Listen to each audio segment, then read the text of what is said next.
Okay, we shall see. Okay, Our age. I hope I'm my right. Age. 44. Oh, is that right? Yeah. Okay. No, I should have went with my age, 39. 39. Right? There you go. So Yeah. I thought that.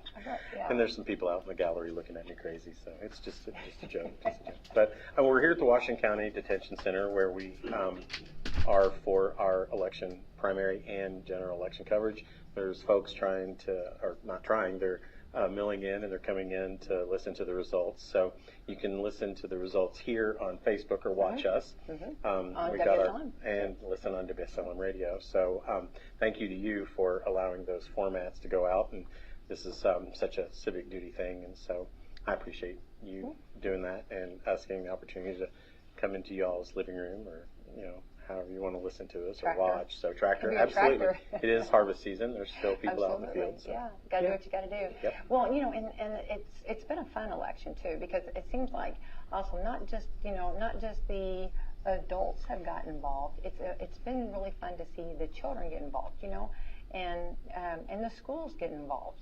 And we've had a lot of schools, or a lot of the grades have had mock elections.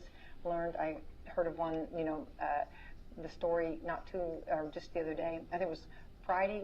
Maybe it was Friday or Thursday, where they did the M&Ms versus Skittles. And I've talked about that, on Coffee Club. It was very interesting though, because like the Skittles were more talked about. There was more talking about it. But then when it went to actually the vote, the M&Ms pulled ahead by one vote. Yeah.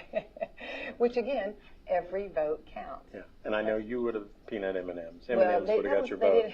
I know that. They took the nuts out. Well, dang it. Yeah, it was not peanut M&Ms. So there's no candidates. Yeah, that didn't make it there because I was eating it all. Yeah. Well, I was telling someone today, may have been yesterday, but the baby hippo, that was endangered species that was born in a zoo. Follow me on this. Hang on. I don't know where we're going with that. I'm going to land this plane. I promise. I promise. But they wrote 2 candidates' names on a cake, and to choose who the winner was, and baby Fiona. Fiona, yeah. So she definitely had an opinion. So it was funny, but you hear all these. Oh, I got exit polling, I got straw polling, I've got we've canvassed, we've all this, but Fiona, she made her voice known just by, hey, that one looks a little bit bad. I think it's kind of cool. I love that. It's just like anything else, it's for fun. Absolutely. And, and I like everybody getting involved. And we talked about, and it was actually the one that I'm talking about, the one that did the Skittles and the M&Ms was my daughter, Angel. And she said that she was amazed. It was the 5th graders that she spoke with, but she was amazed how educated they were about elections. Yeah. And I love that, because I love that our teachers are teaching that, and and we know that not just Salem School, but other schools are doing the same, and getting involved in having the elections and the mock elections, and learning that all about it, and kind of learning more about it. And then when they get to when they hit that age where they're allowed to vote, then they'll feel a little bit more more, I guess, comfortable. Yeah, and that's good. And I know I was listening the other day when she was on with you, and we were talking about the importance of, even at a young age, talking about how important it is to be involved in the primary, because the primary tees you up for the general election. Both parties tees you up for the general election, and it lets people in the same party. And we're in Indiana, we're lucky because in the primary you can pull. You don't have to be registered a certain way. You can vote whatever party in the primary, but it gives some good competition. It's always good to have contested races, even in the primary. It just makes better candidates and just gets more ideas out there. And so I love to hear that. So. Well, I think that the thing that I think too, you can't you have to. It's like a hurdle or a race. You can't go on any further if you don't get over that primary. So that's how valuable the primary. You got to put your person in that you feel strong about. So it would only make sense to how important a primary is. Yeah. And then a lot of times, I can remember this from school. I remember our teacher talking that just because you didn't vote in the primary, you still can vote in the general. And that was a lot of, there's so many things out there. And Stephanie Rocky said she's been having to squash a lot of things that are not right. You know what I mean? Yeah, or little urban legends, I guess, so to speak. Yeah, but I think it's also important, speaking of Stephanie, the team, they've worked so hard to make sure that, early voting and absentee voting was such a success, and where it was very convenient. You had not just Monday through Friday, but they had Saturday hours and stuff like that. So there was always going to be a time where you could work it into your schedule, and hats off to them. It's long days and everything, and so and their work is not done tonight when the votes are counted. No. So. Well, you think about it. I mean, they work. I mean, they work not just in November. I mean, they're getting the ballots and getting how many you have to purchase, because you have to purchase. It's really pretty cool. I mean, and I'm not an expert by no means, but you have to purchase enough for everybody to vote. But then also you don't want to buy so many that you have those extra. Right. So you have to get the ballots. You have to make sure the machines are ready. You got to make sure everything got all of this. That you have to have inspections, and I mean, there's so many guidelines to make it transparent, and they do a great job. But then you have to not only are you having the early voting, Monday through Friday, and then on Saturdays, and then you also have to have the training of the poll workers. Right. So and that's. Oh, there's a lot that goes involved. Yeah, I mean, and I know I'm leaving things out. No, I think it's important to talk about not only the training of the poll workers, but there's a lot that goes into that to get enough volunteers to make sure, and that's always something that they're always asking for. But I think this year maybe it was a little bit less hesitant, but the training to go into the poll workers to do everything legally and by the books, and I think that's very important. I do want to touch base real quick that we're not only in a county-wide election. City of Salem's not voting for anything in the city offices, but we have we have school board races that are nonpartisan. 4 seats for Salem. Yeah, and 2 for West Washington, and is it 2 for East Washington? Yeah, and I believe they're uncontested. And they're uncontested out in East Washington and West Washington. But we've also got state and national races and things like that. So buckle up. It may be a fun long night. Yeah. We were talking too about that here in Indiana, our polls close. We start at 6 a.m. We close at 6 p.m. But there's other states that will have different times for closing. And what are some of those, Brad? So it'll be a late night. So I might not even know 100% on the presidential till tomorrow, right? Right. Is that fair to There's say? a possibility. Yeah, that's fair to say. So Indiana and Kentucky are normally first ones to close. The polls close in Indiana and most of Kentucky at 6 p.m. And then, and normally with the long lines and everything, that's why you'll get results delayed. Normally Indiana about 6:10, we're already talking about Indiana. So with not having anything right now, that means that probably long lines, and that's good. Yeah. At 7 p.m., Georgia, South Carolina, Vermont, and Virginia, their polls close. 7:30 p.m. is North Carolina, Ohio, and West Virginia. 8 p.m. is Florida, Illinois, Maine, Maryland, New Hampshire, New Jersey, and Pennsylvania. The only exception with that 8 p.m. poll closing for Pennsylvania, there's 4 counties because of voting issues, machines that were having problems. 4 counties. A judge extended that till 10 p.m. So Pennsylvania is one of the states that we're looking at as a national race. So that will be later in the night. And then one more additional 5th Pennsylvania county will not be coming in until they've been extended until 9:30 p.m. So they've got an extra hour and a half because of that. And then you're looking at 10 p.m. is Montana, Nevada, and Utah, in which, Nevada is one of the things nationally that people are looking at. And then at 11 p.m. California, Oregon, and Washington. So when you're looking at all the polls and tight, close race, it could be well into tomorrow before we actually have a result. So. But every race matters, and we know on a local level too. Of course, each state too. You'll be getting your laws and your rules from your state, but the local they'll be making decisions for your community. Yeah. And community servants. And we saw in the primary that we didn't have as many Democrats running, but they worked hard and they got it together. And then for the actual general, they did bring some candidates up. Brought some, and we know that's so instead of everything being an uncontested race in the general, we've got other folks. So we've got contested races countywide. So that's always good. The more opportunities to learn about the different candidates and what they can bring to Washington County, and I think after that also, just from a personal standpoint, I think we need to remember that, especially with local elections and things, once the winners are announced, we need to remember that after that, we're all Washington County residents. Right. We need to work together, Yeah. and we need to continue, even if your candidate does not win, you need to continue to voice your opinion to the candidates, because regardless of what letter is after your name, if you win, you're representing all of Washington County. And I think, someone used to always tell me that all politics is local, and I agree with that, because you are here with your neighbors, your friends, your family, people you know, people you don't want to know if that's part of your family, things like that.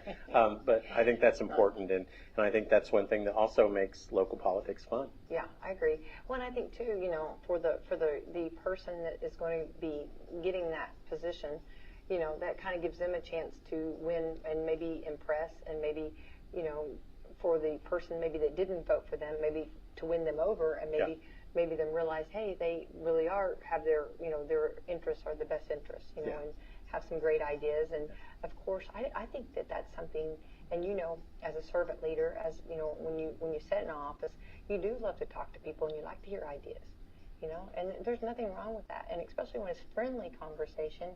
And again, like you said, we're all doing this together, and it doesn't matter if you have an R, a D, or or if you're an independent or a Libertarian, or an L. Yeah.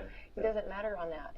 We're all at that point. Everybody's working together. At the end of the election, you're still married. That's right.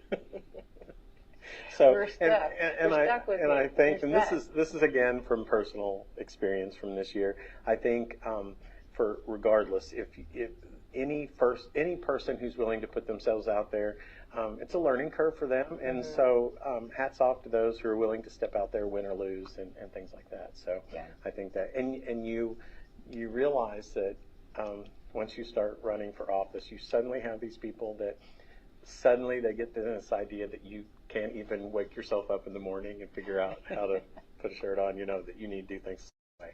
But I think you always got to stay open-minded and realize that, at least people take the time to talk to you and share their concerns. So. Right. And I think that's a good thing. And I think, especially, and tonight we have possibly some that'll be entering into new positions that's never been, in a position before, which there's quite a few of them that will.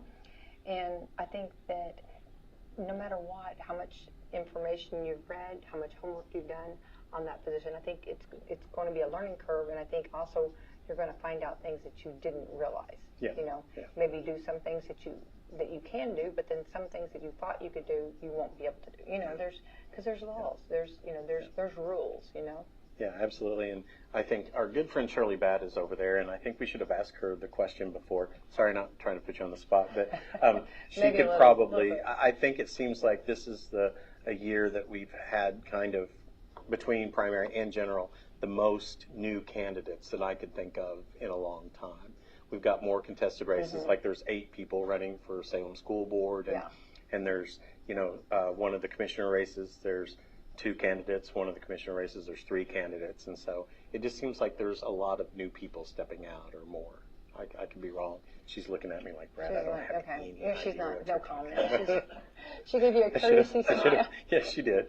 That was just a Of course she did. She's like all nice about it. She's like, I'm not going to embarrass him in front of everybody. Well, okay. I think maybe not in the whole history of the county, but I think lately. In covering this as part of this, I do feel like. I think that lately that's we've seen it but when someone does put their name in the hat and they run for an office, it's a family thing. You have to make sure your family's okay with it. Check with your family, talk with your family, and because maybe you're going to be busy with that office and they might have to fill in the gaps, or they might have to be ready for some things that might not be always kind, that might be said.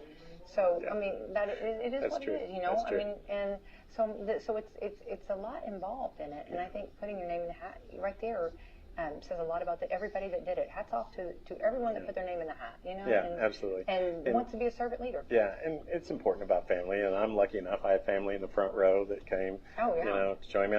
We got one of our 6 fans in Florida. He's watching from down there, cheering me on, and Hi, Brian. Hi, Brian.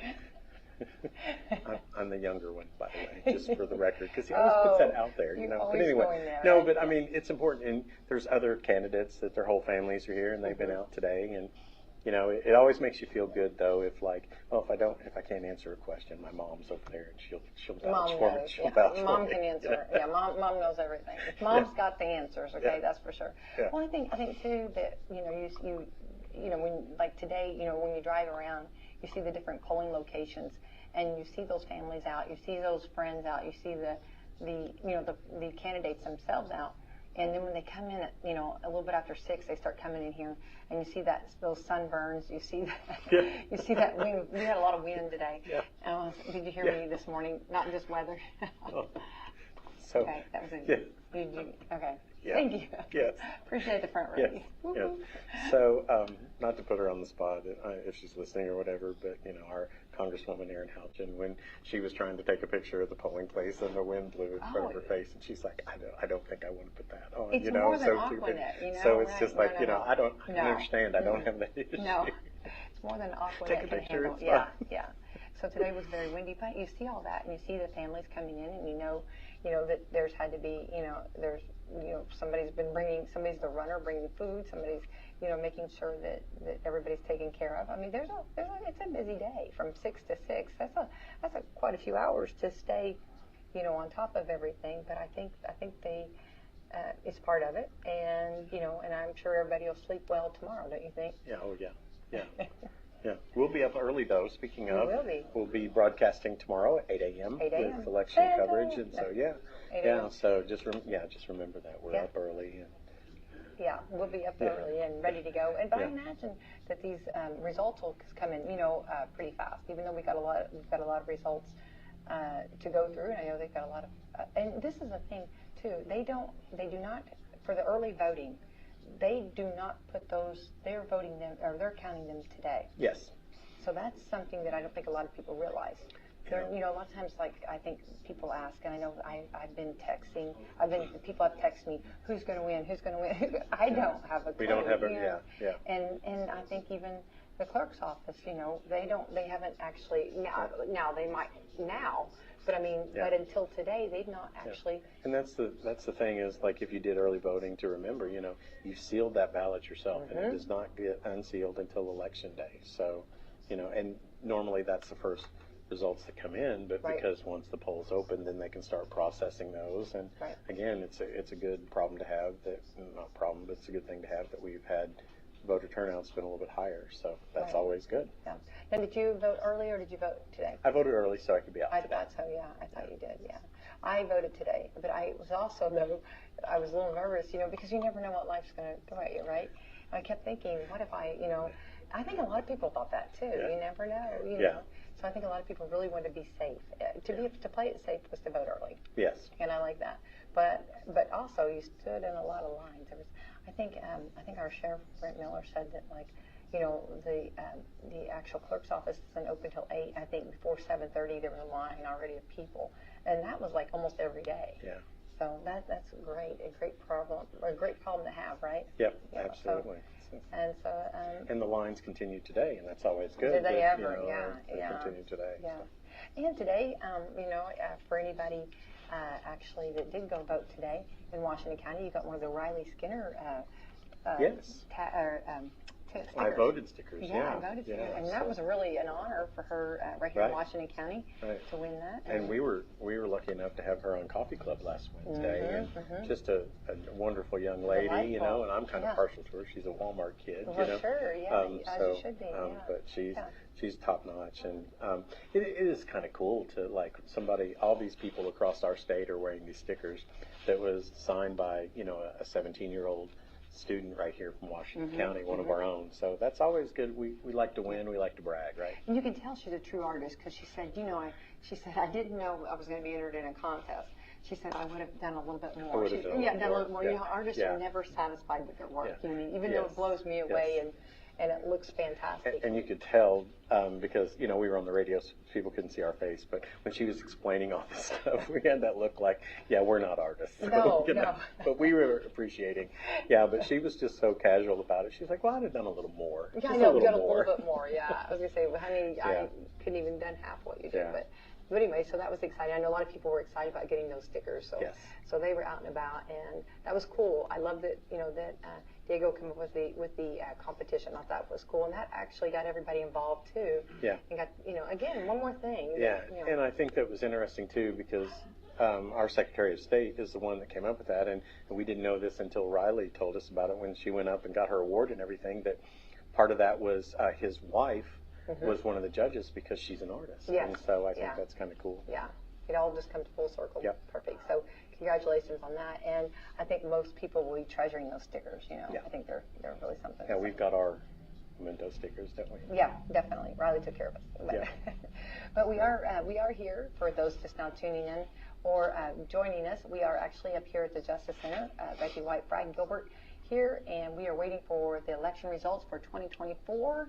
It's exciting time, and the polls are closed, we know, and we're waiting for that first precinct. And something that we talked about, you know, on this morning on Coffee Club, usually, like, and Brad, is this not true? Usually, like, one will come in, and then just all of a sudden, it almost like it opens it up, and then The they all start floodgates coming. come, The floodgates yeah, are coming, yeah. and they'll start piling in. So Yeah. we're waiting for our first precinct to come in, Yeah. and we hear people out in the hallway, and I imagine that's a good sign. Yeah. That's Yeah. usually a good sign. And we talk about the early voting always comes in first, so we'll have that. And then, but you're right, it's like we wait, and then you get one, and then they just start, the dominoes start falling. So that's Like- very good. Like watching paint dry. We're waiting too, you know. Well, I think everybody, because everybody's like, you know, take those airways, you know, at 6 a.m. Well, we can come on at 6, but we don't have, you know, you just get us. Yeah. Sorry.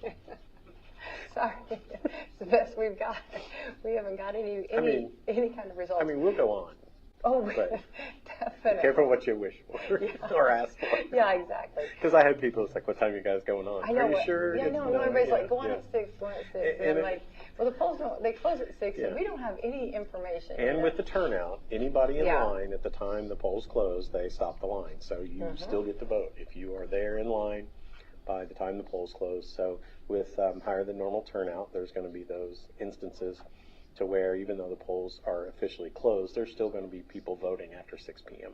Absolutely, and I think she brought up a good point this morning. She was telling me about that. So if you are in line, then they'll bring a judge. They bring one of the judges from the polling, and will come out and stand.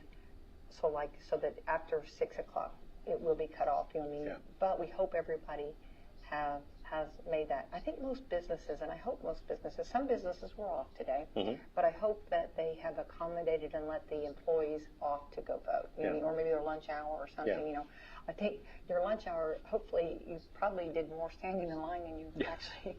Probably had a short lunch hour, or short on food, but because of the. And that's one thing that I think I can't think of a business in Washington County that doesn't allow that time to vote.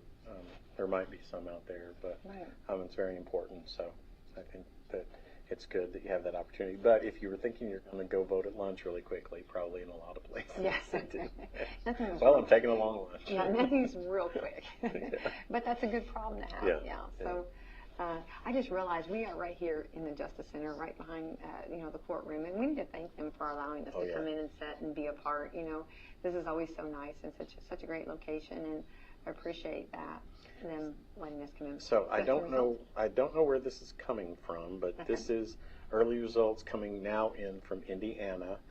This is posted on National Venue. Just early results, nothing major, but as of right now in the presidential race, it looks like the Republican Donald Trump is currently in very early, leading the Vice President Kamala Harris as of right now. So that's an early Indiana results. So, that's all of the Indiana results they gave. But so if that's starting to get to the national things, then that probably means that we're going to start getting some other Indiana stuff pretty quick too. Right. But again, like you had read, some of the states, are still voting, still doing it, still kicking it. So. There's only 2 states that closed at 6 p.m. The next ones are at 7 p.m. Okay. So we're still, and that's just when the polls close, and there's long lines, and some of those are swing states, so there's probably going to be long lines. So that's just when the polls close, but there will still be people voting after 7 p.m. in those states. Right. And I think everybody was pretty good about making sure they brought their driver's license, brought their ID, and I think everybody was respectful on that. And that's something that I feel like the transparency of making sure that everybody, I think that they go above and beyond to make sure that they are transparent on everything that they do. Right. And of course, from the poll working, from the training of the poll workers, and I know they always are looking for poll workers. So, and I think that's a great way too. That if you want to kind of understand election and you really want to get involved, but I think that's a great way. It's a great gateway, actually a great gateway to get involved and to learn about elections. Yeah, and and I think a lot of times we think we know all the ins and outs of elections, and hey, I show up, I vote, I register, all that. There's so much more behind that, and there's so much more that goes into election day itself, and So we sit here and wait for our first precinct, and exciting time. And Brad, you were out most of the day, weren't you? And yeah, started early. Started early, 6 a.m. Hit a few. 7. I slept in. I meant to get out. Okay. It was almost like, hit that mark. That's okay. Almost, That's okay. yeah. Almost. And so hit some the places. sun was up by then, Yeah, but it was always. I went to where I normally would vote first, my home place to vote. But it was interesting to me at 7 o'clock this morning, the parking lot was full. Yeah. So I mean, that was like. Yeah, it's great. And I've seen a lot of people, standing in line, when you drive around and see the different places, and it was an exciting time. So I tried to be out today too, and I think we had great weather. No rain. Yep. No, it was perfect. They are calling for rain tonight, which will be great. But hopefully by the time everybody gets home, save the gloom and doom for later. That's right. But we again, and I know this is off topic, but just a reminder, we are still under a burn ban. So until that gets lifted. But if we get some rain, maybe that'll get lifted. So hold off on those s'mores. So I can't. Okay, no s'mores. I thought you were going to say hold off on burning your signs. No. Well, I don't know if you're going to burn the signs. Trying to get the fire. Well, what they're made of now, they melt. So, yeah. So hold off on the s'mores. No celebrating with s'mores tonight. Okay. Yeah. So. But anyway, so we will let you know when that gets lifted. We did have some rain the other day, and everybody was hoping that it had been lifted, but Mother Earth took that right in. Yeah. Did not stay. No. She sucked that right up. Yeah, she's like, no, let's get a little more before we get crazy and burn something. So. And with the leaves and everything too. So, and that's something too. After election, you'll see a lot of the political figures going around and picking up signs and and gathering their signs. Okay. So and thank you to someone, Roger Pennington, for sending this.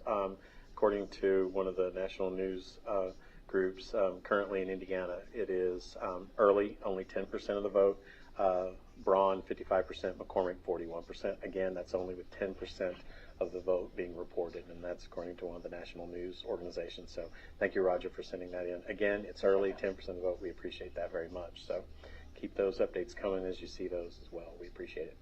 I know that's why they call it election. When you go to a ball game, that's why they call it a ball game. But it might be these might be some really close races. Yes, and unless you're in the race, I think a close race is always interesting. Unless you're one of the ones. When you're the person, race, it's not so. It's not as cool, Brad. So we got some more folks filling in to listen to the results and stuff like that. So it's always good. Bring the whole family out and let us entertain you. Thanks for coming in. But anyway, so yeah. If you see people start falling asleep, then we might get a little worried, but maybe we'll clap our hands. Hi.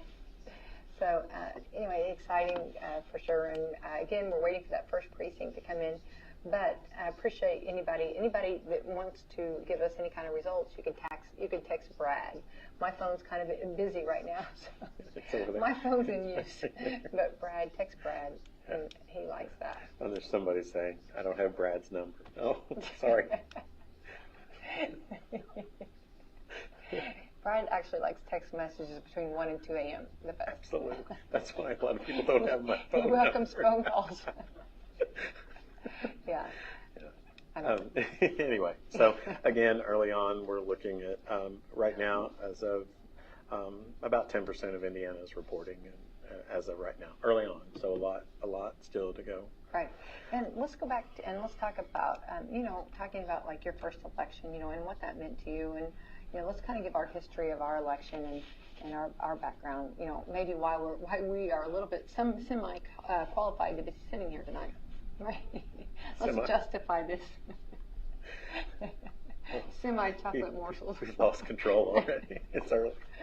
Why? 6:45. Yeah. Time of death. Well, no. Called it. We got a shot at it. Stop, I'm calling. We got our coroner. I know. Yeah, Sorry. thank goodness our coroner's here. We just lost. Anyway, it's over. Sorry. I know. There's no. Okay. Okay, get it together here. Okay. You start then. No, okay.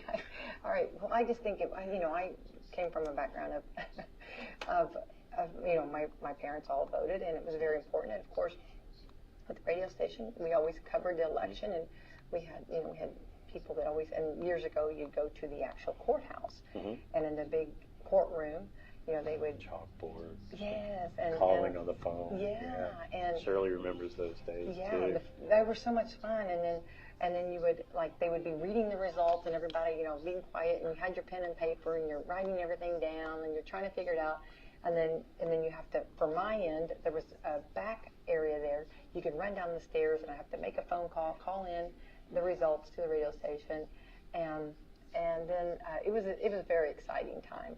And then, since then, we know that we've changed and we're here, and things are a little different, but still have some of the tradition of having people come and listening and watching, and I love this tradition. Yeah, and I grew up, in you might find this hard to believe, and I hope someone in the front row is not listening, but a family of opinionated folks we used to love family get-togethers. We used to love family get-togethers, so we could sit around and discuss robustly our political fun. Very passionate. So I'm getting at this. Enough of that.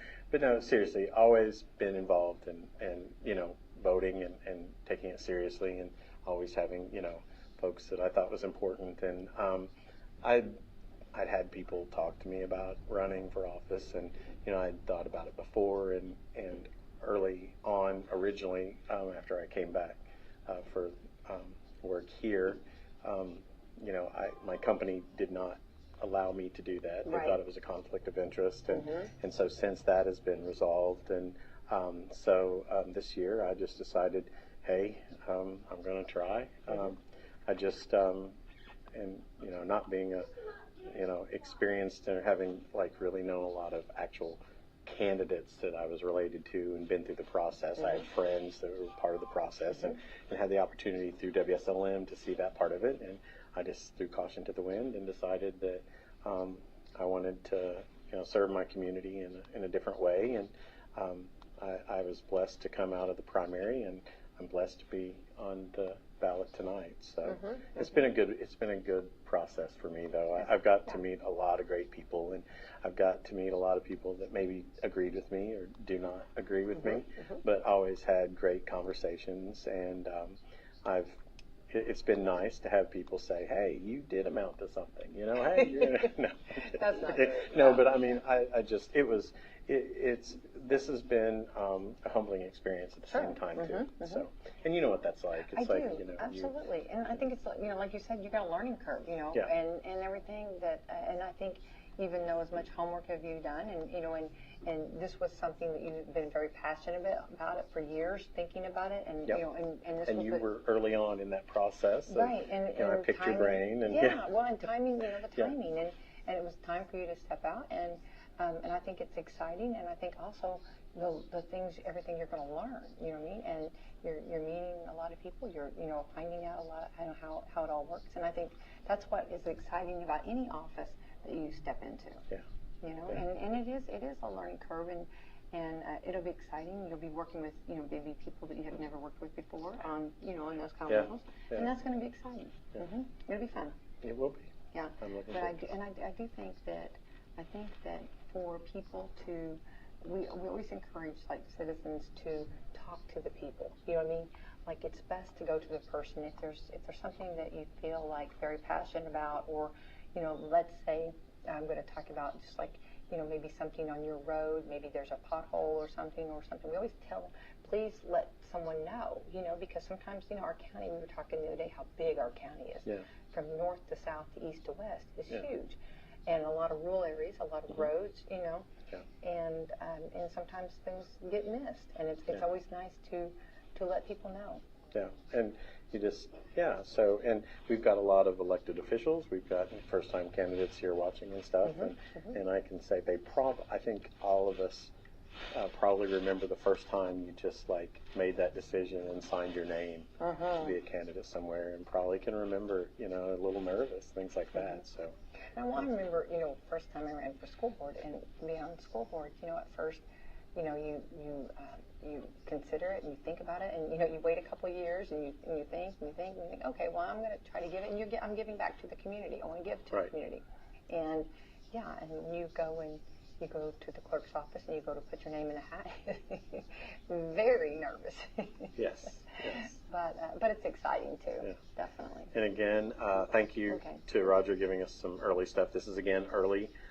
This is from a national news organization. For U.S. Senate in Indiana, again, early. Banks, the Republican at 60%, McCrae, the Democrat, at 39%. Again, still early, a lot of votes left to be counted, but that's the state of those races currently. Right. And again, we are sitting here at the Justice Center. Thank you to everyone for letting us sit here in this beautiful court. This would be the courtroom. Yep. It would be the courtroom, and I think Dustin Houchin actually, which we saw earlier, got a chance to see him and his wife Karen. That was exciting.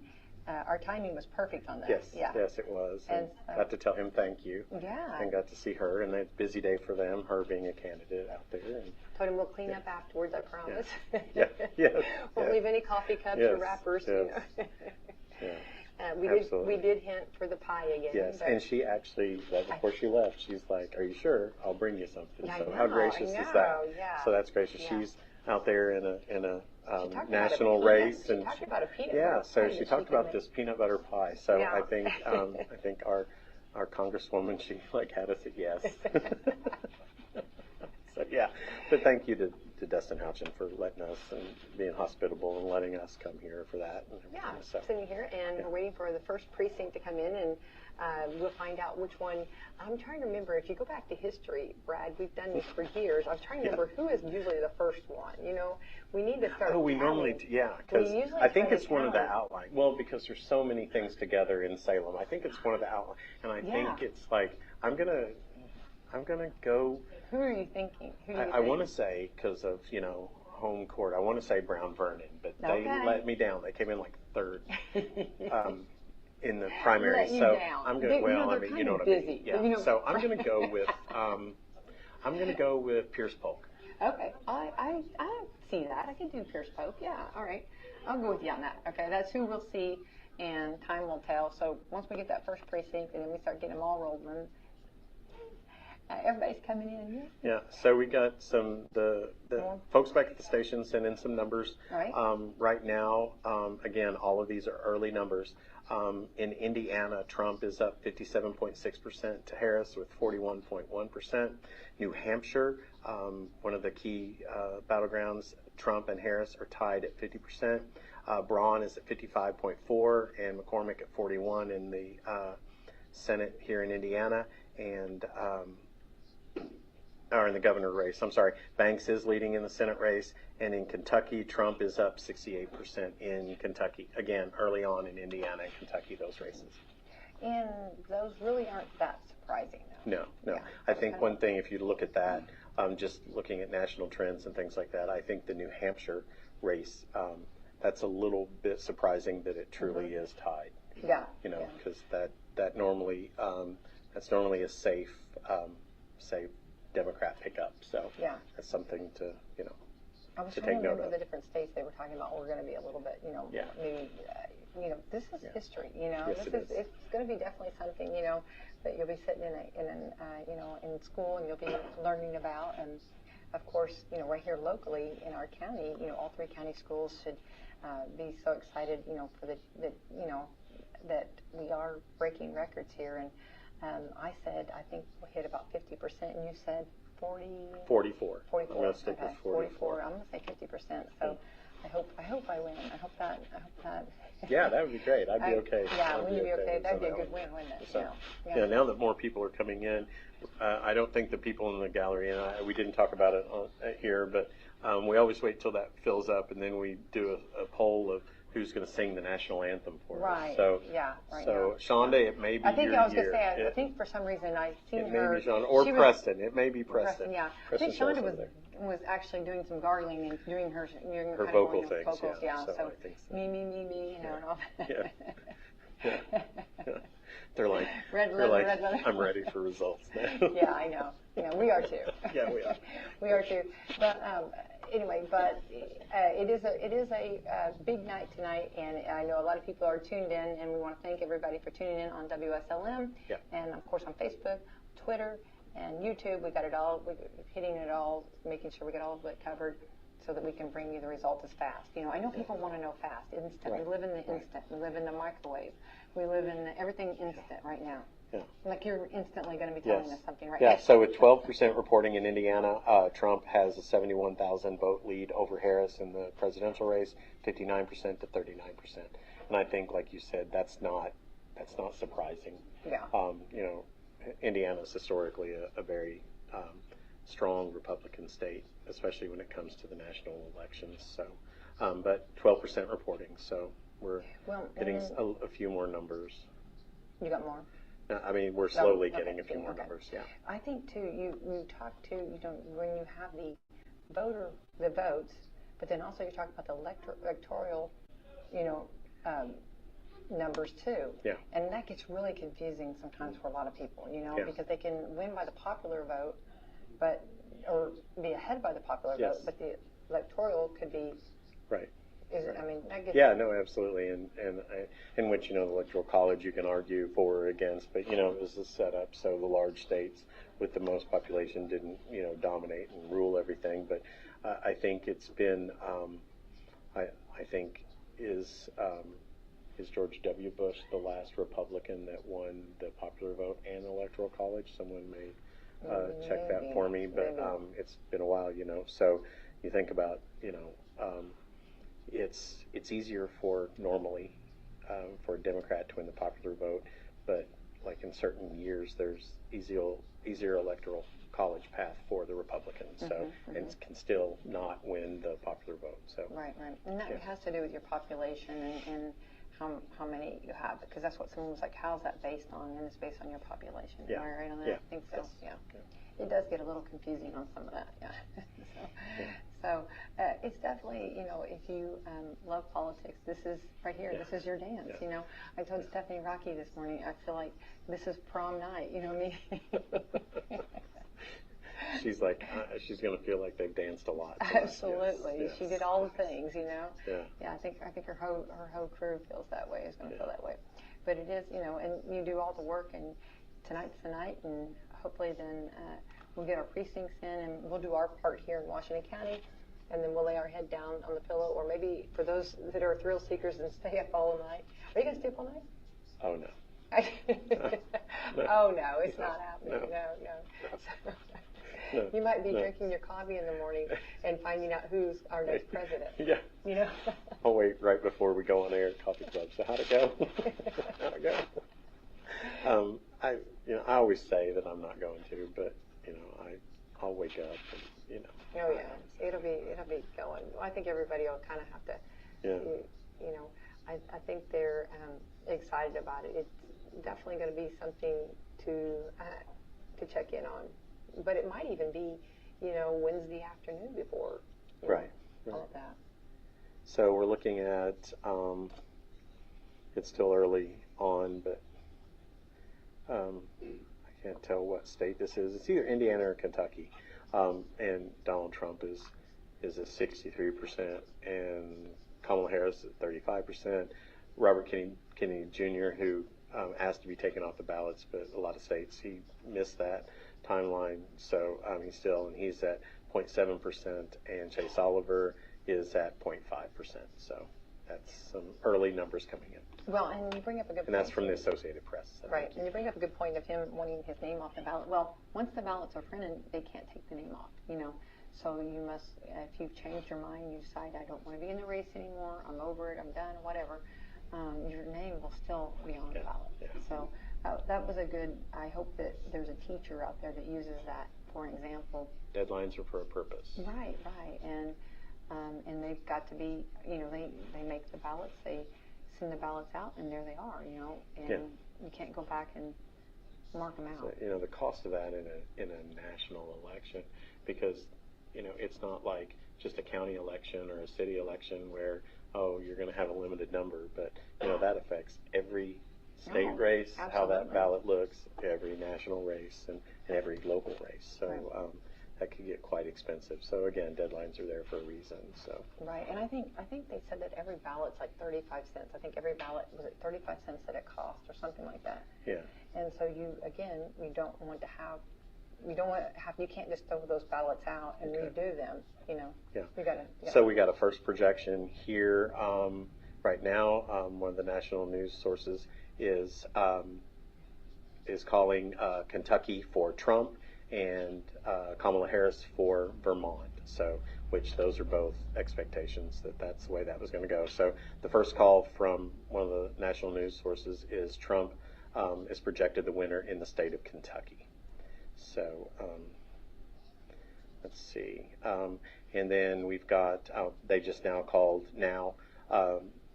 they called Kentucky and Indiana, so it's official right now. Not official, but they're officially calling Indiana for Trump. And they've also called for Banks to win. He's the projected winner here in Indiana. Okay. So that's for the U.S. Senate race. Yeah. So those are the first projections called right now, affecting Indiana and Kentucky. So, all right, so we still have more to go. Yeah, we got a governor's race still. Yeah. And that's like, we're probably, 55 minutes after when they normally call Indiana and Kentucky. So that means the lines were long and people are voting. Yeah. So, and they're now saying that it's not a projection, but currently right now, Donald Trump in the presidential race has a good lead in the state of Florida. So that's a big electoral college. So. And I had someone say, how are things looking? How are things? I see the green roof. How are things looking for you? Well, we don't have any Washington County results yet, and they know that. They're looking very scarce right now. I know. We're still waiting on.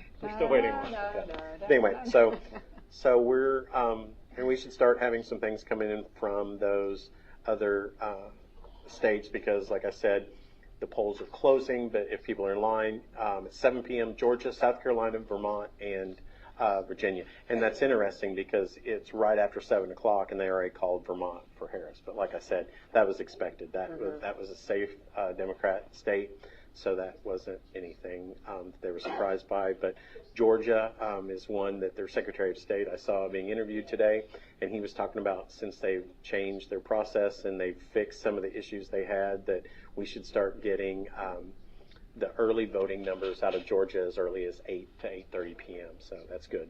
Yeah. To kind of this morning when I spoke with Stephanie Rocky, she said that the start time, of course, poll workers have to be there at 5, and the voting machines all have to be ready at 6 a.m. ready for people to go time. And she said there was no problems. So that was good. That's quite a bit. It's like we talked about earlier, there was 5 counties in Pennsylvania that had to extend voting hours because they had, and it wasn't all of them. It was just a few of the voting machines, and with the volume of voters, they had to extend that because it slowed down the process of processing the votes in 5 of those counties. 4 are open till 10 p.m. and 1 is open till 9:30 p.m. So. Wow, that's awesome. Yeah, but I do think you talk about these voting machines. I don't think they've ever worked this hard. Yeah, probably true. Probably true. You start seeing one smoking, Yeah. Yeah, it's going to blow, after, which is good.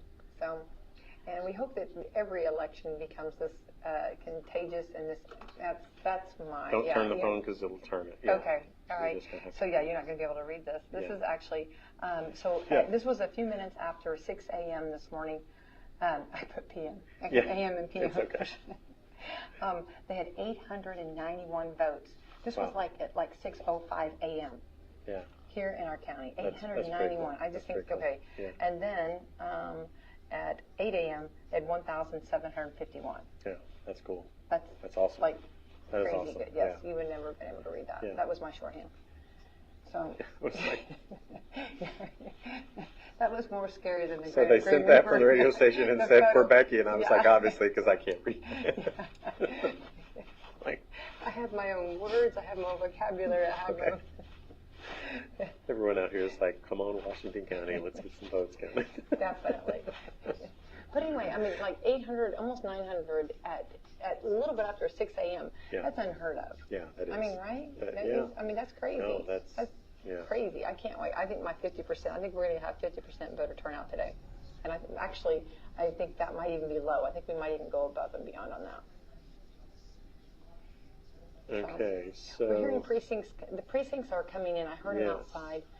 They're brewing out there, so if we can get that first precinct and. Yeah, and this is more information coming out of Florida with 23% reporting, Donald Trump at 51.6%, Kamala Harris at 47.7%, Jill Stein at 0.3%, and Chase Oliver at 0.2%. So currently right now it's like a 4 or 5 point margin right now. Early on, 23%. And one thing that they're looking at is, according to the map, these are some of the more democratically stronger counties. So that looks like a good number if you're on the Republican side tonight. So early on, 23%. And so right now, Donald Trump leads in his new home state of Florida. I want to thank Abby. Abby's joining us, and hi, Abby. And she was a little bit worried about getting out to vote today. She was kind of flooded at work, but she did it. I got to see her. Yeah. Brad reported that you were there. So. I vouched for you. I vouched for you. It's happy to see. It's always nice from a mom's or a parent point of view when you start seeing your children get out and vote. You know what I mean? Yes. And when you see that they are involved and like to realize that this is something that they need to be doing. Absolutely. And it's important. It is important. It is important. So maybe they did listen, Brad. Listen a lot better than we did. Yeah, this is true. But anyway, we are up here and we're waiting for that first precinct to come in. And election night, has become a big difference than what years ago. I know we talked a little bit about the history of it, being at the courthouse, but it'd be like 1 or 2 in the morning before a lot of those precincts with the older machines. We're talking about the kind that you would have like a lever you'd pull down, and that's a big difference. Absolutely. So I think the 2000 presidential race got rid of that because the hanging Chad issue. But no, it is amazing. But it's also fun to think about that. Still, it was a late night, but sometimes even by 1 o'clock in the morning, through chalkboards and telephone, we still had a winner, and we're not counting until 2 days later.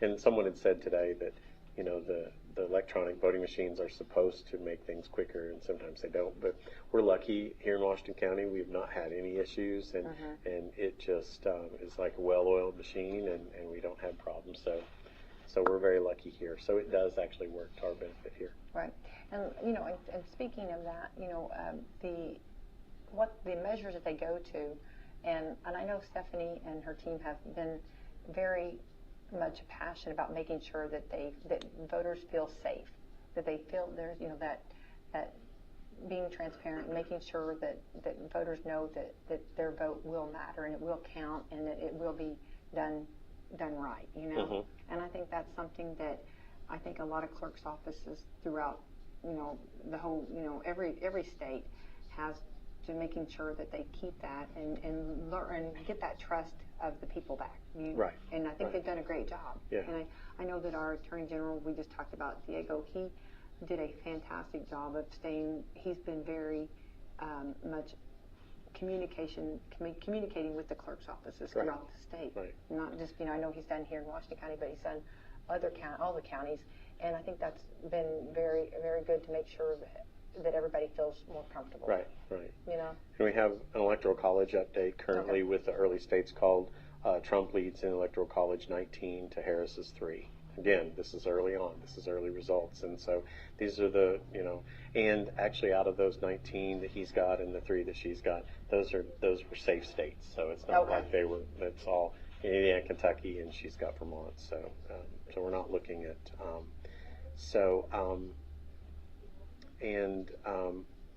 they haven't made the call yet, but they're saying it's trending to where Florida is going to make a call very shortly. So it's trending.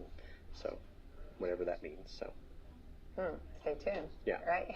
Yeah, absolutely. All right. And we will be bringing you all of that. It's a big time here in Indiana for our state. Our state's got a lot going on, and it's been very exciting for sure. Yeah, and normally we're already into the results, but that's a good thing that we have had absolutely long lines. We've had good early voting. We've had good same-day in-person today voting. So that's good. We're willing to have the results come in a little bit later. The more people have participated in the thing. So right, and we hope that hopefully bringing those states or those precincts in is what I'm trying to say. And that once they start rolling, though, they will be rolling, I'm sure. Yeah. And it's been a long day for everybody. Those poll workers that work the polls. And I hope everybody's been very kind to them and very encouraging to them, because it's a long day. And I did see a lot of great food. That's one thing. Oh, they do get fed good. Yes, Yeah, they do get fed do. good. That's one thing that she is known for. Absolutely, they do take care of the poll workers. Right, which as they should, because they are giving up their time and themselves for this. Yeah. You got more?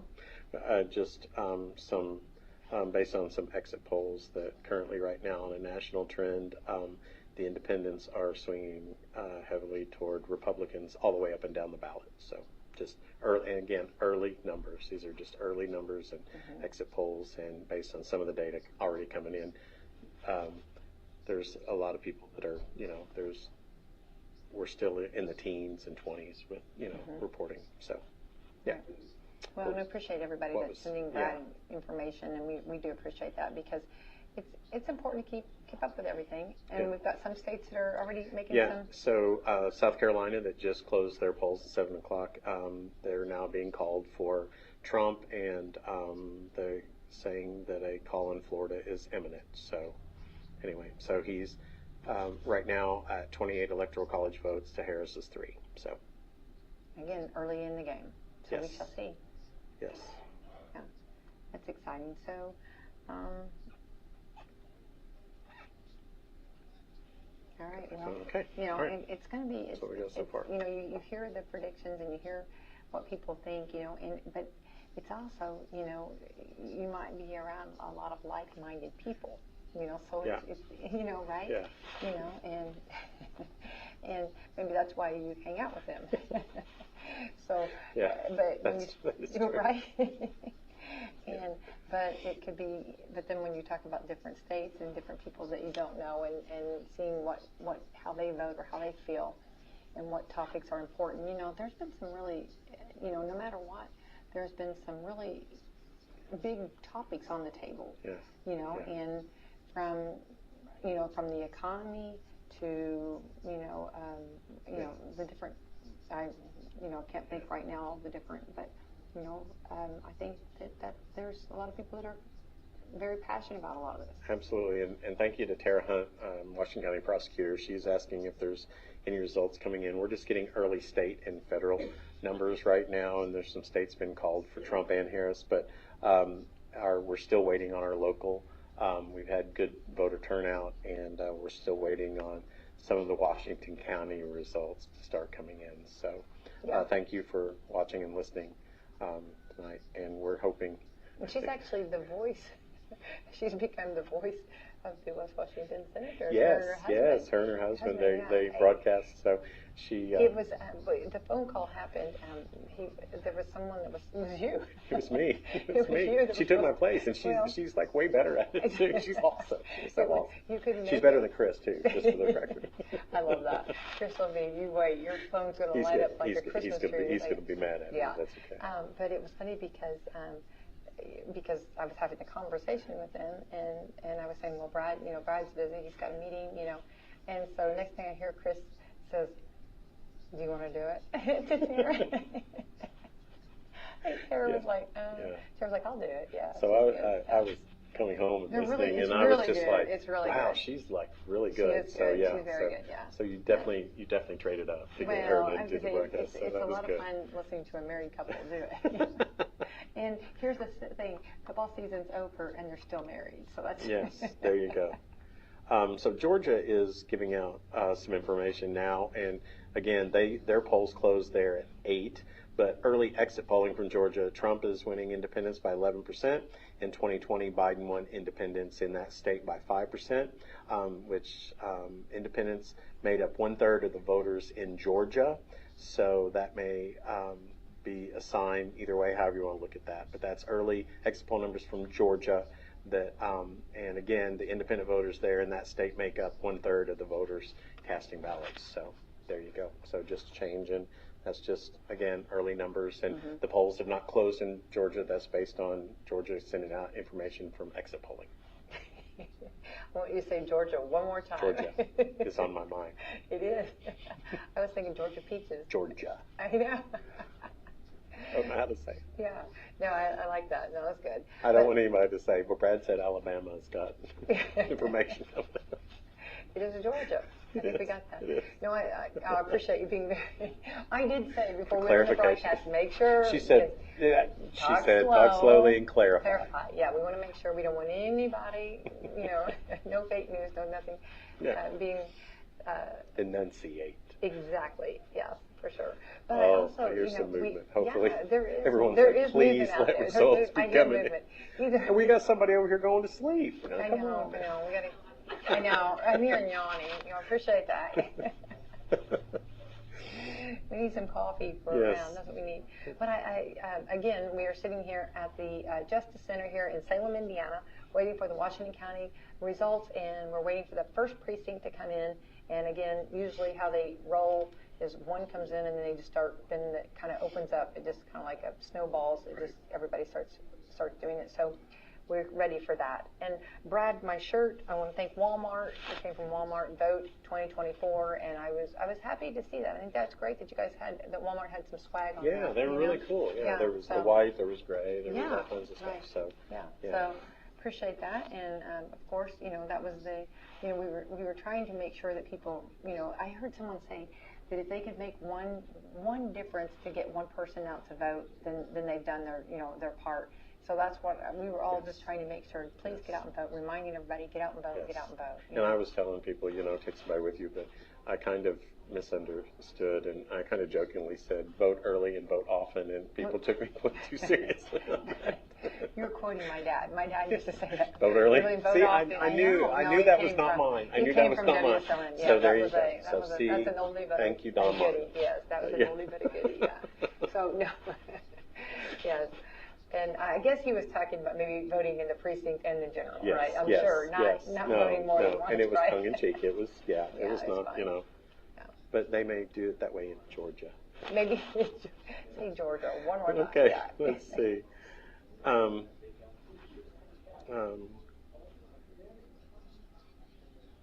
So, again, I was letting Tara know that the results are... She probably tuned us out because results aren't coming in. Where are those results? Yes, exactly. Exactly. But Stephanie's really good about it, about making sure, and so as soon as they come in, they will be right here. So I guarantee you, they're working their magic back there. They're getting them all together. They're going to have it printed out for us, and we shall know shortly. Yes. Which is exciting. Yeah. For sure. The natives are getting restless. I know. We're going to have to sing. The town people give us the results. We started out with a full room. Yeah. They're leaving us. Yeah. Make some false promises. Yeah, I don't know. yeah. We It's will. like, wait, what? We'll buy cake for afterwards or something. Right, I don't right. know. Promise them cake or something, Brad. Keep Yeah. them around. Yeah. All right. So I was just seeing. Any other states yet? No, So, we're okay, just a little that early. one. My I favorite still state think- is still giving out information. Same information. Georgia, I'm still amazed though that you said. Did you say California was going to have their election or their polls were going to be open till 11 a.m.? I'm just thinking, what a different lifestyle that is. Or 11 p.m. Is that right? Yeah. Yeah, that's west, but that's See, that's that's different. like, It's they're in a different different time zone, so that would be not that would be 8 o'clock. That's right. Their local time. It's 11 p.m. Eastern time. Okay. So just a little trivia for you right now, just to show. 20 minutes after the Florida polls closed, they had already counted 50% of their votes. So that's interesting. So we're going to have an early numbers coming out of Florida. So it's just interesting. That's very interesting, yeah. And you know, and you never know, and you got to give it its time. You know, give them their time and let them do what they need to do. Yeah. And again, with 3% in now, I guess they did close at 7. With 3% in Georgia, Trump is leading very early, only 3% in. Okay. All right, there we go. So, all right. And we appreciate those. So Florida is what, the third most populated state in our country, third or fourth, somewhere there. And they, within 20 minutes, have counted 50% of their ballots. So I think that's interesting. Yeah. And do you know 1 and 2? Do you know who has the most? I would probably say California and New York. California would be most, I would say. Yeah. Well, that's going to be the one that that will take a little while. Yes. So sending information right now. So this is good. So all of us, on a different note, college football playoff rankings are live now, and IU is ranked number 8. Yay. So in the college football playoff rankings, so that's great. Trump has now taken the lead in New Hampshire, which that's kind of a surprise right now. And again, he's also leading in the Peach State. Right. So I think that the rank 8, I think that's we're kind of now we're getting photos. Okay. Yeah. So we're getting. I love that. Thank you for sending photos. Yeah. Watching photos from Florida. I appreciate it. Oh, so we got that's that. a good so, photo too. Yeah, that's that really is. good. That is good. Yeah, you need to frame that. Some Brad Gilbert swag there. Yeah, there that's good. I love that. Yeah. That was good. Thank you all in Florida for sending that. That's right. Yeah. Looks now, like they were helping count the votes. I think and something about that.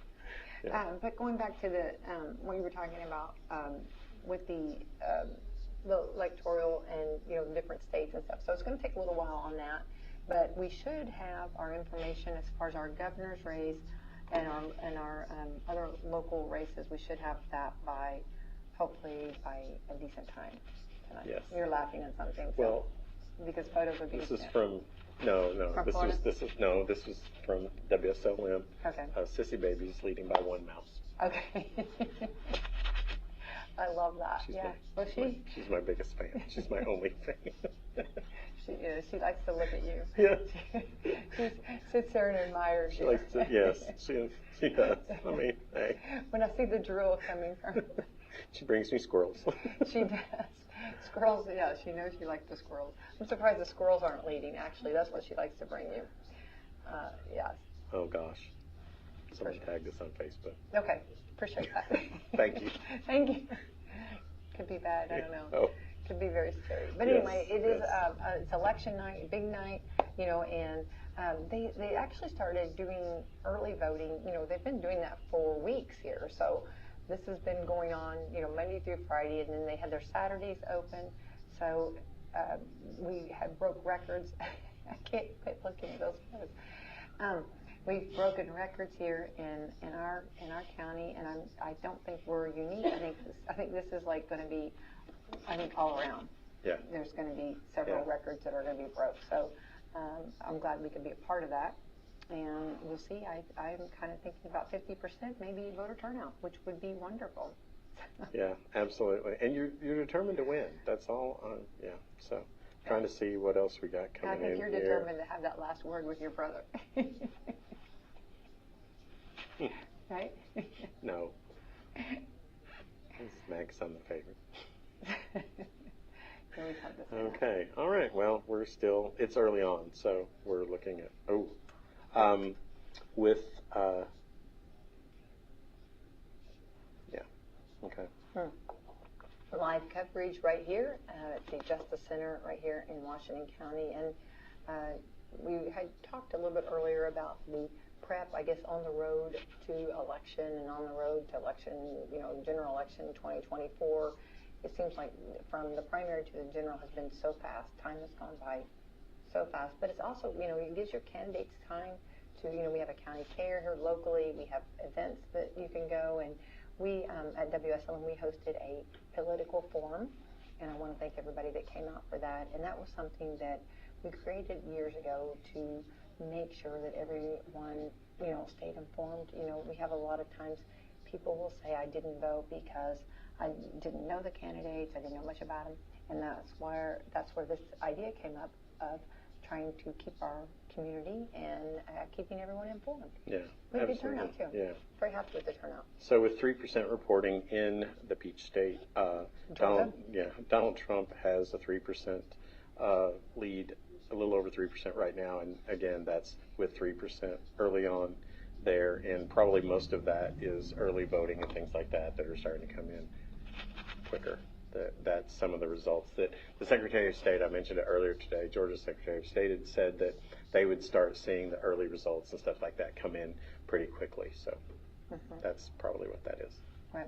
Well, it is actually about an hour and a half since the polls closed. Yes. Which is kind of, usually by now we've got some precincts coming in, and we're not complaining, we're just explaining that it might be because we had so much voter turnout. Yes. Which is a good thing.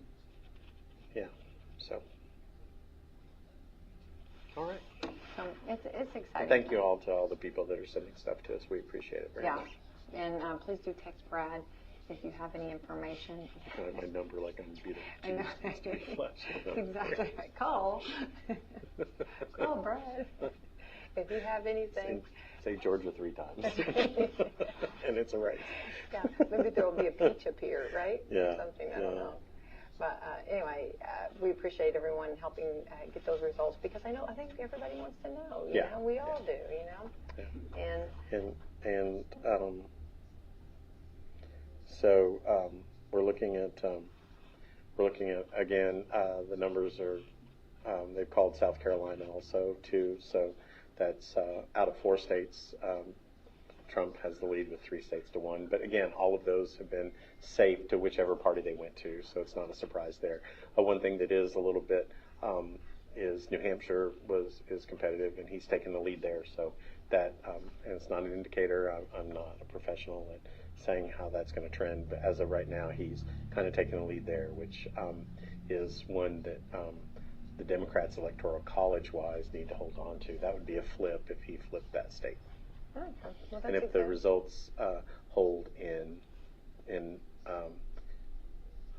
Georgia, that would be a flip if he ends up winning that one as well. So we shall see. Time will tell. Yes, it's early. It's still very early. Yeah, for sure. So I think when you talked to today at the polls, when you were out and about, and of course when I was out, what did you hear most people talking about? What were they saying? They were excited about today, or? Well, are you talking about voters or people out? Yeah, I think there was a lot of enthusiasm, and there was a lot, and it was a nice day. So it's like it's hard not to be excited. But you think about the people that are out on election day. They're fulfilling their civic duty and they're excited. So but I think it's always interesting as a candidate to be a little bit different than like you're standing there and people are all excited to go vote, and then all of a sudden all these candidates are there. It's like, oh, wait a minute, can I walk around? Is there another door? So, but I think it was good to see the good constant flow of traffic, regardless of who you're voting for. Just get out and do it. And I think that was the thing that people got the memo, and I think that's important. Right. Well, and they changed that. As far as you candidates not getting so close to 51 feet. 51 feet, and they made it like a straight line. Yeah. So it used to be kind of more of a like a area from the beginning. A suggestion. No. But this time they made a straight line, and they really were, staying very strong on that, making sure that, that everyone respected everybody's space, Yeah.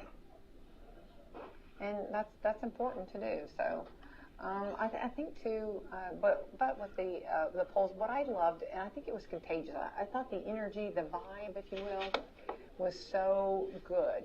I like that. You know what I mean? I like that everybody was in a great mood. Everybody was feeling it. Everybody had a lot of energy. Right. And I think that, to me, is what you want for election, right? Yeah, absolutely. Right. And I think we were talking about like candidates, like, oh my gosh, but that's always exciting for the candidates to see a lot of people. You get to talk to a lot of people, and it's more opportunity, and it doesn't, and the day goes by quick. I mean, in a lot of ways, Stephanie always talks about between the primary and the general election, it's like the longest job interview. Yeah. And it does seem like that. But then today, when you're out there and there's a lot of people coming out, and there's a lot of traffic and stuff, the day goes by fast, and you get to talk to a lot of people, and then like it feels like, well, the primary wasn't that far long ago, but them behind working the scenes every single day. I mean, that is a long stretch. It's a long stretch, because their Super Bowl, their big game is not one day for them. It's absolutely the not. whole year, the whole year. No. Yeah. So I think you have several, with that, you have several days that come up to this, and the big dance is today, the prom, the Super Bowl, or whatever you want to call it. Yeah, and so on some national news, it's just been called that they're going to project that Donald Trump is going to win the state of West Virginia and those electoral college votes. So is that a surprise? No. I didn't think it was. No. Okay. All right. No. Okay. That's not a flip. So far, neither one out of the projected calls, none has been a flip. So. Okay. Yeah. Right. Okay. Well, we're still waiting for the precincts to come in, and hopefully they'll be trickling in soon. And as soon as they come in, we will get the word to you. I'm sure they're back there working very hard to get all of that information. Yeah. It's going to be a long night. It's early. It's early on. It is early on. Just seeing if there's anything else been posted. So. West Virginia is the last projection And a recap, so far. why don't you do a recap of the ones we do know as far as like Kentucky already? So as of right now for Donald Trump, Kentucky, Indiana, South Carolina, West Virginia. He's now taking the lead in New Hampshire, but Vermont has been called for Harris, and they're getting to where some reports are saying that there will be a projected call in Florida because how quickly they're counting their votes sometime soon. So right now, I don't remember the exact electoral college numbers as of right now, but there's been 4 states called for Trump and 1 state for Harris. But again, all of these were considered safe states, so no one's flipped anything, or there's nothing out of the ordinary right now, not showing any trend. It is right now what is expected to be, how the turnout's expected to be. Exciting. Yeah. Exciting. So the night's young. Yeah, the night is young. Yeah, and when they do actually, so let's say that it might be Wednesday, or let's do on a local level here in the state. When we actually will give the results, they are unofficial. Yes, absolutely. Explain that process, Brad, or I can, but you can go ahead. So it takes up to a week, because once all the ballots are counted, then it has to go to the election board to make sure there's not been any irregularities or anything going on, and then the election board has so many days to certify the results, and normally our Washington County results were certified within 7 days. So there's not been any issues to where things have had to change. We've not had any irregularities. So they're the official, unofficial tonight. Unofficial. So we have, and we can talk to Stephanie at the end to talk about all that. And just an electoral college update, and thank you for sending this in right now. It's Donald Trump has secured 23 electoral votes, and Kamala Harris has secured 3, but again, these are all safe states. This is nothing that is surprising, so not showing a trend or anything like that. So that's where we are there. All right, wonderful. Good news on bringing like the states that have already that are ahead of already getting the results. You know what I mean? Yeah. And I think that's something. I say good news in the fact of that maybe we will find out some results. earlier than what we thought. Yes, maybe, absolutely. I think that's what everybody. There's been a lot of, so actually, when there's been a lot of people that that have been very much educated themselves on this election, which I love. You know what Absolutely. I mean? Absolutely. And I actually saw or heard, I've heard, people actually praying before they actually did their vote, and I love that. You know what I mean? And I think that's a good thing. I think I think we've had a lot of people that either way, and I'm not saying one way or the other, but I'm saying that have been very concerned and very, very invested, if you will, in this. Yeah, and just to give you an update, we were, they were called West Virginia for Trump, and like I said, that was a safe Republican state. But the polls closed there at 7:30, so within 5 minutes that was called.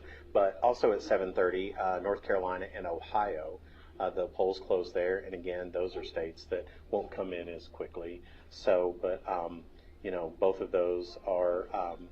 North Carolina and Ohio are ones that the Republicans are going to make sure they want to hold on to get their path, and so again, the states that are called, there's no shocks or no surprises, and again, West Virginia within 5 minutes being called, that was not a surprise. So, but North Carolina and Ohio, the polls closed, and again, we don't know what the turnout is on election day on voting, so there could have been still a lot of people in line at 7:30. So, right, yeah, definitely.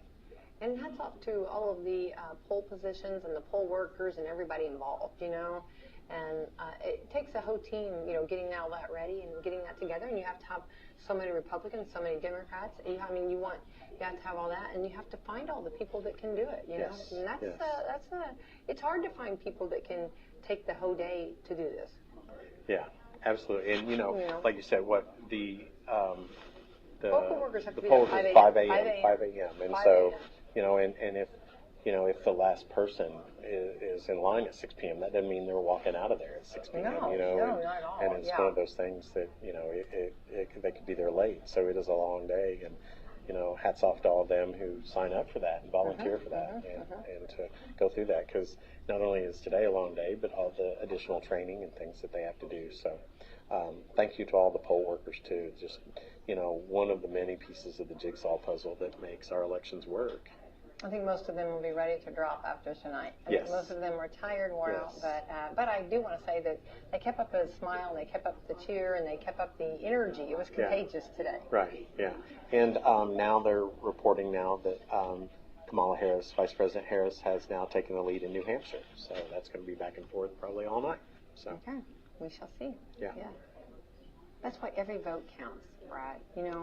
And for people, I think for some reason, I think that's, I hope that it's education. I hope that that's what people have realized, that how close some of these, especially in these local races, how close they can be. Yes, absolutely. And so this is a little bit of information that with 9% reporting in the state of Georgia, Trump has a 60.9% lead over Kamala Harris at 38.6. Again, that's 9% reporting, and it's early on, but that he's got about 100. He's looking at like a 100,000 vote lead early on, and this is not in some of the large metropolitan areas right now. So 9% in. Switch. So they can switch so fast. Yeah, so quickly. Like in the New Hampshire race, it was dead heat, and he took the lead, and then now she's taking the lead back. So I only got one story in between before you told the other. I know. Yeah, I know. Sorry. One of my stories usually takes. Yeah. And I know. You know that. I mean, that's at least 20 electoral college votes right there. Just one story. One story. And just to remind everybody, so this is Becky and Brad, and we are coming to you from the Washington County Justice Center. This is election night here in Washington County, all across the country. But we are normally we have started getting results in, but we this might be had a record-breaking lot. for us. Yes, it is. Yeah, we may. Yeah. We may say. Yeah. Sorry, All saying right. goodbye to some folks. We put them to sleep. Yeah. Thank you. Be safe. So, yeah. Thank you. Yeah. Thank I you to think my we rocked them to sleep. yeah. I think Thank you very much to my parents who came out and helped and supported me today. It was the same thing they did in the primary. Well, So Brad, of course, your parents rock, but I say, that's it. It's the whole family. You see this. You see and that's the thing is like there is so many family members here with That's Kenna. what I'm saying. So that's one of the best things about local politics is it's a family affair. It Get everybody is. It involved. really is. So It's exciting. but we're here. We're higher turnout. Yeah. It looks like so. The results are delayed a little bit. Mm-hmm. So we appreciate everybody being patient, and we're trying to give national information as it comes in. And we've got different people out in the field that are sending us information. Here comes Cinderella. The lady of the hour. Not a minute too soon. Yes. We've been waiting for Cinderella. Oh. For the ball. Yeah. Well, I'm probably already pumpkin it at this point. Yeah. How many precincts do we have in so far? We are working on the Washington 1-4. Okay. There is no absentee or early voting in that yet. They're still back there processing ballots. Okay. We had over 4,000. Over 4,000? Yeah. Okay. Over 4,000. Yeah. And make sure we have, Stephanie, real quick. Just We've got, real quick, squeeze we've in had here. over 4,000, which is a good thing, correct? Yeah, so it's 4,603. The Washington County voters that voted early. That includes military, overseas, in person, by mail, and also travel board. So we're doing things a little bit backwards this time. If you remember in 2020, we did the same way, where on our results, they are actually announcing election day results. That's all voters who went out to the polls. Then they will come back and they'll be doing their absentee voting and early voting. So the absentee is by mail, your travel board, and then the early voting category is the in-person that actually came to our central count office and voted in person. So we have a bunch of worker bees back there, so they are working hard. So we're running on fumes, but we are diligent to get it done tonight and have the results done. It might be a couple more hours before we have those early voting because they really turned out. So we are currently sitting at 65%. So Yes. Yeah. Oh so my goodness! I said 50. Yeah. I get it. Yeah. Okay, Yeah, you that's have to buy like the cake. 2% more Okay, that's good. than what we had. We actually, we've never had to do this before. We were crunching numbers, and we literally had to run and pick up, meet the courier at Cracker Barrel on Blankenbaker Parkway to pick up more ballots. So, because we were pushing precincts that had never had the turnout they had had, you guys showed up. So That's great. hats off to That's those who helped and met our voting system vendor halfway. They didn't bring us any biscuits or anything from Cracker Barrel. We kind of, but anyway, but got those ballots back. We dispersed them out to those precincts that were running close because that's the worst nightmare to have to do a court order to extend polling hours. So nobody wants to disrupt the judges. No. So they already have their court business going. So So it worked out. It always does, but it's been a madhouse, nonstop since since the 28 days started early voting. So. And this morning, like at 6 o'clock, we were at 900 and something. I mean, a little bit after 6 Oh my a.m. gosh. I mean, that was like early start. Let's go. Yeah, so we have on our EPO books, we have the central hub here at the office, and literally, I was getting messages from the inspectors before they even, like when they were showing up to get through the polls at 5 to open everything up. They're like, people were out there standing. Some of our precincts had over 100 people waiting. Okay. So literally within 5 minutes, the number shot up, and it's like, whoo, and you guys really turned out. So I love that. Doesn't that make you so happy as a clerk? It does. I mean, isn't that your whole team? Well, because it costs the same amount of tax-paying dollars to put on an election. You have to be prepared. There's a lot of laws that go into effect that you have to abide by. So literally, if one person shows up, you're still going through all of the emotion. But how rewarding to have 65%. Yes. I mean, that's over. I can't believe we're not crying right now. Right. I love that so much. Yeah. So we exciting. still have a couple provisional ballots that are they have to wait until the county election board meets 10 days after the election. We have literally one overseas ballot that we're waiting to come back. They have up until 10 days. So yeah. So I watched that number and I'm like, oh, because we had like 19,573 registered voters in the county at that freeze period at midnight on the 7th. When I came in this morning and pulled it up, there was 124 people that had gone to Indiana Voters and registered to vote that had not registered before. Unfortunately, they were not eligible. Right. So we batted a lot of calls. I mean, the calls are ringing off the hook, the phone, because everybody's passionate about voting, but unfortunately, a lot of them, were either registered in different counties or that they were hadn't voted and had been canceled out by the state. So we had a lot of those. So I think after this election's over, then the state will come back and really educate, give us the resources to educate those voters who are now intrigued by the process and want their voice heard, but then have to constructively make that happen. So unfortunately, if you live here or you pay taxes here, that doesn't make you a registered voter. So there's a process. So I'm sure that we will be able to Learning. Yeah, it's a learning definitely process. learning. Yeah. Most definitely. Well, I think that this is so exciting. I'm so happy to hear this news, and I think that I hope that it continues for the elections to come. And I definitely think this is going to be down in history. I hope that every, the team. I hope how I guess even like the poll workers talked about how it's almost like the vibe. It's almost like electric. The excitement, the thrill of all of this. Everybody's, everybody's so hyped up, ready. Oh, most definitely. I mean, we have voters, that you can register to vote in the state of Indiana if you're 17 and you're going to be 18 by the general election.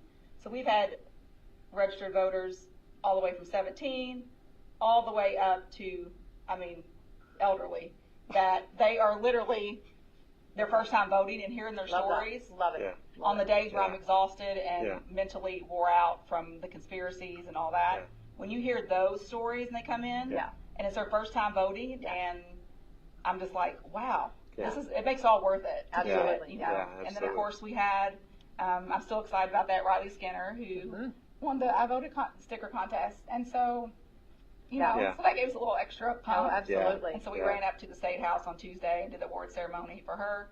So it's just like those little things that happen. So what I said it and I heard somebody around us. We want a Riley sticker. We want a Riley sticker. Yes. And I will tell you, one of our very own West Washington, Melissa Packwood. I was literally, when we weren't getting our shipment in time from the State House, I was like, we're making this happen, and I was like, wait a minute. Who do I know that works at Discount Labels? Because I used to work there years ago, and everybody I've worked with no longer works there. And I put a message out, I'm like, hey, I called up the state, I need that file. Like, they made it happen. I love that. So, and it was just like, and it just worked out. So we made it happen. But so it's been a long road, and it's we might be here till the wee hours of the morning. Heck, we might just be in our clothes when the court opens at 8 in the morning. We might just be like, hey, that's right. We're pulling all nighter. Here we are. The Honorable Dustin House. It's going to turn out to be a voting marathon. And like you talk about our response. I mean, every election it's gotten bigger and bigger. So we might have to do some tweaking with the size of my office or whatever happens, because good problem to have. We were literally compacted. I call it the McDonald's concept, drive-through concept. We were literally herding the voters through and trying to process them, and we still have the other side of the office going. So it's been all hands on deck, and then some. Yeah, love that. Well, we've got Salem 1 in. Salem 1, and then we're working, like I said. More precincts coming? Yeah, we're processing those and get the reports out to you guys. And like I said, they're still processing those absentee ballots. Love that. And so we have to make sure all the numbers match, the record, all the reports have to match before you can even start opening up the envelopes to then retain their envelope. And then, of course, that secret ballot still stays secret and goes on. But you can't separate those two until everything matches. So that's a tedious process. So we knew there was a lot behind the curtain. It goes on. Yes, there is. There is. And you do a great job, and your team does a great job. So we're going to give you a shout out. We've been. I hope your ears are burning. We've been talking about your group. And at this point, everything's burning. Well, good. We're running on fumes. Right. Absolutely. We're going to get on Salem. Everybody's chomping up the bit to get this, so we're going to go ahead and. Well, I know she's got a lot. They're like, where is she? Where is she? Thank you. Okay. So, as you heard, we have got Salem 1. So, we will sorry. And she said none of the absentee or early voting is been processed yet. This is just all election day voting. So public question 1, we had 125 in the yes and 150 to the no. So currently right now that's 45.45% to 54.55% no leaning there. So in straight party ticket voting, again, this is day of voting today. For straight ticket Republican Party, there was 95, Democrat Party 14, Libertarian 2, and We the People Party 6, and that's in the straight ticket voting.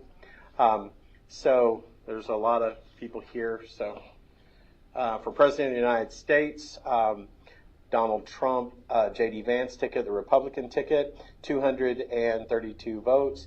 Kamala Harris, Tim Walz, the Democratic ticket, 78 votes.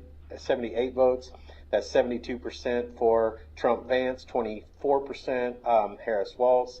And then the Chase Oliver ticket, which is Libertarian, got 1.86% of the vote with 6 votes.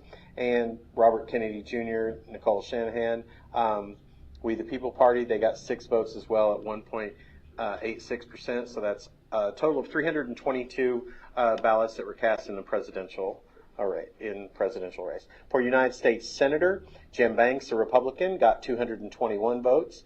Valerie McRae, the Democrat, got 86 votes. Andrew Horning, the Libertarian, got 14 votes. That's a 68.85% for Banks, 26.79% for Valerie McRae, and Andrew Horning at 4.36% for U.S. Senate. For Governor and Lieutenant Governor, Mike Braun and Micah Beckwith, the Republican, 196 votes. Jennifer McCormick, Terry Gooden, the Democrats, with 97 votes. And Donald Rainwater, Tanya Hudson, Libertarian, with 28 votes. That's 61% for Mike Braun and to 30.22% for Jennifer McCormick. For Indiana Attorney General, Todd Rokita, the Republican, at 225 votes. Destiny Wells, the Democrat, with 88 votes. So that's 71.88% to 28.12%. United States Representative in Congress, District 9, Aaron Houchin, Republican, with 227 votes, and Timothy Tim Peck, the Democrat, with 78 votes, and Russ Brooksbank, the Libertarian, with 17 votes. So Aaron Houchin currently right now takes the lead 70% to 24% over Tim Peck. For State Representative District 69, Jim Lucas, the Republican, with 219 votes, and Trish Whitcomb, the Democrat, with 96 votes. He takes the early lead there. The Republican does 69.52% to 30.48% for Trish Whitcomb. Stephanie Rocky, unopposed, 275 votes. County Treasurer Nancy Coates, Republican, unopposed, 269 votes. County Coroner Shonda Keltner, unopposed, 276 votes. County Surveyor Emily Rodman, the Republican, with 227 votes. Max Green, Libertarian, with 67 votes. Emily Rodman takes the early lead, 77.21% to 22.79%. County Commissioner District 1, Philip Marshall, the Republican, 234 votes. David Norton, the Democrat, 76 votes. Philip Marshall takes the early lead, 75.48% to 24.582% for the challenger.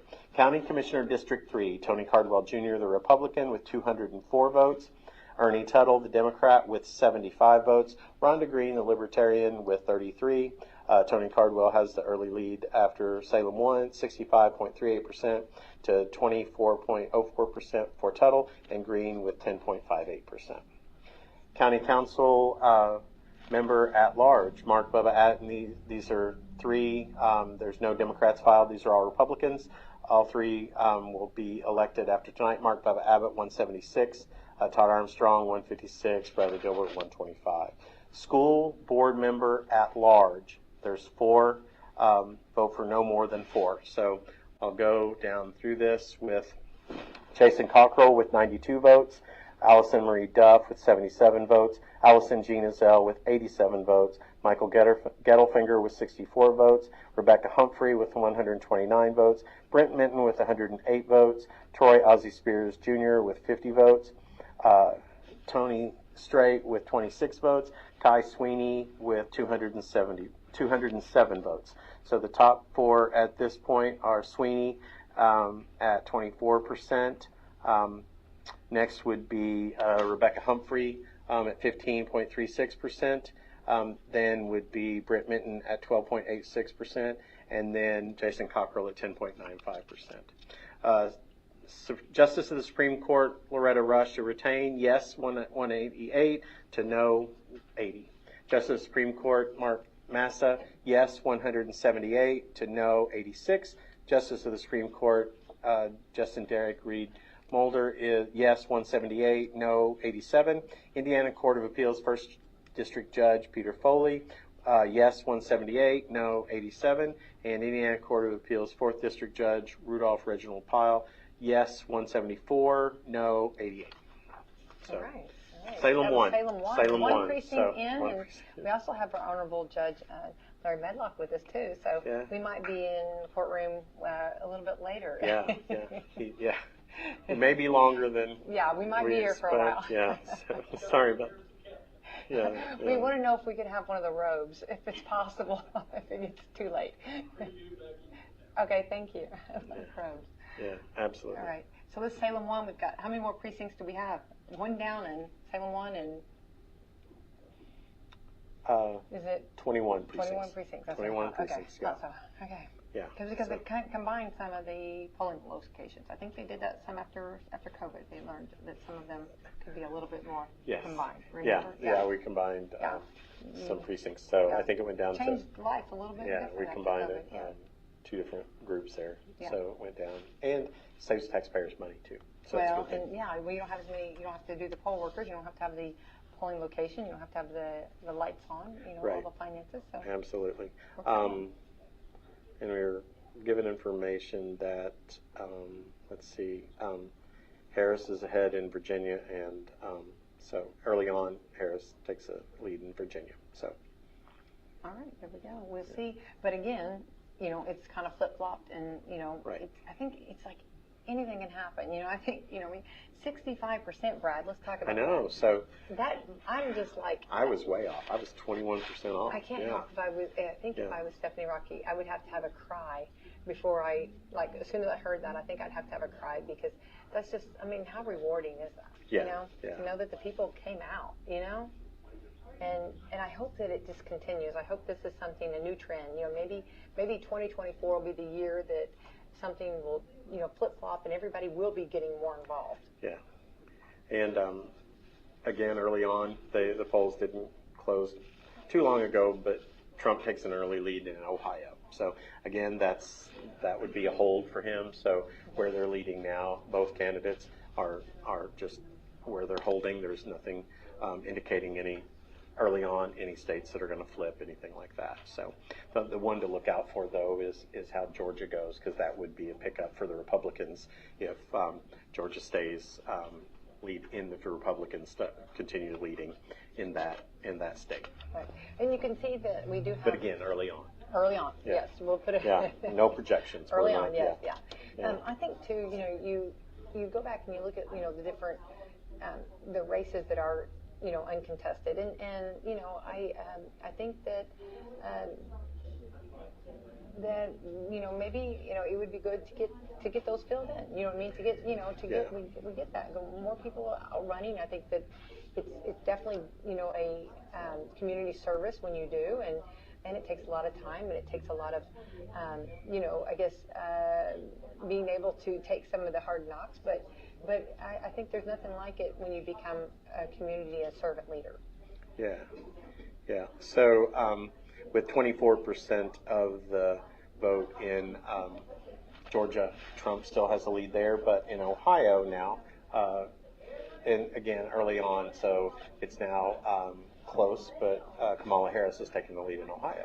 So Oh wow! So it's So early this has numbers, been- early yeah. numbers. Now, So- is that something that I can't remember, is Ohio something that we kind of predicted that, or was that something that's a little different? Well, it would be a flip if, Flip, because okay, it that's went, what, okay, I thought so. yeah, Okay. yeah, so,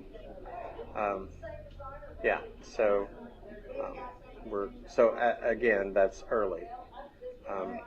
So we talked with our clerk. She stopped in real quick, and she's very busy, her team back there. But we kind of found out why, normally at this time, and we're not saying it bad, but, we took the airways a little bit after 6, and normally we start rolling in with the precincts, and usually about now we start wrapping up and telling everybody, blow out the candles, good night. But it's not the case, and as you can tell, that the reason is they've got a lot more to be tallying up.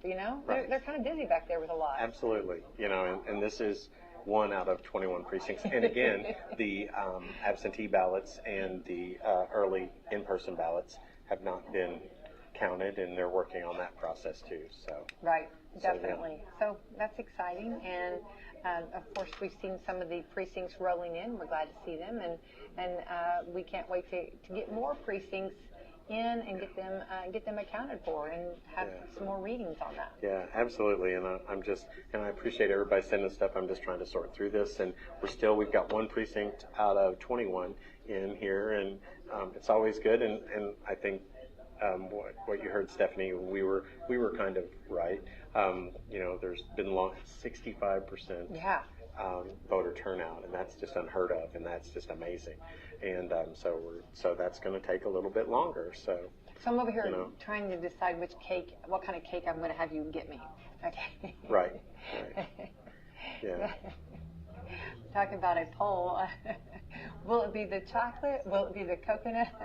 Okay, so we have. Will it be cotton roll or pumpkin roll? I don't know.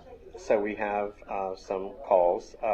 So in the presidential race, they're calling Florida, Missouri, Alabama, Tennessee, and Oklahoma all for Trump. So that's a keep. Yeah. That's a keep. So that's not, again, nothing flipped and anything like that. And Kamala Harris's lead in Ohio is, where the vice presidential nominee J.D. Vance has his home state, but that lead has gone down a little bit too. So, but again, that's very early on. So there's, but as of right now, everybody is just staying where they look at. So, and I think it's interesting that Florida was called very early, but again, we talked about that earlier. Like within 20 minutes, they had half of their ballots counted. So, so that's good. So that's good. Well, it's going to be exciting. It's an exciting night tonight, and for those that love the political realm, this is this is your Christmas, your dance, your prom, whatever you want to call it, right? Yes. Yeah. This is definitely. So I'm getting calls or getting texting on that. Yeah. All right. So. A big night here, and we are here at the Justice Center right here in Washington County, waiting for the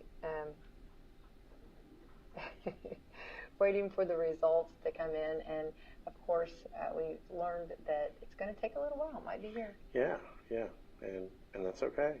Yeah. So they've now called Maryland and Rhode Island for Harris, which those are keep states, so that's nothing flipped there. So those were safe Democrat strongholds. So things, as of right now, there's not been any upsets in the state or anything flipped, anything like that. So, and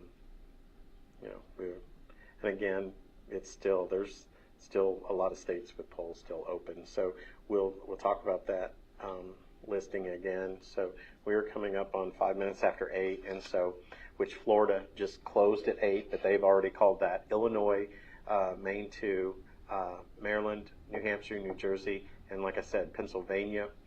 Their polls closed at 8 o'clock, except for 5 counties. 4 of those that had voting problems earlier are extended to 10 p.m. So if they're in line at 10 p.m., they can still vote, and 1 county till 9:30. So we've got Stephanie coming in with some more vote tallies. Awesome. Thank you. This is Salem 2. All right, here we come. Salem 2. So on public question number 1, yes, 138. On no's, we're 166. Straight party tickets in Salem 2, Republican Party 123, Democrat Party 35, Libertarian Party 1, We the People Party 5. For President and Vice President, Donald Trump, J.D. Vance, 274 votes, Kamala Harris, Tim Walz, 93 votes, Chase Oliver, 2 votes, and Robert Kennedy Jr., Nicole Shanahan, 3 votes. Trump won that precinct 73% to 25%. For United States Senator, Jim Banks, the Republican, 257, Valerie McRae, the Democrat, 97, and the Libertarian Andrew Horning, 13. For Governor, Mike Braun, 232 votes, Jennifer McCormick, 113, and Donald Rainwater with 23. So Mike Braun extends his lead for the governor's race there in Indiana. Attorney General Todd Rokita, Republican, 261, Destiny Wells, 104. United States Representative Congress District 9, Aaron Houchin, Republican, 270, Timothy Tim Peck, the Democrat, 84, Russell Brooksbank, Libertarian, 14.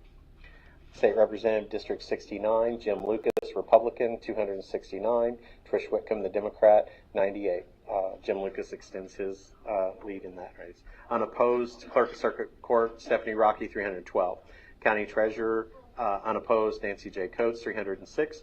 County Coroner, Shonda Keltner, unopposed, 310. County Surveyor, Emily Rodman, the Republican, 267. Max Green, the Libertarian, 73. County Commissioner, District 1, Philip Marshall, the Republican, 263. David Norton, the Democrat, 95. County Commissioner, District 3, Tony Cardwell Jr., the Republican, 241. Ernie Tuttle, the Democrat, 94. Rhonda Green, the Libertarian, 25. Mark Abbott, for this county council member at large, all through, there's nobody on the Democrat side. Mark Abbott, 187. Todd Armstrong, 171. Bradley Gilbert, 134. For Salem School Board, member at large, Jason Cockrell, 119. Allison Marie Duff, 102. Allison Jean Ezell, 137. Michael Gettelfinger, 75. Rebecca Humphrey, 118. Brent Minton, 106. Troy Ozzie Spears, 48. Tony Strait, 25. Ty Sweeney, 211. That's in Salem, too. To retain Justice Supreme Court, yes. Loretta Rush, yes, 198. No, 103. For Supreme Court, Mark Massa, yes, 195. No, 104. Justice Supreme Court, Derek Moulter, yes, 195. No, 107. Indiana Court of Appeals, 1st District Judge Peter Foley, yes, 200, and no, 104.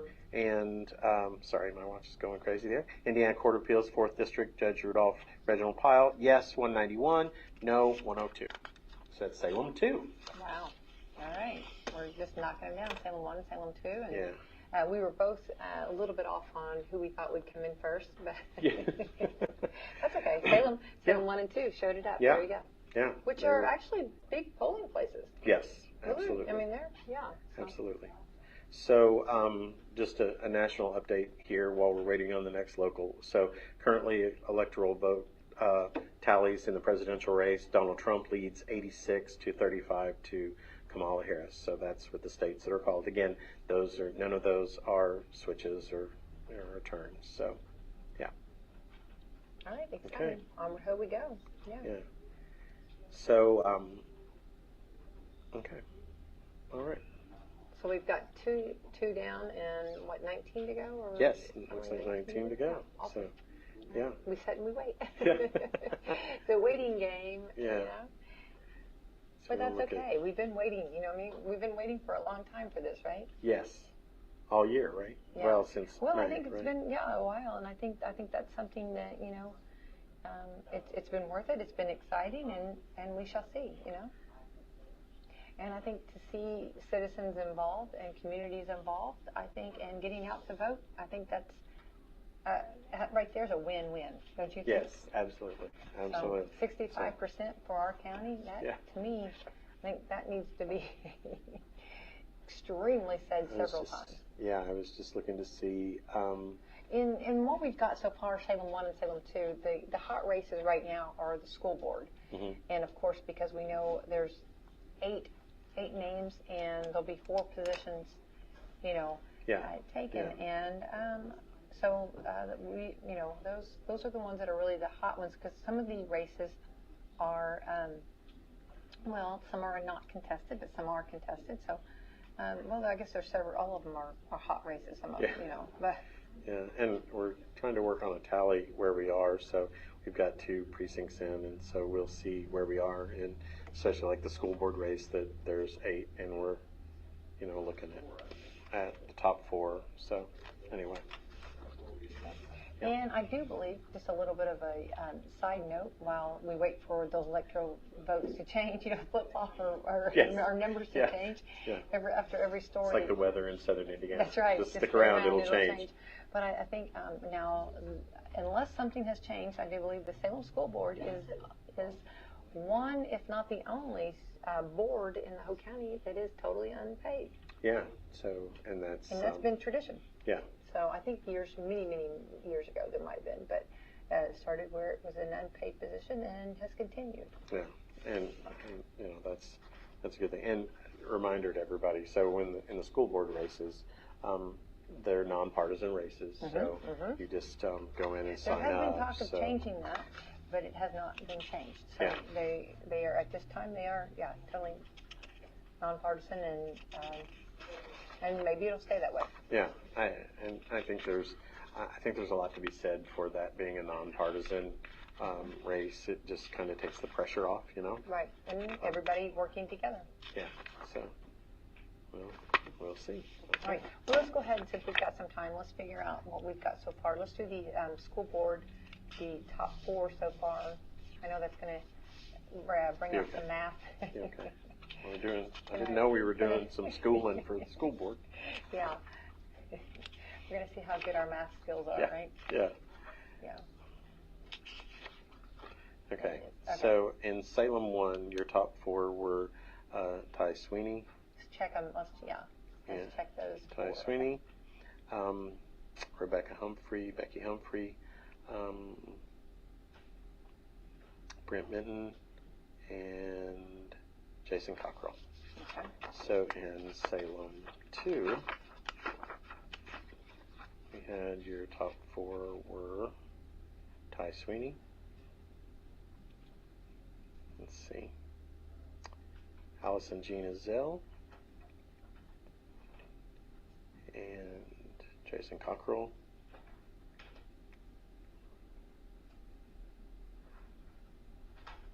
And Rebecca Humphrey. Okay. So. There we go. Okay. All right. Yeah. Well, I appreciate that. I appreciate it. So we're put you on the spot, didn't I? Yeah. Our producer's supposed to be supposed to be tabulating here. I'm waiting on a our number. producer's over there on the phone playing a game, playing Gold Rush or whatever. Candy Crush Saga. Candy Crush. I knew there was something. I don't play the games. Yeah. I knew there was something. That's what our producer's over there. He's playing. He's on the games, playing the games. And so hold on. Yeah. So there's. Here comes the bell of the ball. Here we go. Yes. Cinderella, back to the ball she goes. So Salem 1 and Salem 2. Here we go. All right. We are ready. Yes. Are we at Salem 3? Wow. Salem 3. Awesome. Okay. Salem 3. For public question number 1, yes, 140. To no, 184. Straight party, Republican ticket 113. Democratic Party straight ticket 34, Libertarian Party 3, We the People Party 10. For President and Vice President, Donald Trump, Republican 271, Kamala Harris 121, Chase Oliver with 3, and Robert Kennedy with 2. United States Senator Jim Banks, Republican 247, Valerie McRae, the Democrat 117, Andrew Horning 22. Governor and Lieutenant Governor Mike Braun, the Republican, 226. Jennifer McCormick, the Democrat, 139. Donald Rainwater, 28. For Attorney General Todd Rokita, the Republican, 258. Destiny Wells, the Democrat, 126. United States Representative in Congress, District 9. Aaron Houchin, the Republican, 265. Timothy Peck, the Democrat, 108. Russell Brooksbank, 19. For State Representative District 9, Jim Lucas, Republican, 257. Trish Whitcomb, the Democrat, 130. Clerk of Circuit Court, unopposed, Stephanie Rocky, Republican, 325. County Treasurer Unopposed, Nancy Coates, a Republican, 325. And County Coroner, Shonda Keltner, Republican, unopposed, 326. County Surveyor, Emily Rodman, the Republican, 275. Max Green, Libertarian, 80. County Commissioners, District 1, Philip Marshall, Republican, 275. David Norton, Democrat, 101. County Commissioner, District 3, Tony Cardwell Jr., Republican, 229. Ernie Tuttle, Democrat, 115. Rhonda Green, Libertarian, 37. County Council, Mark Abbott, 205. Excuse me, Todd Armstrong, 191. Bradley Gilbert, 145. Salem School Board Member at Large, Jason Cockrell, 116. Allison Marie Duff, 90. Allison Gina Zell, 135. Michael Gellerfinger, 74. Rebecca Humphrey, 146. Britt Minton, 124. Troy Ozzie Spears, 53. Tony Strait, 32. Ty Sweeney, 244. So, top 4 in that, Ty Sweeney, followed by Rebecca Humphrey, followed by Allison Gina Zell, excuse me, and then Brent Minton. Top 4 vote getters there. On the Supreme Court, Justice yes, 221, 84 no's for Loretta Rush. Sorry. Supreme Court, Mark Massa, yes, 217, no, 86. Supreme Court, Derek Moulter, yes, 212, no, 89. U.S. Court of Appeals, Peter Foley, 215, no, 85. All right. Well, Brad, it's going to take a while. There you go. Yeah, it is. Absolutely. Well, these are a lot of results. You're doing a lot of reading, and I appreciate that. And giving us the results. And we've been asking for them. So, and yes. Now they're hitting us with them, and that's exciting. Yeah. So, Mike Braun continues to add to his lead in the governor's race. Jim Banks, which has already been called by national outlets, he's leading in the senator race. All right. So that's exciting. And we've got 3 precincts in. So, 18 more to go? Yeah. Right? Yeah. I'm doing the math. We may be here all night. Yeah. It might be. Anyway, and we'll check in and I don't have the phone right now. It's kind of been used, so kind of depending on you right now. So if anybody wants to text Brad, that would be great. But we've got 3 of the precincts in and more coming in, of course. So where we are through these precincts, in the school board race, Ty Sweeney, 662, Becky Humphrey, 393, Allison Gina Zell, 359, and Brent Minton, 338. So that's the top 4 through the first precincts. All right, there we go. On the Salem School Board race. Right. Exciting for sure. So again, for those just now tuning in, Becky White and Brad Gilbert here at the Justice Center and election night 2024. And of course the polls closed at 6, but it was was it 8 o'clock or so, or a little bit before 8 before we got the first precinct in. So, yeah. So of course the Stephanie Rocky, our clerk, came and spoke with us and said that that's because there's so many numbers out. That makes sense. It makes sense, and 65% came out today. So hats off to the community. We're going to give a big thank you to you for coming out and doing what we need to be doing, getting out and voting.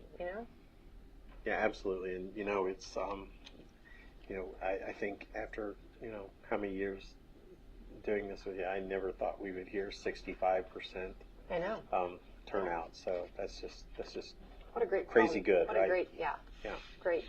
So, and we hope this momentum keeps up. We hope it continues, and I think an informed community is is more maybe a happier community. When you know and when you're in the know and you stay up on things, and when you're talking about a county that's a large county, it's a rural county. There's a lot going on, and to keep in the know and to find out and to get to do your own homework about candidates. I think that's a great thing. Yeah, absolutely. And it's just and like she said, she had mentioned, if you have one voter versus every voter, it costs the same. So absolutely. Get out and take advantage of it. Oh, yeah. Well, we've had years, Brad, where we've been very low in the voter turnout. And that's discouraging for the clerk's office, like what she was saying, that they've still gone through all of the drills. I mean, they've gone through all of the the obstacles, the things they've had to do, the hurdles they've had to, to jump to get here to election night, and then how rewarding it is when you're talking to 65%. Yeah. I think it's wonderful. And one of the National News Decision Desk has now, just within the last minute, called the Indiana governor's race for Mike Braun. So he is the projected winner in the Indiana governor's race. The Republican Mike Braun, former U.S. senator, and he. Actually, more of the I think his hometown's more Jasper area, kind of that area over there, down there, southern Indiana. Yeah, so that's exciting. Yeah, we like that. Yeah. So, but anyway, so he decided he wanted to leave being the U.S. Senate and come home and be the governor here. So, as of right now, there's actually 2 national news desks that are calling that for him. So, love that. Yeah. Got more things that are coming in. Here we go. Let's see, anything else? All right, and our precincts are rolling in. We've got 3, still more to come. Oh, here we come. Here comes the bell of the ball again. And yay, we're so glad to see this. And real quick, on a national note, they have called the Florida Senate race for Tim Scott, or what is it? The Rick Scott, the Republican. Yeah. He's won re-election there. Okay, we have Salem 4. So the public question number 1, yes, is 141. No is 184. Straight Party Republican, 106. Democrat 19. Libertarian 4. We the People 6. Oh. President, sorry, I didn't notice 2 pages there. President, Vice President, Republican Donald Trump, 274. Kamala Harris, 88. Chase Oliver with 2. Robert Kennedy Jr. with 5. United States Senator Jim Banks, Republican, 263. Valerie McRae, 81. Andrew Horning with 18. Mike Braun, which he's a projected winner. They've called that, but Republican, 236. To Jennifer McCormick, 108. Donald Rainwater, 25. Attorney General Todd Rokita, 267. Destiny Wells, 88. This is killing me again. U.S. Representative Congress District 9, Aaron Houchin, the Republican, 276. Timothy Peck, the Democrat, 76. Russell Brooksbank, 17. For State Representative District 69, Jim Lucas, Republican, 75.14% at 272 votes. Trish Whitcomb, the Democrat, 90. Clerk of Circuit Court, Stephanie Rocky, Republican, unopposed, 322. Nancy Coates, the Republican County Treasurer, 315, unopposed. Shonda Keltner, I apologize, Shonda, Republican, 315, unopposed. Emily Rodman, the County Surveyor, Republican, at 275. Max Green, Libertarian, at 71. Philip Marshall, County Commissioner, District 1, Republican, 271. David Norton, the Democrat, 87. County Commissioner, District 3, Tony Cardwell Jr., the Republican, 237. Ernie Tuttle, the Democrat, 75. Rhonda Green, Libertarian, 46. Mark Abbott, Republican, County Council at Large, 212. Todd Armstrong, Republican, 183. Bradley Gilbert, 169. Salem School Board Member at Large, Jason Cockrell, 120. Allison Marie Duff, 108. Allison Gina Zell, 139. Michael Gettelfinger, 71. Becky Humphrey at 181. Brent Minton, 128. Troy Ozzie Spears, 63. Tony Strait, 34. Ty Sweeney, 250. Top 4 for this precinct is Ty Sweeney, Becky Humphrey, Allison Gina Zell, and Brent Minton. Thank you. Thank you. You're bribing me now with something to drink. Justice Supreme Court Loretta Rush, yes to retain, 230. To no, 88. Justice the Supreme Court Mark Massa, yes, 217. No, 93. Derek Reed Moulter, yes, 220. No, 88. Indiana Court of Appeals, First District Judge Peter Foley, 222. No to 90. Indiana Court of Appeals, Fourth District Judge, yes to retain, 222. To no, 83. So that's Salem 4. Salem 4. 1, 2, 3. Cool. So Yeah, and we'll get the numbers with the math, and thank you for bailing me out here. We needed a drink real quick. Yeah. Mountain Dew Well, Zero. Can't go wrong with that. No, you're actually doing a lot of talking tonight, Brad. You know what I mean? And we went on like 2 hours ago. We did, yes. We went on a little early. Well, this is a lesson learned for us too. To realize if we're going to have elections like this, maybe we'll wait a little bit closer to the precinct time. Yeah. Yeah. So we'll see. It's a learning curve for everyone, for sure. I was just checking on some of the national races to see what we've got. So, okay. Exciting night. Yeah.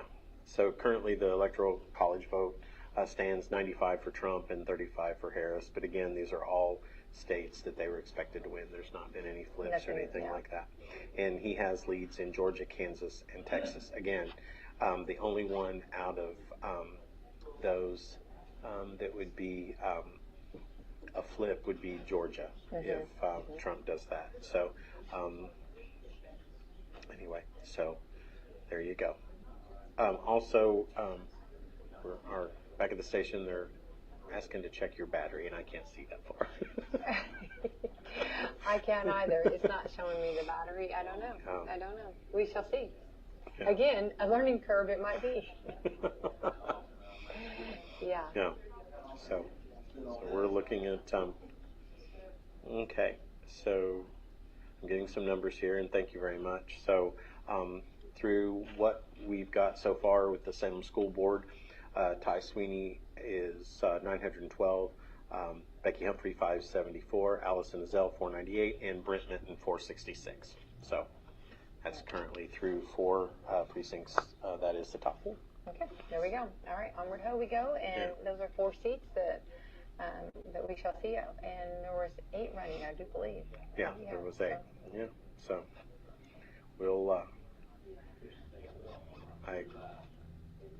And again, all the folks that are sending stuff in and stuff we're looking at. Thank you very much for sending that in. So I appreciate we that. can Absolutely, keep ahead of the state races and the national races and stuff as we go. So right, yeah. Trying to keep everybody informed. And as far as the battery going, we. I can't see. Hopefully, I'm sorry, they were asking for us to check the battery, and I can't see. Check the battery. We can't see. No, there's nothing. I don't know that it says up there. I guess it does. Yeah. Again, I've got my own struggles over here.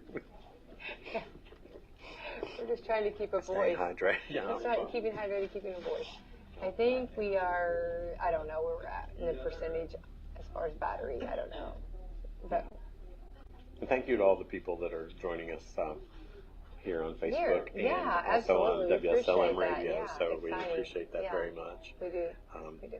So. And we're trying to get the results to you because we know that you are wanting them, maybe and be able to go to bed at a decent time tonight. So we are, as soon as they come in, we are actually reading them, trying to get everybody in the know. So, and just how quickly all this changes, just we're looking at the national race. Ohio has flipped back to Trump leading there, which would be a keep for him. Texas is still trending, and Georgia is trending even further red. So that's just some of the. So Georgia would be the first state to flip for either candidate if Trump ends up pulling out a victory there in the state of Georgia. Well, that's exciting. And the polls have closed in Georgia, correct? Yes. Right? Yes. And, yeah. So they're kind of doing what we're doing. It's kind of a waiting game, you know. And now. National News Desk are calling the state of Arkansas for Trump, and again, that's a keep. That's not a flip. So that's expected. So, and just a little trivia for you. In some of the from Florida results, some of the heavily Democrat counties. Trump has outperformed even his 2016 numbers and 2020. Oh, wow. So that's just looking at some of those trends. They've already called Florida for Trump, so he had a good night there. But so he lost one of those counties, Osceola County, by 14 points in 2020 to Biden, and he won. He won it by over 2%. So, Oh, wow. you know, just some. I think it's always interesting to see where the flips are. So, I do too. Yeah, and I think that's. I mean, again, like if you're playing a game, I mean, you know, what I mean, that's why they call it a game. This is why they call it, you know, an election. You never know, and just like the, you know, the voter turnout, we knew that it was going to be high, but 65% is what we are reaching at. That's fantastic. Yeah, absolutely. I mean, that's. I mean, you would want that for a national election. How cool would that be? 65% of the eligible voters, and so, and and just for the record, and all of these are early on. We've got all of the, you know, the big states are still, you know, early on. They've got a lot of them less than 10% reporting, but something that's a little bit. Donald Trump has now taken a $2 million vote. $2 million vote lead in the popular vote, and so, you know, that's just a little trivia for you there. How that goes. I think that's interesting because, you know, even when he's been favored to win an electoral college, he hasn't been favored in the popular vote. So that's it. And again, it's all early on. But you know, we keep talking about it. You know, 65% is great, but on top of that, and like Stephanie said, and you had talked about it on Coffee Club and other things that you've done is. The elections cost the same for one voter, absolutely. And she reiterated that. So and you I have think the elections costing the I same. think like each ballot is like 35 cents or something like that, and you tally that up, you know, and what a wonderful problem today. They had to go get some more ballots, you know. Isn't that awesome? Absolutely, yeah. I love that. Yeah. So it's good when you know you're wanting a good turnout. And again, another news organization has Trump. Again, winning Arkansas, so that's another get. So we have some other totals in local races. So, in the commissioner race, District 3, as of right now, Tony Cardwell 749, Ernie Tuttle 521, and Rhonda has got 141. So that's where we stand. Rhonda Green has got 141. So that's where we're looking at. So after those precincts, Tony Cardwell is extending his lead over the Democrat Ernie Tuttle and Rhonda Green, the Libertarian candidate. All right. Well, that's it. And you know, sometimes it's hard to do the math. You know, especially like if you're driving down the road, we have people that are, you know, listening, you know, by radio and. Or we've had some that are at ball games that are, you know, texting, wanting to know, wanting to know, and we appreciate that. However, you're tuning in or joining us, we appreciate that for sure. And they were saying for sure, please let the results start coming. Yeah, they were begging us. We were in the same boat. Yeah, we were wanting them too. So. After all these years, how many of you know me to start losing my voice? I know. I think that's the first I don't even remember so. that in school. I think so. You. Well, I mean, no, I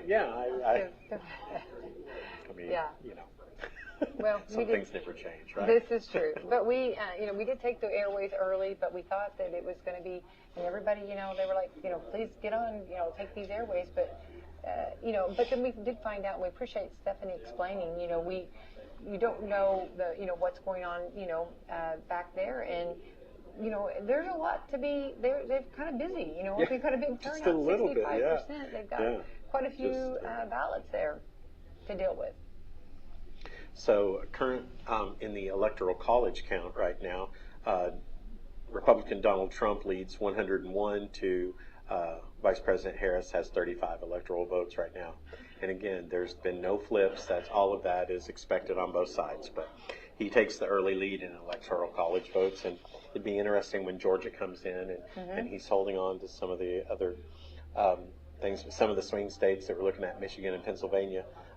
Very early on, so it's really close there. So I mean, we're coming down to the wire. And again, even though he's got the electoral college lead right now, these are states that both candidates have held on to. So there's nothing flipped right now that would indicate, you know, a change one way or the other. So. Right. Well, that's exciting, for sure. And it's an exciting night, and thank you for tuning in. We appreciate that. You are listening on radio, WSLM 97.9 FM, 1220 AM, and then, of course, by Facebook, by Twitter, by YouTube. We're on all of it, and we appreciate everybody for being a part of this. Yeah, and thank you for sending this in. There's an update, and with precincts in, I was correct in Tony Cardwell has extended his lead, but he has 911 votes to Ernie Tuttle's 359 and Rhonda Green with 141. So thank you very much for correcting that. So first time candidate is adding to his lead there. So I apologize for that. Thank you for we sending need that help, in to as me. you can see. Yeah. I appreciate that. Yeah, definitely. Well, it is hard, when you're, doing all the math, and our producers over there playing Candy Crush. Yeah. He did bring us a drink, so we need a drink. Our production crew is not adding it up. So it's been a long night for all of everybody. Yeah. And there is an update, which they've added. Illinois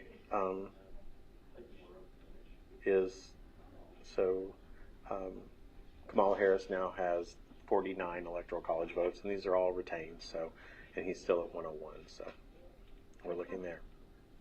All right, we'll shall see how the night goes. It's going to be a long night, and for everybody around, and some of the polls are still open, still voting throughout the USA. And yeah, absolutely. And so we're looking at the next round of polls to close at 9 p.m.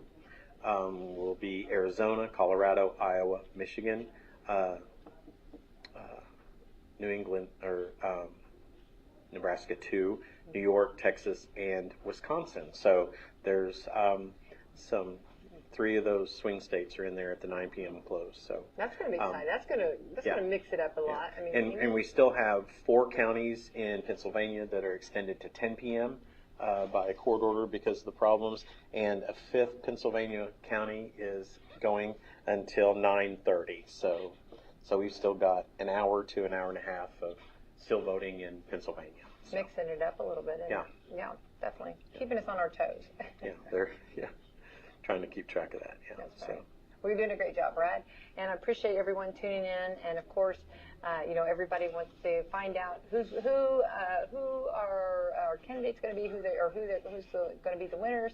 And we are as excited to bring you that information. And of course, we know the precincts are coming in right now, and we are getting the precincts, so it's exciting. And hopefully, maybe they'll talk about a big wave of precincts coming in. Yeah. So. And this is one of the national news desks. This is a switch. This would be a flip if this holds, but it's early and things have been back and forth. But with 37% of the vote in Virginia, Donald Trump has taken the lead in Virginia. So that would be a pick up if that holds. But again, 37% of the vote, and that's been back and forth. So we're looking at that. But they're getting the votes counted as we go. So. All right, wonderful. All right. Again, he added 10 more electoral votes, so he's winning 111 to 31 to Vice President Harris's total. So. And that's, okay. Yeah, that's exciting. The map's starting to color in. I was going to say, you see the maps and see all that, and getting those states already declaring and already getting the votes, or getting the electoral votes, and getting those numbers, makes us realize that we're getting where we want to be to find out, Yeah. All right. So on the public question number 1 at the beginning of the ballot, yes, 544, and no's are 684. So that is currently losing on the public question there. So the first thing on the ballot there. So we'll see how that holds up.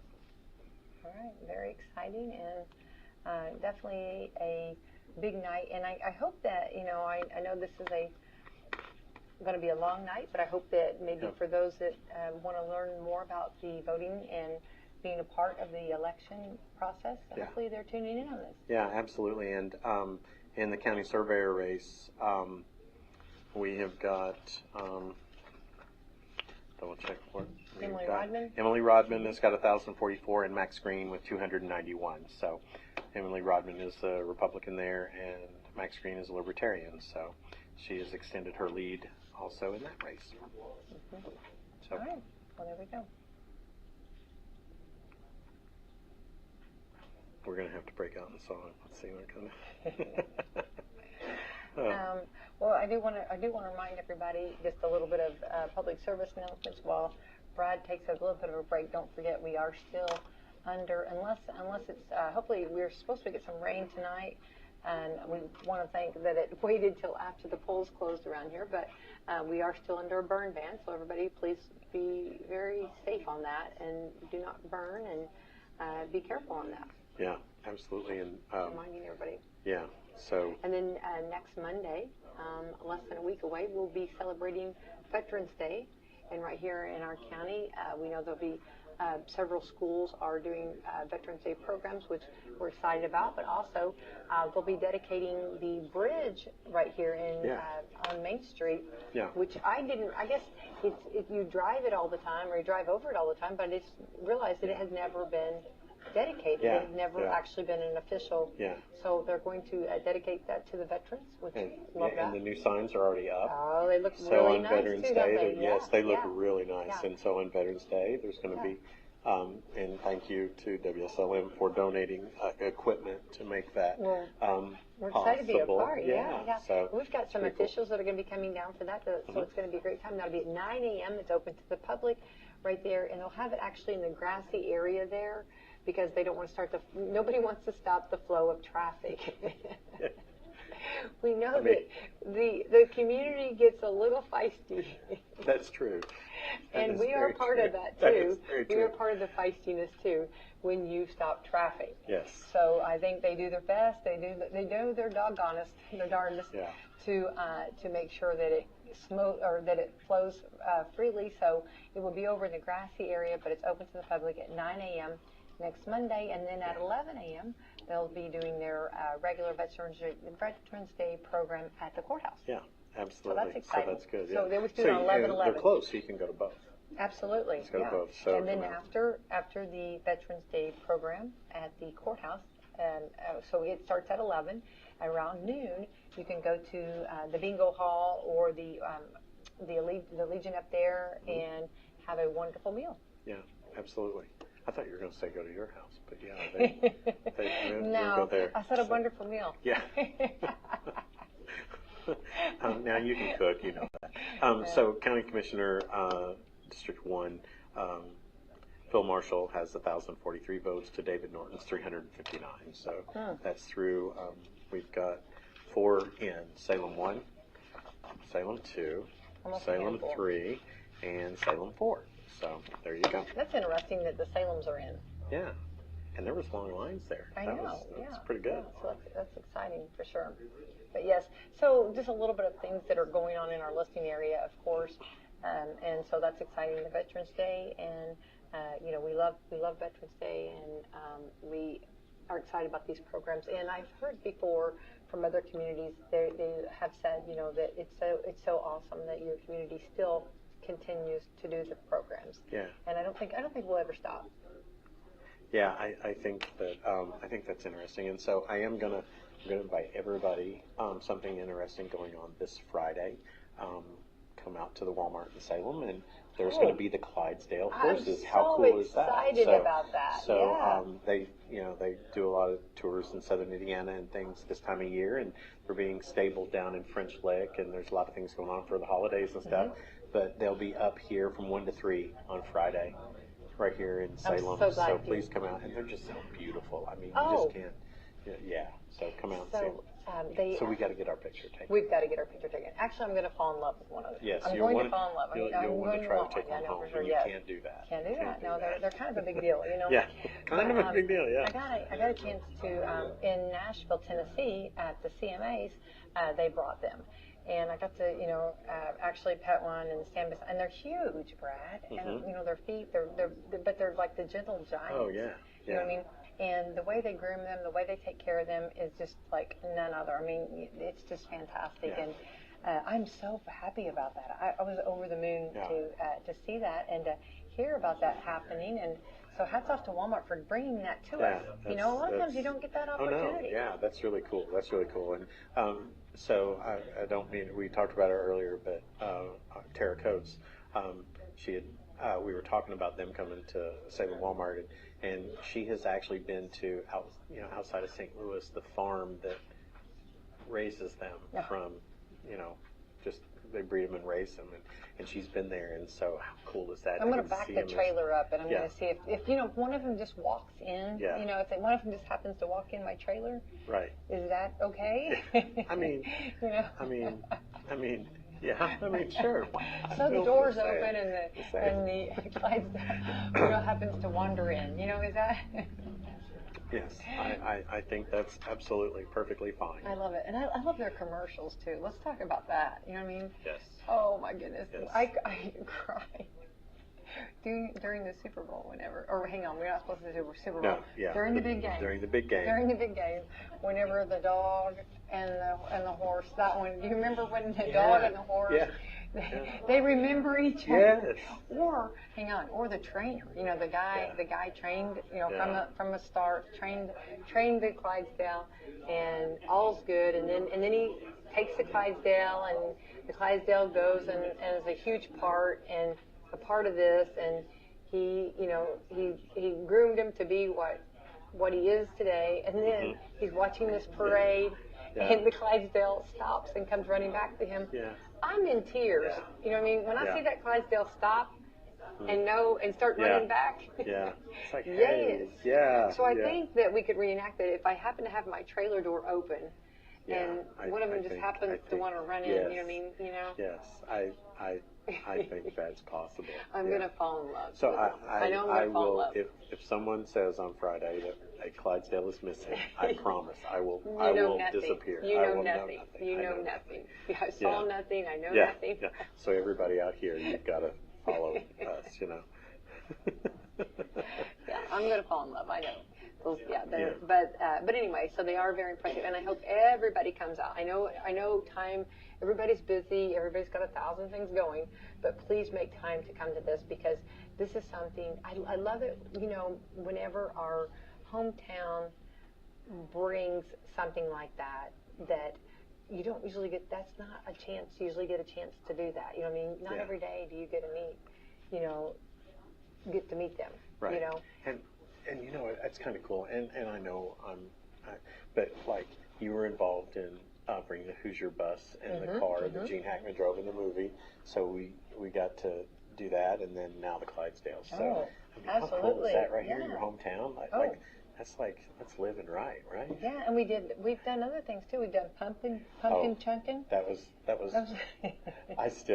one of my favorite things. I know. And talk about if you had any anger. Yeah, absolutely. And that was just so cool. Anger, but how many Special Olympics pulling the trucks and my things? Goodness, The teams. Have you fire sponsored trucks? How much fun was that? I know. And we actually had some medical issues afterwards, but.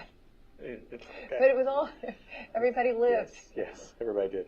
And it's interesting to me because, And how many I joke, races it's have we done? It's almost like I don't have to work, don't tell anybody out there in Walmart, please. But it's when you love what you do, Well, you work for great people, and making that happen, that's not an easy, mark to do. And, you guys also, and I'm going to go ahead and brag on you, Brad, because, the Walmart gives back so much, and there's something that I love, and I feel is so many of our members of our community do love is Riley's Children's Hospital. Oh, absolutely. And I love the passion that Walmart has got for that, for and giving, and not just a portion. It's 100% the proceeds. 100% of the proceeds. I can't say that enough, and that's what I always tell people when you're looking and you want to donate and you want to make a donation, always check that. And when they say 100% of the proceeds, that's a win-win. Yeah, and we also did the money that went to the hurricane victims. Oh, I know. And again, that went 100%. But you and I talk about, we all know Riley kids, and I have a family member that's a Riley kid, and our family. So that's very, very personal. But it is just, it's just when you're doing it for your friends, family, and it's more than just trying to help the community. It's helping your friends and family. And so but we have great customers and great people in the community that partner with us and allow us to do that. So, but enough about that. So, I think it's exciting and it's good to know. I am so honored to get to work with some great people that make sure those things happen. But I'm glad you reminded us. So the Clydesdale will be there. Friday, Friday, 1 to 3. 1 to 3 Friday. Yeah. So. Yeah. So if I see a suspicious trailer, don't mind. This is not the trailer you're looking for. Whoever. I will. Yeah, you know, if Yeah. the door opens and Yeah. you know one So, walks yeah, in, you know, you know, okay, what's a girl to do, right? Yeah. So on the yes to retain for Justice Loretta Rush, she is yes 837, no 355. To retain Justice Mark Massa, yes 807, no 369. So it looks like a good night for them. So now Harris has picked up some more electoral college votes. It is 110 Trump and Harris 71. So Oh, that's there we up. go. She went up pretty Yeah, fast. yeah, she You went. said that it could be. And these are early. all keep states. So it's so right now there's not been any flips, and the only so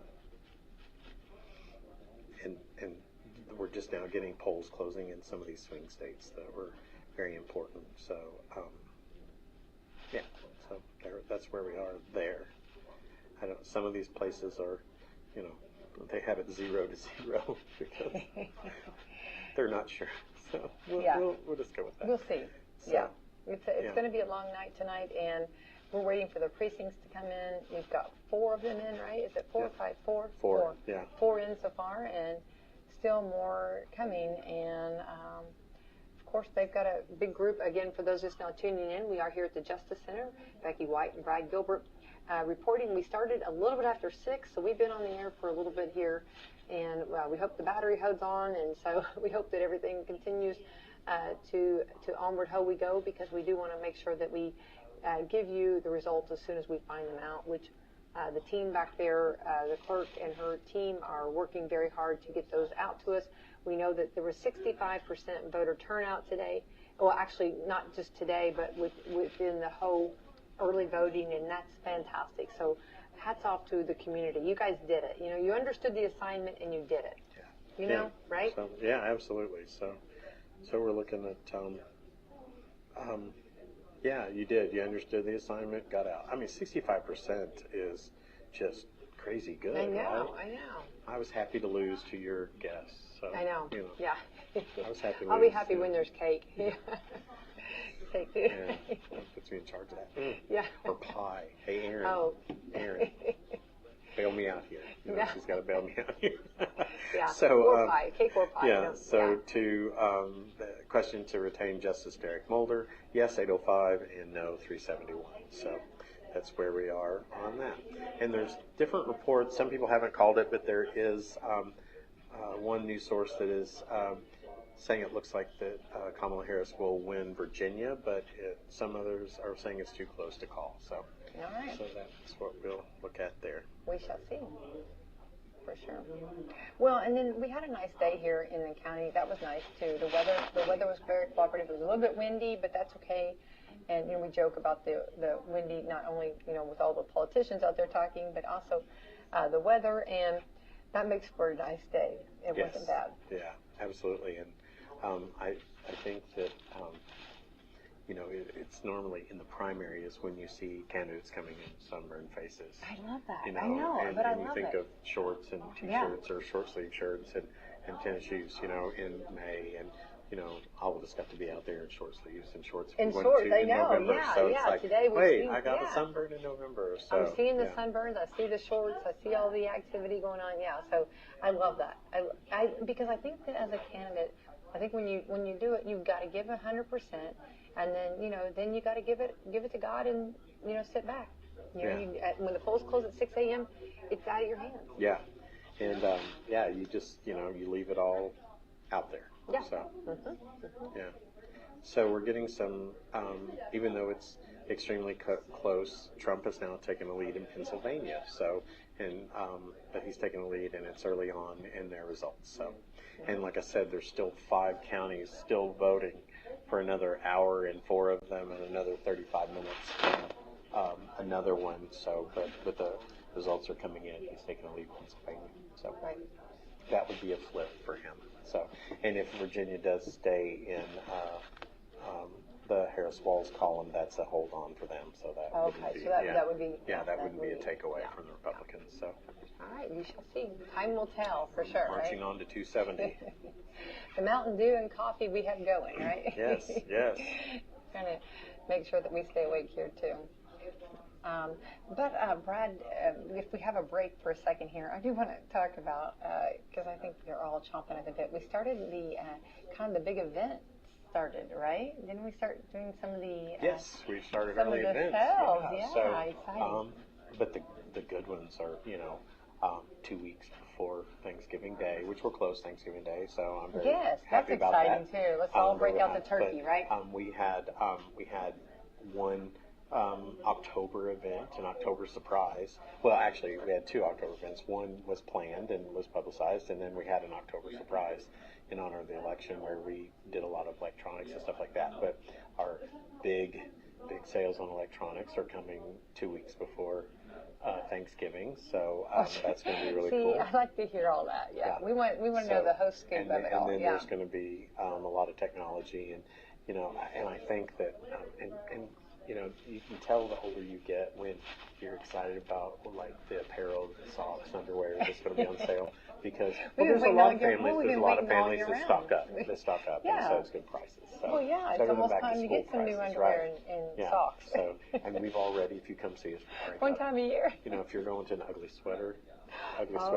Oh. party, we got you covered. You have to be so careful with those, okay? If Some you of are, them that they call ugly, I'm like, I totally can rock this. I love it. I love It's not that. I ugly. know. Yeah. So if you are, and if you are approached by someone, don't necessarily assume that they are part of that. Yes. That's a very good point. It's a very good point. Hey, Thank here we you. go. Yay. Okay, this is Washington 1. So Okay.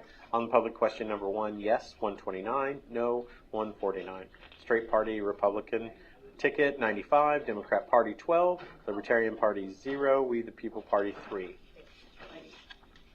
For President, Trump, Republican, 272. Kamala Harris, 68, Democrat. Chase Oliver, 3. And Robert Kennedy Jr., 3. For State Senator, Jim Banks, Republican, 254. Valerie McRae, Democrat, 69. Andrew Horning, Libertarian, 14. For Governor, Mike Braun, Republican, 223. Jennifer McCormick, 105, Democrat. Donald Rainwater, Libertarian, 16. Attorney General Todd Rokita, Republican, is 256. Destiny Wells, Democrat, 75. United States Representative, Congress District 9, Aaron Houchin, Republican, 266. Timothy Peck, Democrat, 62. Russell Brooksbank, 14. State Representative, District 69, Jim Lucas, Republican, 248. Trish Whitcomb, 86. Clerk of the Circuit Court, Stephanie Rocky, unopposed, 298. County Treasurer, Nancy Coates, unopposed, 287. County Coroner, Shonda Keltner, unopposed, 269. County Surveyor, Emily Rodman, Republican, 264. Max Green, Libertarian, 55. County Commissioner, District 1, Phil Marshall, Republican, 258. David Norton, Democrat, 70. County Commissioner, District 3, Tony Cardwell Jr., Republican, 215. Ernie Tuttle, Democrat, 80. Rhonda Green, Libertarian, 34. County Council at Large, Mark Abbott, 202. Todd Armstrong, 190. Bradley Gilbert, 145. Salem School Board Member at Large, Jason Cockrell, 102. Allison Marie Duff, 60. Allison Jean Ezell, 173. Michael Gettelfinger, 97. Rebecca Humphrey, 167. Brent Minton, 90. Troy Ozzie Spears Jr., 47. Tony Strait, 24. Ty Sweeney, 171. Top 4 in that time was Allison Jean Ezell, 18.58%. Ty Sweeney, 18.37%. Next would be Becky Humphrey, 17.94%, and Jason Cockrell, 10.96%. For yes to Justice Loretta Rush, 186, no, 63. For Mark Massa, Justice Supreme Court, yes, 179, no, 68 to not retain. Justice Supreme Court, Justice Derek Malter, yes to retain, 178, no, 69. Indiana Court of Appeals, Judge Peter Foley, yes, 177, no, 69. And Indiana Court of Appeals, 4th District Judge Reginald Pyle, yes, 180, no, 67. So again, the big race there for school board, top four, Allison Genazell, Ty Sweeney, Becky Humphrey, and Jason Cockrell. So that's Washington 1. So, right. okay.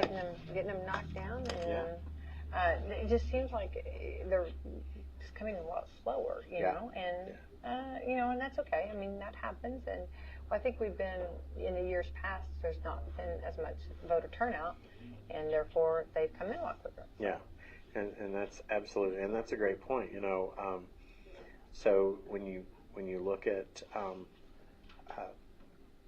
like, we're not used to having 65% turnout. Not that they're not prepared. That's not what I mean. We're just not used to that. So it's going to take longer. The lines are going to be longer, counting every ballot. And like she was talking about, you know, it's interesting. There's, you know, they got to cross-reference multiple reports to make sure the numbers add up and things are adding to the same. So there's a lot of mathing. Dot every I and cross every T.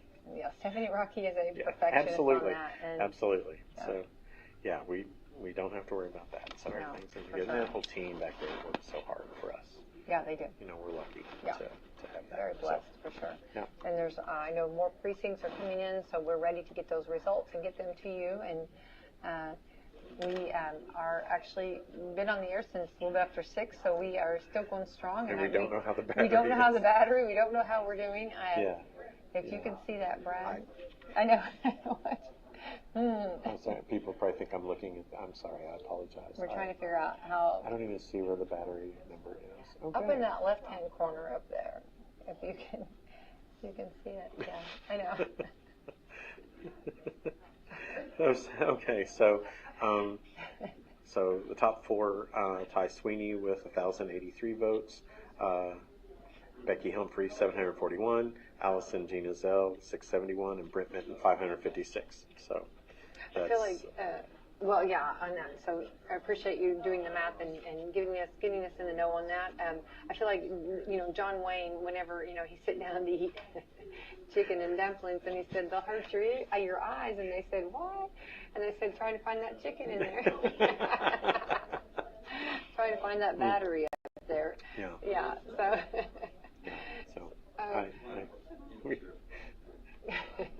They're furiously calculating. I know, everybody's like, we got everybody.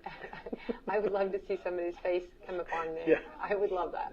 That would make me a little happy. Yeah. Somebody will peek over, but right now everybody's kind of doing the math and trying to figure it out. And you can see the passion, you know, in all of the candidates, and it's an exciting time. It's election 2024, right? Yeah, you know? Absolutely. And then we get the election over, and then we've got wonderful Veterans Day. Oh, here comes Stephanie with more. She's got more. It looks like she's got two coming at once. I think she's double dipping here.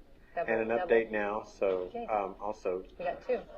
Trump is at 120 and Harris is at 91, and this is early on, and that's not, you know, the big states are coming in. So we're looking at Washington 3, and then we also have Washington 4. So we're going to start with Washington 3. Public question number 1, yes, 174, no, 204. Straight Party, Republican, 139. Democrat Party, 23. Libertarian, 3. We the People Party, 5. Donald Trump, Republican, 362. Kamala Harris, Democrat, 86. Chase Oliver, Libertarian, 4, and Robert Kennedy Jr., 6. U.S. Senator Jim Banks, Republican, 354. Valerie McRae, Democrat, 81. Andrew Horning, Libertarian, with 12. Governor Mike Braun, the Republican, 332. Jennifer McCormick, 101. Donald Rainwater, 18. And just so you know, the National Desk have already called this race for Mike Braun, the Republican. Attorney General Todd Rokita, Republican, 353. Destiny Wells, the Democrat, 87. United States Representative Congress District 9, Aaron Houchin, Republican, 357. Tim Peck, Democrat, 81. Russell Brooksbank, 15. State Representative District 9, Jim Lucas, Republican, 343. Trish Whitcomb, Democrat, 102. Stephanie Rocky, unopposed. Clerk 382. County Treasurer Nancy Coates, unopposed, 378. County Coroner Shonda Keltner, unopposed, 378. County Surveyor Emily Rodman, Republican, 357. County Surveyor Max Green, Libertarian, 66. County Commissioner District 1 Philip Marshall, Republican, 344. David Norton, Democrat, 90. County Commissioner District 3 Tony Cardwell Jr., Republican, 314. Ernie Tuttle, the Democrat, 93. Rhonda Green, Libertarian, 30.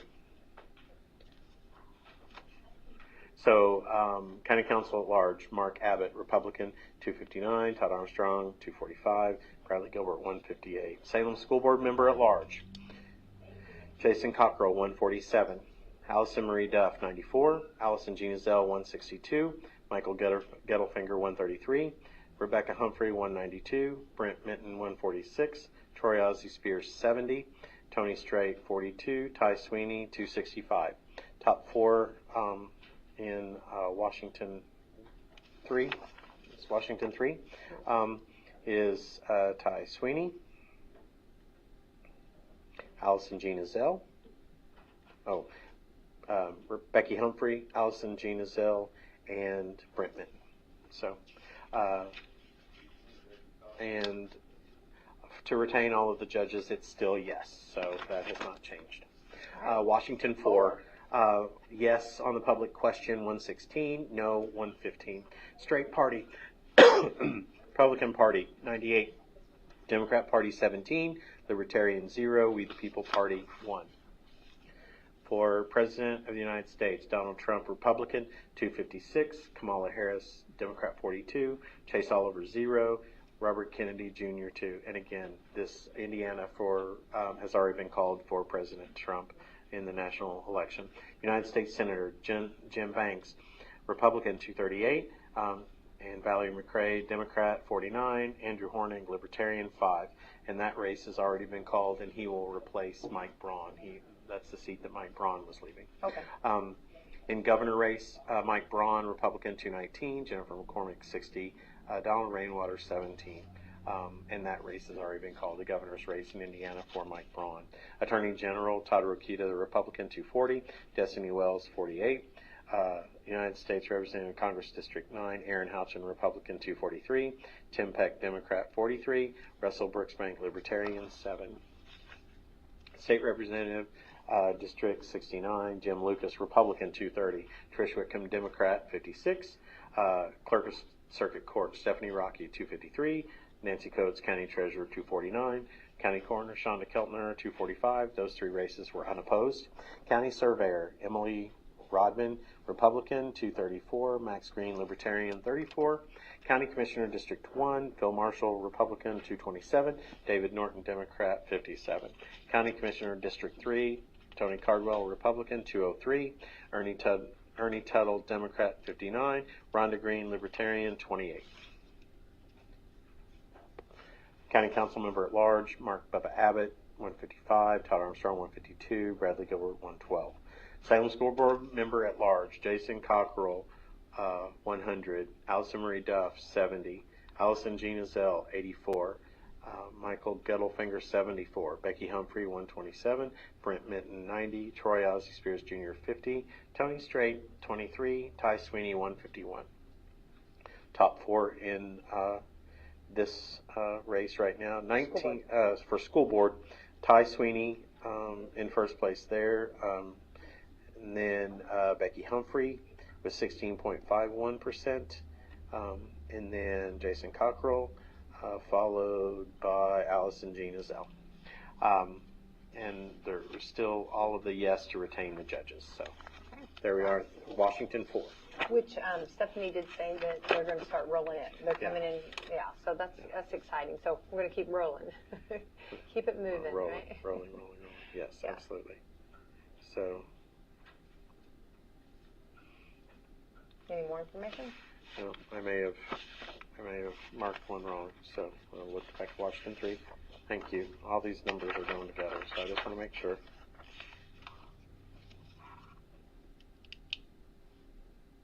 Oh, absolutely. So I listed Jason Cockrell. He was in the top 4, 11.75% to Brent Minton's 11.67%. So So a difference of 1 vote. So Okay. every vote matters, right? Absolutely. So thank you I've for heard that that correction. before. I appreciate it. Yeah. So I need to put my glasses on too. Well, it's been a long night. And Mathing is hard. Yeah. So how many precincts do we have in? Is that 1, 2, 3, 4? Is it 6 or 7? Should be 7. 7. Yeah. Awesome. Yay. Yeah. All right, we're getting there. So we're looking at that. So there we go. Onward ho we go, and waiting, and hopefully they'll just start rolling in. It'll get kind of crazy, but Yeah. we're excited about that craziness. To Yeah. find out. So Some we're of those looking at, school board are pretty close. yeah. So we're looking at Ty Sweeney with 1348, Becky Humphrey 933, Allison Ezell with 833, and Brent Minton 702. So yeah, that's close. That's a really close race there. So we're looking at that. So that's good. Yeah. We like nail biters, right? You do. I'm not so much. It makes me a little nervous. Maybe it's the excitement of it, right? Right. The thrill. Yeah. Yeah. And on the states, just an update.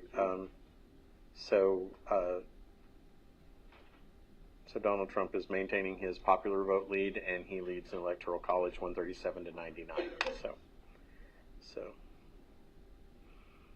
anyway, and it looks like they're getting ready to call Ohio for Trump too. So it hasn't officially been called, but it looks like it's Well, going to. and we're after 9, so we know that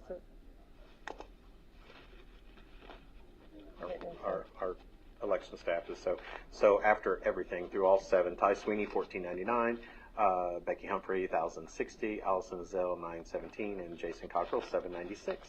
So okay. there we go. And I think that's going to be fluid the entire time. I know it's going to be it's like very close, and like 1 or 2 votes is just Yeah. But I think the part of how important it is again to get out and vote. Yes, And I absolutely. think everybody understood the assignment. I think we Yeah, did. I still I know we keep talking about it, but just the idea of 65% voter turnout, It's exciting. So Definitely. Yeah. And I would have to think that would have to be, we'll find out for sure from our clerk, Stephanie Rocky, but I think that would have to break a record. I bet it's record breaking. Probably so. Don't you? And that's, I think so. everybody out there, remind us to ask that question, because I think that's a good question. Did we 'Cause break a record? I would bet on the same side with that. I think so that it's too. very record-breaking, So I think record breaking it's going to be, which I'm excited about that, and I'm happy about that too. And I think for all of the candidates, we know for them to, every one of them right there that you have read their names and they're on the ballot. I mean, they've boldly stepped in to put their name in the hat and put themselves out there. And so I love that the community got out and showed, their support. Yeah, absolutely. So, and it's like, I think not only, is it exciting to be a part of that, but even as a candidate, it's like, wow, especially like first-time candidate, it's like, 65%. So, yeah. Yeah. Well, and then, just like your first election, voting, and, we talked about earlier the sticker, that won, right here in our county, Riley Skinner, and, we had her on Coffee Club, and she talked about it, and this is her first time voting, too. Yeah. So, yeah. I mean, you talk about 2024 being her year, right? Oh, yeah. Like the first time you vote, you're a senior. And you're a senior, and they give you like a sticker that you designed. And everybody's wearing that sticker, and everybody's like winning that sticker, you know what I mean? So, yeah. I mean, that's pretty exciting. That's pretty good. Okay, here comes more, and it looks like she's got 3 or 4 of them. Ooh. So let the games begin here. I will not do any mathing. Okay.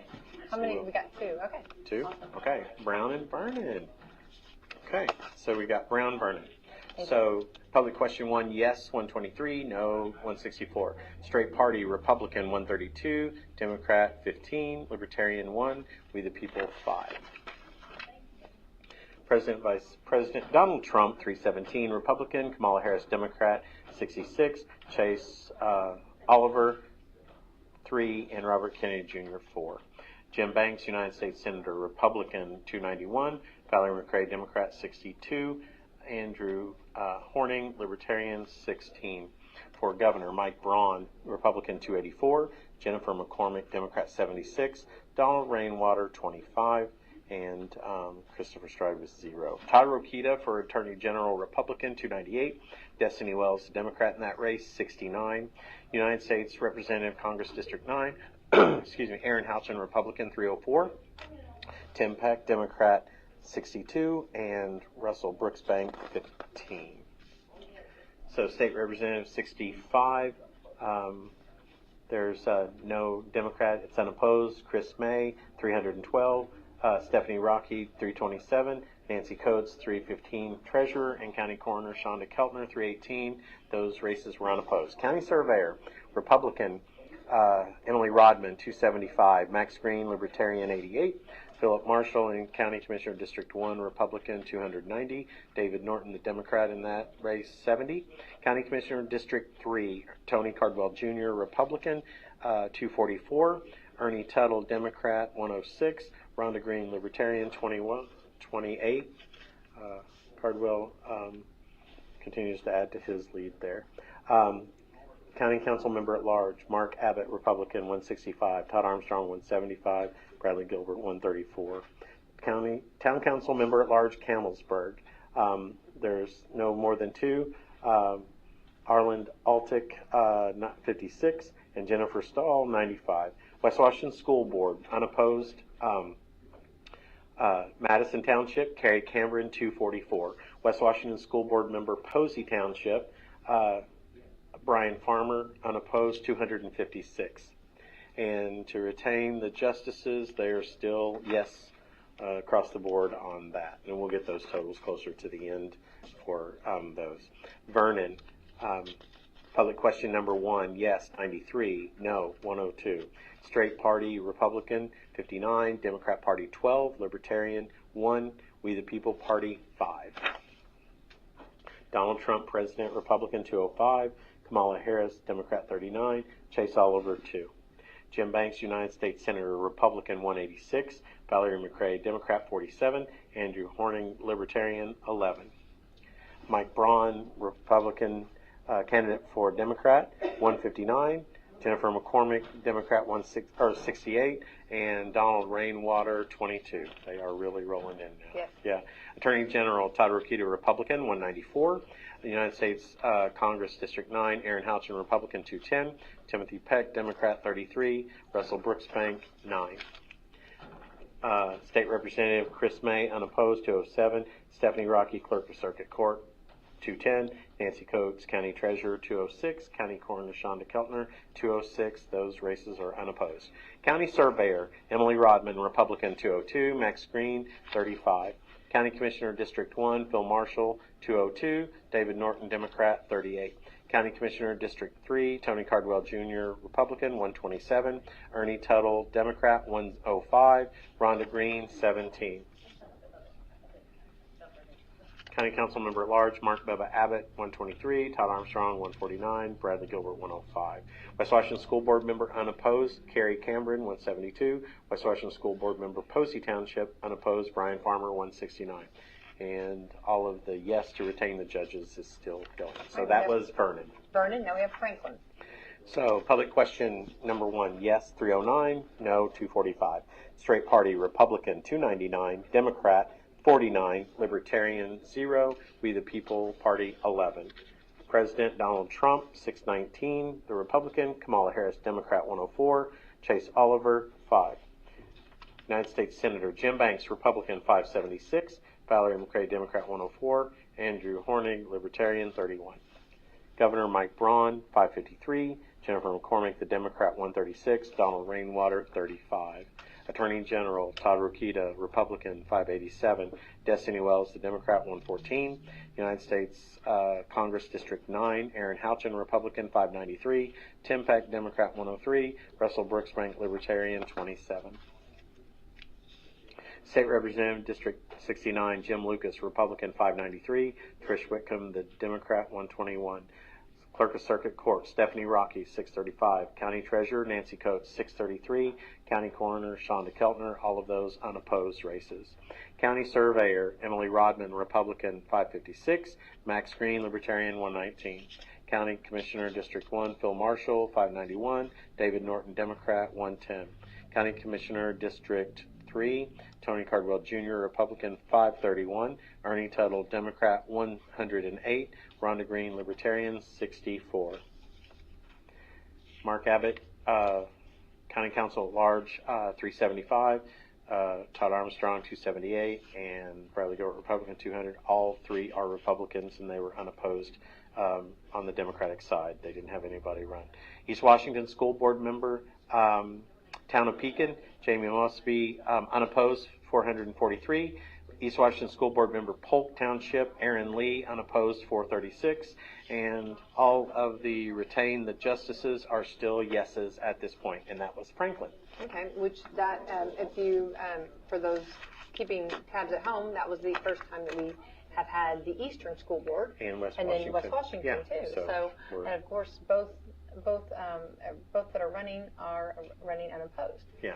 So, yeah. But we know Salem seems to be the hot race right now, and eight people with their names in there and 4 positions. So, yeah. So those are, So those are currently moving along pretty quickly. Yeah. So our precincts are coming in, and we are making headway, and maybe, hey, here comes more. Yes. And just an update in the presidential election, in electoral college votes, Trump leads 177 to 99. Thank you. Again, as of now, there's been no flips, and they're still waiting to call in Georgia. Okay, Gibson Township. Oh, State of Gibson. State of Gibson. State of Gibson. Yeah. Okay, so public question number 1, yes, is 155. No is 160. Straight Party, Republican, 148. Democrat Party, 37. Libertarian, 0. We the People Party, 5. Donald Trump, Republican President, 312. Kamala Harris, 83. Chase Oliver, 5. And that race has already been called in Indiana for Donald Trump. United States Senator Jim Banks, Republican, 290. Valerie McRae, Democrat, 87. And Andrew Hornig, the Libertarian, 14. And again, that race has been called in favor of the Republican Jim Banks. In the Indiana governor's race, which has already been called for Mike Braun. Mike Braun, the Republican, with 250 votes. Jennifer McCormick, 117. And Donald Rainwater for 29. Sorry. I hope we're not doing this again. Went too fast. Attorney General Todd Rokita, Republican, 287. Destiny Wells, the Democrat, 97. U.S. Representative in Congress, District 9, Aaron Houchin, Republican, 305. Tim Peck, the Democrat, 75. And Russell Brooksbank, 14. I promise I'll get it together. You're doing great. State Representative, District 69, Jim Lucas, Republican, 293. Trish Whitcomb, Democrat, 99. And I saw something on the AP that race has been called for him. Clerk of Circuit Court, Stephanie Rocky, 330. County Treasurer, Nancy Coates, 323. County Coroner, Shonda Keltner, 323. Those 3 races are unopposed. County Surveyor, Emily Rodman, Republican, 292. Max Green, 59. County Commissioner, District 1, Phil Marshall, Republican, 276. David Norton, 111. County Commissioner, District 3, Tony Cardwell, Republican, 285. Ernie Tuttle, Democrat, 87. Rhonda Green, 18. Mark Bubba Abbott, for County Council at Large, 202. Todd Armstrong, 146. Bradley Gilbert, 125. Salem School Board, Jason Cockrell with 104. Allison Marie Duff, 73. Allison Jean Ezell, 80. Michael Gettlefinger, 60. Rebecca Humphrey, 150. Brent Minton, 122. Troy Ozzie Spears, 101. Tony Strait, 34. And Ty Sweeney, 178. So we are looking at top 4, Ty Sweeney. Next would be Becky Humphrey. Then you would have Brent Minton. And then you would have Jason Cockrell. That's the top 4. And all of these look like they're still yeses on retaining the judges. So that was Gibson. Gibson, in the state of Gibson. Going to do that. All right, how many precincts do we have in? Let's count them. 1, 2. Like count them. 2, 3, 4, 5, 6, 7, 8, 9, 10, 11. Yay! So it looks like we have 10 more to go. Yeah. So halfway. We're halfway there. But they're rolling in a lot faster now, so yes. that's good. And we still don't have, and at the end, we'll get the absentee and early voting numbers too. Right. So, That's exciting. yeah. So.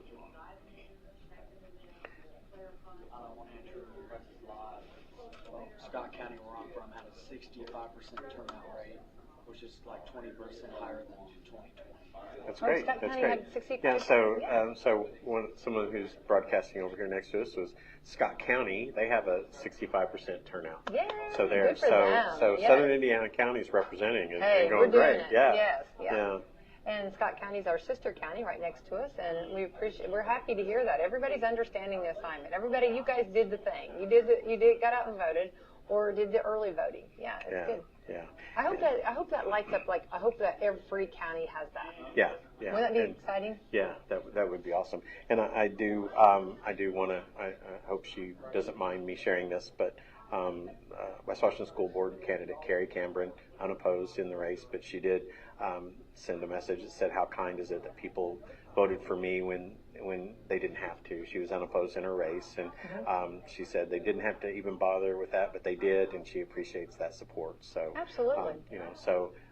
Wonderful for that, and so appreciative. So she's absolutely right. But it's one of those things as candidate. We were unopposed in my race, and it's like, you want people to vote for you, but at the same time you go, well, they didn't really have to. So I put you on the spot, Terry. I apologize for that. No, but it's that's true. one of those things And that, as a candidate, you're just like, unopposed or not, you're just appreciative that people think of you and trust you again. So 4 years ago when we were going through this process, that was her first time going into politics. So, and especially, and you come out and people still trust you. So that's amazing. That's And exciting. So yeah, definitely. I know her personally, and and I think that is an absolutely 100% sincere expression. She is 100% sincere with that. And, Well, I'm over. I think I'm very excited. I love today. I love the vibe. I love the excitement. I love going up. 28 days before, you start. It's almost like something's brewing. Something's brewing. And it was. I'm glad he gave us the stat for Scott County, because it's going to be interesting. The counties around us. We're at 65%. They're at 65%. So, and again, we got to ask Stephanie. I mean, that's got to be a record, right? I know, definitely, yeah, for sure. So record breaking, and I just hope the only time I ever want to hear records breaking. Yeah. Do you get that from a radio station? Yeah. Usually records breaking. Different is a bad thing. Yeah. Is it that? Yeah. That's when you. That's when you're not happy. But no, this is something we're very happy on, breaking the records. And that was supposed to be a little bit of a joke. Yeah. Okay. Well, I'll be here all night, I think. I'm losing my voice, so I couldn't laugh out loud. Yeah, I knew you were like holding back a little. I knew that usually gets a lot more courtesy laugh there. I hope. But it's exciting, and I'm glad to hear that, and I hope that's statewide. I hope it's contagious. So thank you to our people who are mathing in the school board race. We appreciate that. Ty Sweeney is at 1677, Becky Humphrey 1210, Allison Azell 997, Brent Minton 914. So close. Yeah, so, it is very close, yeah. But we know that. There's races like that. In a local level, it can be down to one, as we told earlier. Remember, let me go back, Brad. We were talking about the fifth grade class having the mock election and the Skittles versus the M&Ms. I mean, here was Skittles over here looking, everybody was talking about that, but M&Ms pulled ahead by 1 point. Yeah. It's simple, Yeah. So I think Aaron next door, thank you for sending this. I think it's interesting that they had over 5,000 they had over 5,000 paper absentee ballots and walk-in absentees. So it looks like, and there was 5279 election day, so that's roughly half that took advantage of early voting and did all that. That's always always a great thing. I think that the wonderful thing about early voting is they showed how transparent they are. They showed how good it is. And if there's any doubt in your mind or something that you just don't know for sure 100% that you're going to be able to make it, then do that. Yeah. You have that option. And we know right here, they even had Saturdays. Not only, they had hours, but, through the week, but they also had Saturdays. So I think that, and and this is cool, one overseas to still come in. I love that. Yeah, You know what I mean? cool is Look that? at Yeah. you, whoever So, you are. yeah, and That overseas person, Yeah. I mean, that's exciting, right? Yeah. Yeah. Oh, and the thing about it is, it's just like, so it just goes to show you how amazing the election process is. If you're overseas and you're a Washington County resident and you want to vote, we'll get you that vote. I love I that. think that's cool. Yeah, so, exactly. I think that's just pretty cool stuff. So. And I think that's, to me, would be heartwarming to know, first of all, that they actually did do it. Went ahead and voted, even though you are overseas. But then also to know, how valuable that is, for you, and how. Yeah. And I love that. Hey, we know we must vote, right? Yeah. I think that and we talked about it early on and stuff like that, and it was so cool. My mom was sitting there in the front row, and and always been supportive, and you think about, it's like almost when you start talking about how you got involved, and then you go, one of the people that, and I joked about the robust conversations, but one of the people is just like, it's just what you do. It's just, and she's one of the ones that made the rule. If you don't vote, you don't get to complain. Not in the family get together. No, I agree. She's argue, right on but that. Yeah. don't complain, and so. I think more people say that. And I think it's true. Yeah. So. And it's important to get out and vote. Now, obviously, everybody understood that and did it. I think more people are concerned. I think there's a lot of concern. Here comes more precincts. Yes. And I'm excited about and that. I apologize. Here we go. So I one. Okay. I was hoping. I keep thinking Yes. maybe you have two or three. And again, I just got a message. You say something about me on air. It was all good, and she's an amazing person. So I got my moment to brag. There so you go, we're yeah. at Howard Township, As so you that's should. good. Public question number 1, yes, 160. No, 152. Straight Party, Republican Party, 139. Democrat Party, 20. Libertarian Party, 3. We the People Party, 5. Donald Trump, President, Republican, 333. Kamala Harris, 49. Chase Oliver, 5. And Robert Kennedy Jr., 3. Jim Banks, United States Senator, the Republican in that race, 309. Valerie McRae, Democrat, 54. Andrew Hornig, Libertarian, 15. Mike Braun in the Republican in the governor's race, he has got 273. Jennifer McCormick with 72. Donald Rainwater with 33. Attorney General Todd Rokita, Republican, 320. Destiny Wells, 55. United States Representative in Congress, District 9, Aaron Houchin, Republican, 304. Tim Peck, Democrat, 55. And Russell Brooksbank, Libertarian, 17. State Representative, District 70, Karen Engelman, the Republican, 309. Sarah Blessing, the Democrat, 67. Clerk of the Circuit Court, Stephanie Rocky, 329. County Treasurer, Nancy Coates, 324. County Coroner, Shonda Keltner, 325. Those races were unopposed. County Surveyor, Emily Rodman, Republican, 293. Max Green, Libertarian, 61. County Commissioner, District 1, Phil Marshall, Republican, 307. David Norton, the Democrat, 63. County Commissioner, District 3, Tony Cardwell, Republican, 259. Ernie Tuttle, Democrat, 93. Rhonda Green, Libertarian, 26. County Council Member at Large, Mark Abbott, 168. Todd Armstrong, 202. Bradley Gilbert, 110. West Washington School Board Member, Madison Township, unopposed, Carrie Cameron, 244. West Washington School Board Member, Posey Township, unopposed, Brian Farmer, 272. And it looks like they're still trending yes on keeping all of the judges that are on the ballot. So, Okay. and that was Howard Township. Howard Township. So, We're getting them. yeah. So, And I think who did we say? Who did we predict? We were off in our predictions there. Yeah. We thought. Who did we think? Pierce, or who did we think? I thought Pierce Pope. Oh, yeah, that's what we thought. But, We both. I think we we both at both that, agreed so. on that. We both went on that one, but we were both Yeah. wrong on that. But that's okay. They're It is coming. the first time for everything, Absolutely. right? Sadly enough, it's not the first time, right? But Yeah. anyway, anyway, it's coming soon. So they are rolling in, and we are rolling on, and I know everybody's ready to get this rolled on, right? For Yes, service. absolutely. So let's kind of do a recap of, oh, here comes more. Yes. Yes.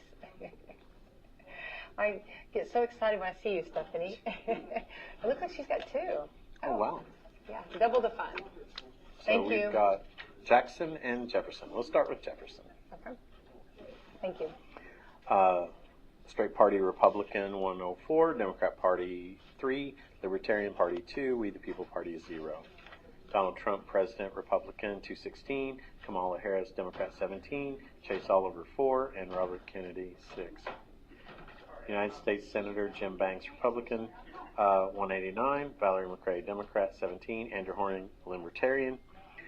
Governor Mike Braun Republican 185, Jennifer McCormick 20, Donald Rainwater 32. Attorney General Todd Rokita Republican 207, Destiny Wells Democrat 24. United States Congress District 9, Aaron Houchin 204 Republican, Tim Peck Democrat 22, Russell Brooksbank 12.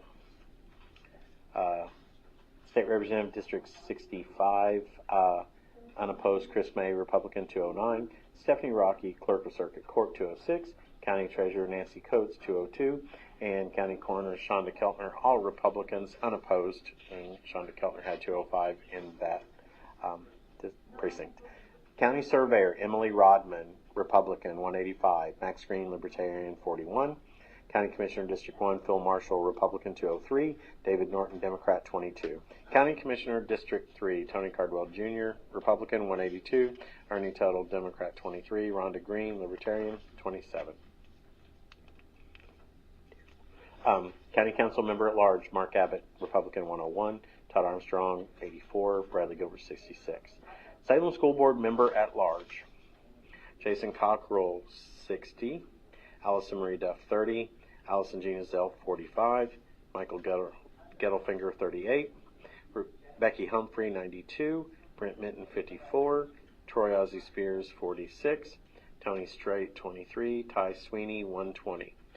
So the top four are Ty Sweeney at 23.62%. Next is Becky Humphrey at 18%. Next would be Jason Cockrell at 11.81%. And then it would be Brent Minton with 10.63%. And it looks like all of those are yeses to retain the judges in Jefferson. Now we're going to go to Jackson. Donald Trump, Republican 584, Kamala Harris, Tim Walz, Democrat 140, Robert Kennedy Jr. 8, and Chase Oliver with 13. United States Senator Republican Jim Banks 553, Valerie McRae Democrat 136, Andrew Horning the Libertarian. That race has already been called by the national news networks. Mike Braun, Indiana Governor Republican 531, Jennifer McCormick 168, Donald Rainwater 38. Again, that race has already been called. Attorney General Todd Rokita, Republican 570, Destiny Wells, Democrat 149, United States Representative Congress District 9, Aaron Houchin, Republican 582, Tim Peck, Democrat 127, and Russell Brooksbank 22. State Representative District 70, Karen Engelman, the Republican 570, Sarah Blessing, the Democrat 146. Clerk of Circuit Court Stephanie Rocky 606, County Treasurer Nancy Coates 600, County Coroner Shonda Keltner 604. All three of those Republicans are unopposed. County Surveyor Emily Rodman, Republican 549, Max Green Libertarian 100. County Commissioner District 1 Philip Marshall Republican 562, David Norton Democrat 150. County Commissioner District 3 Tony Cardwell Jr. Republican 505, Ernie Tuttle Democrat 149, Rhonda Green Libertarian 56. County Council Member at Large Mark Abbott 315, Todd Armstrong 250, Bradley Gilbert 156. There was no Democrats that filed. All three of those Republicans will be elected tonight. East Washington School Board, Town of Pekin, Jamie Mosby, unopposed 381. East Washington School Board Member Polk Township, Aaron Lee, unopposed 370. And it looks like we're still retaining all the judges. Okay. So There they're we safe go. tonight. They're Judges safe tonight. are safe tonight. Safe. Yeah. So we'll All see. right. So That's quite a little pile you got and we'll going get on our there, Brad. we'll get our mathers are mathing. So I see them. They're working hard on that too. I appreciate that. So Some of these races are really going to be close, I think. yeah. So we'll look at that. So yeah. So I think it's it's you think about there's 8 people in the school board race, but Yeah. it's exciting because it's been it's Yeah. been back and forth, and it's Yeah. really, really close. Yes, And so yeah. that's always, we got to have a nail biter. So I that's know gonna be you it. like the nail biters. Yeah, I don't like I them do. so much. I- It makes I do, me a I little do. nervous, Yeah. So we're looking at right now in the Salem School Board race, Ty Sweeney 1797, Becky Humphrey 1302, Allison Azell 1042, and Brent Minton is at 968, and Jason Cockrell is at 960. So 8 vote difference between 4th and 5th right now. So we like those nail biters, right? Some people do. Well, yeah. So Yeah. I like more of the approach, not so much, but that's okay. You know what I mean? Yeah. So You're a thrill seeker. I feel Yeah. like I'm a thrill seeker too. You know what I mean? Yeah. I'll take a good roller coaster, but I don't know. Some of that rides Yeah. on this kind of stuff, it just, again, is quite a ride. yeah. So one of the 5 counties in Pennsylvania that got extended, their polls closed at 9:30. So and then so that's 10 minutes ago, and in 20 minutes, the other 4 counties that got extended till 10 p.m. they'll close as well, and so we're looking at and then at 10 p.m. Montana, Nevada, and Utah, their polls were all closed. So, Okay.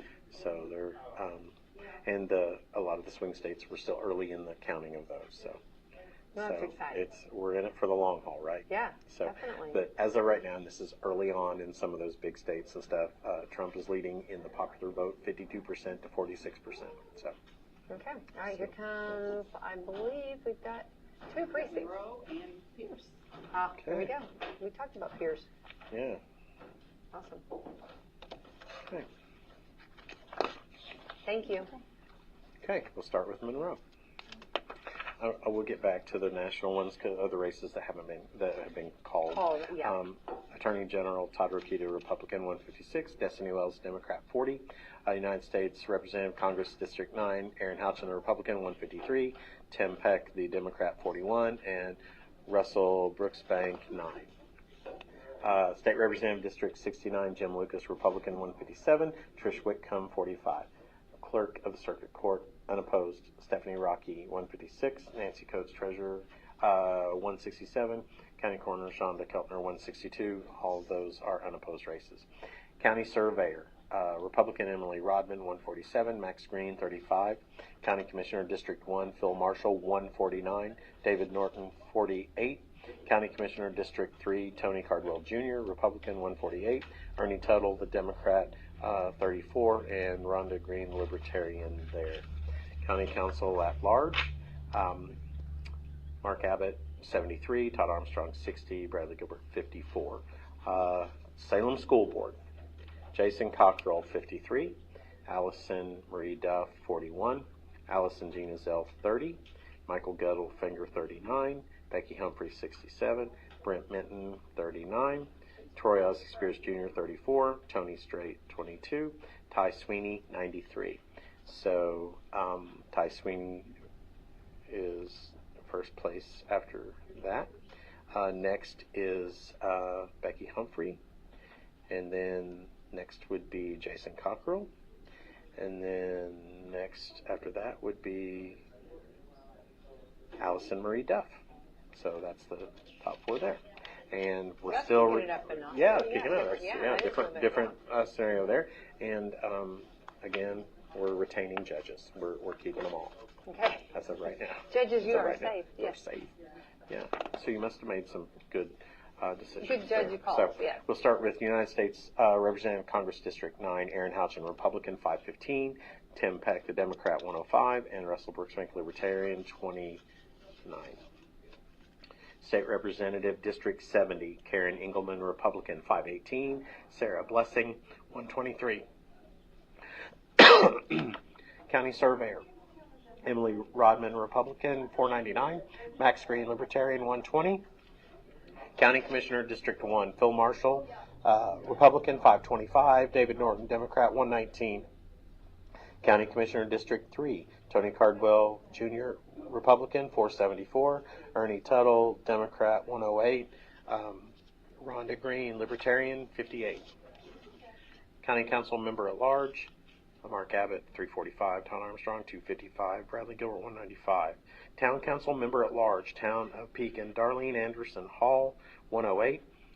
Anthony Mosby, 78. Those are not affiliated races. They're nonpartisan races there. East Washington School Board Member, Town of Pekin, Jamie Mosby, 444. East Washington School Board Member, Polk Township, Aaron Lee. Both of those races are unopposed.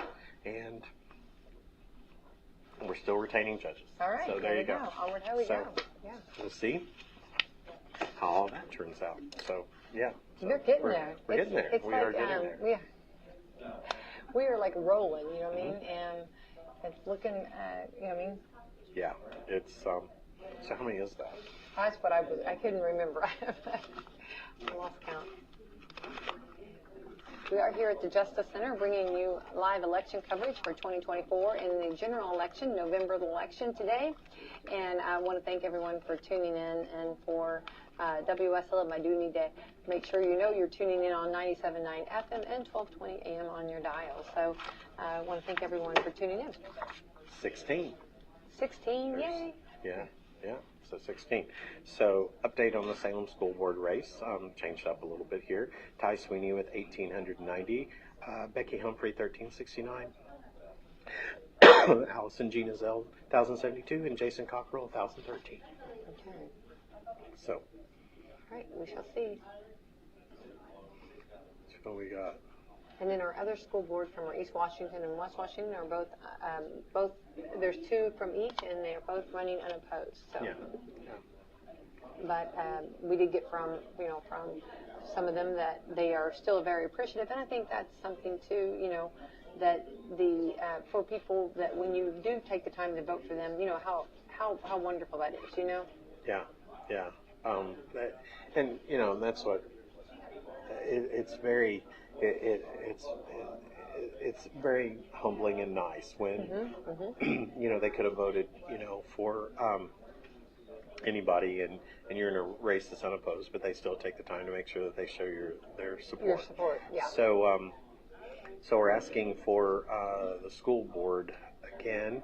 So through what we've got, Ty Sweeney has got 1,890 votes. Becky Humphrey, 1,369. Allison Gina Zell, 1,072. Jason Cockrell with 1,013. So, yeah. So we appreciate those doing math for us out there. Yeah. So it's a little hard. So Tara, my replacement, that is a rock star, she's here. So Tara Hunt, so on yes. Friday, the three of us have to get our pictures with Clydesdales. Oh, definitely. Yeah. So it's a plan. Yeah. It's a plan. I'm first in line. There you go. Yeah. Yeah. Well, I'm going to take one home, so you can go ahead. Yeah. They're coming home with it. Yeah. One of them is, yes. All right. We've got Polk. Oh. There we go. Poca. Okay. Poca. I do. Sorry about that. We'll start with Aaron Houchin, Republican for United States Congress District 9, 541.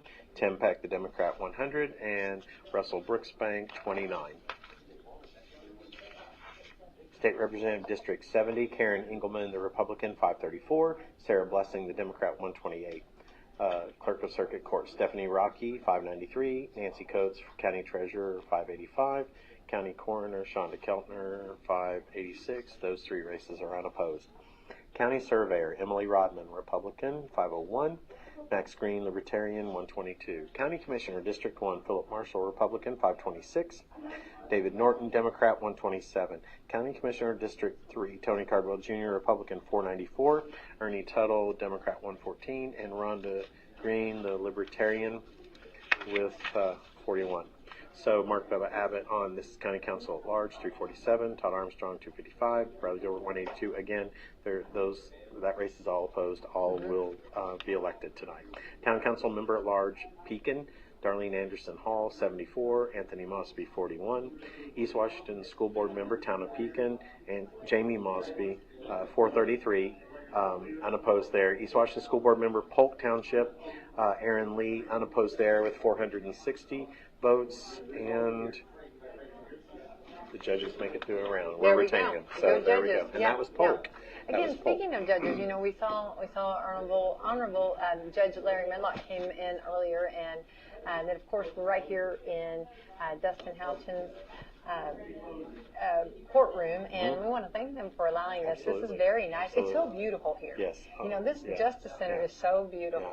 I think you can kind of see this. In God we trust. That's exactly. This marble stuff is just amazing. Yeah. So we're very, very happy to be here, and thank you for letting us be here and bringing the election results, which is so important. And this is a WSLM tradition. We've always been, way before me even, doing the election coverage, and it's always been exciting, and definitely it's changed throughout the years, just like everything. And we hosted here now at the Justice Center, which is very accommodates us so well. Yeah, absolutely. And it's one of those things that and it's comfortable for people to sit out there and enjoy. Absolutely. And there's plenty of room for people to bring their family, and the candidates can come, and it's and I think one thing that is interesting to me is when you look out at the people, there's people on both sides of the aisle, maybe competitors in the race, and people are smiling and talking and all that kind of stuff. So I think that's the way it should be. I think that's absolutely the way it should be. So I'm just looking to see if we've got anything. Any more updates? Yeah. Looking at they've looks like they're on the verge of calling Texas for Trump, which that's the same. So there's nothing there. So we'll just look at some of that stuff. But we've already. Speaking of Texas. I got a funny story. I had a round with Texas. Yeah. I did the Texas Tuesday. Yeah, and maybe the 4 steps. Yeah. So how about no step? Yeah. So we're sorry. Yeah. We're sorry. Texas. It's a little. Don't mess it's a little with fresh. Texas. Okay. Yeah. Too soon. But yeah, you started. You started that. I know. Couldn't help it. Yeah. Anyway. Yeehaw. So the governor's race in Indiana has already been called. The Senate race has already been called for Banks. Mike Braun has been called for. Which one of the girls get the thumbs up? I know. I saw thumbs up. Yes. It's got to be one of the girls. But anyway, so yeah, one of them did this. Yes. I keep thinking of that song, God bless Texas with his own hand. That keeps going through my head. Yeah. There will be an explanation later why that's. For those that know, no. It's funny, but not funny. No, it's not. Still too soon. Still too soon. Yeah. But anyway. Still too soon. A year later. Yeah. Still too soon. I know. Next year, this time in the that's city. Right. Yeah. In the city, we'll check back. Yeah. What is it? No, it's 3 years from now. Sorry. Yeah. Because they were just last year. It's still too soon. Still too soon. So, I'm just. It's just interesting that some of these exit polls, though, that I did find interesting, even in states that they've already called. So currently, right now, Trump is having double-digit gains with Latino voters, and they're currently breaking 53 for him to Harris's 45. So that's always interesting, and so that's been a swing from 4 years ago in the presidential election, and some of those states like Pennsylvania is still too close to call and things like that. So, but the trends it's interesting to me to see the trends just changing from 4 years in the presidential races. Right, and we talked earlier that actually Trump is higher. His numbers are higher now than what it was the first time he ran. Right? Yeah, absolutely, absolutely. All right, here we go. Madison. Yay! All right, we're doing it. Madison. So what do we have after Madison? Just that. Madison. Well, we'll have all the absentees. Yeah. We have federal. We have to go over the write-in. So we're looking at probably another hour before we have a cumulative report. Okay. Okay, I'm looking at my battery. Battery, yeah. Okay. Stephanie, All right. look at your, take Yeah. just right here in that left-hand corner. Can you look to see what the battery is before I get started? I know, we're a little worried. They've been at the station. They've been Okay, like, see the "What's red light what's right the there? battery?" We Yeah, can't no, see. don't touch it. Right next to it. We're just a little bit. And is there a number right next to it? It says 42. Yeah. Okay, we're good then. 42%. We can do this. That'll last an hour. Yeah, That'll right. last an hour. Okay. We got it. All right. No, Stephanie was not. But Tara, I kept thinking she would appear, which I was okay. Wouldn't that You know, it's like leaned over the top. Leaned over the top. Where is Like, Waldo? yeah, Right leaned over here, the top. yeah, Just yeah. like, hey, thank you, Stephanie. It's okay. It's all right. We're good to go. Madison, and I don't know if you guys could hear that, but we're Madison, and then we've still got the absentee and early in-person voting to come, and she said it would be about an hour before we'll have the cumulative on everything, so, and write-ins and all that. On the report where it says 21 precincts, we don't actually have 21. It counts our central count, Okay. and then it counts a presidential Uh-huh. precinct and a federal. Because overseas and military, especially the overseas, depending on what the situation is, Okay. there can only be issued a federal ballot. Okay. So, And of course, we have write-ins. We've had a lot of people that have been Okay. creative. We have a certified list from the state on write-ins. So we have. who out there did the write-in Yeah, that was that's right. not on the list? Well, okay. I think what Tony, we was need that to you? do, so we'll make this a show. I do want to hear, are you allowed, not right, I know tonight we got a lot going on, but Yeah. we do need to know the write-ins. I'm Every very. cartoon character, every parent, It's good. yeah, every Good. music artist. Yeah. I thought I was allowed to do that. I misunderstood. I'm sorry. Okay, so for United States Representative, Congress District 9, Aaron Houchin, Republican 176, Tim Peck, Democrat 40, Russell Brooks Bank 10.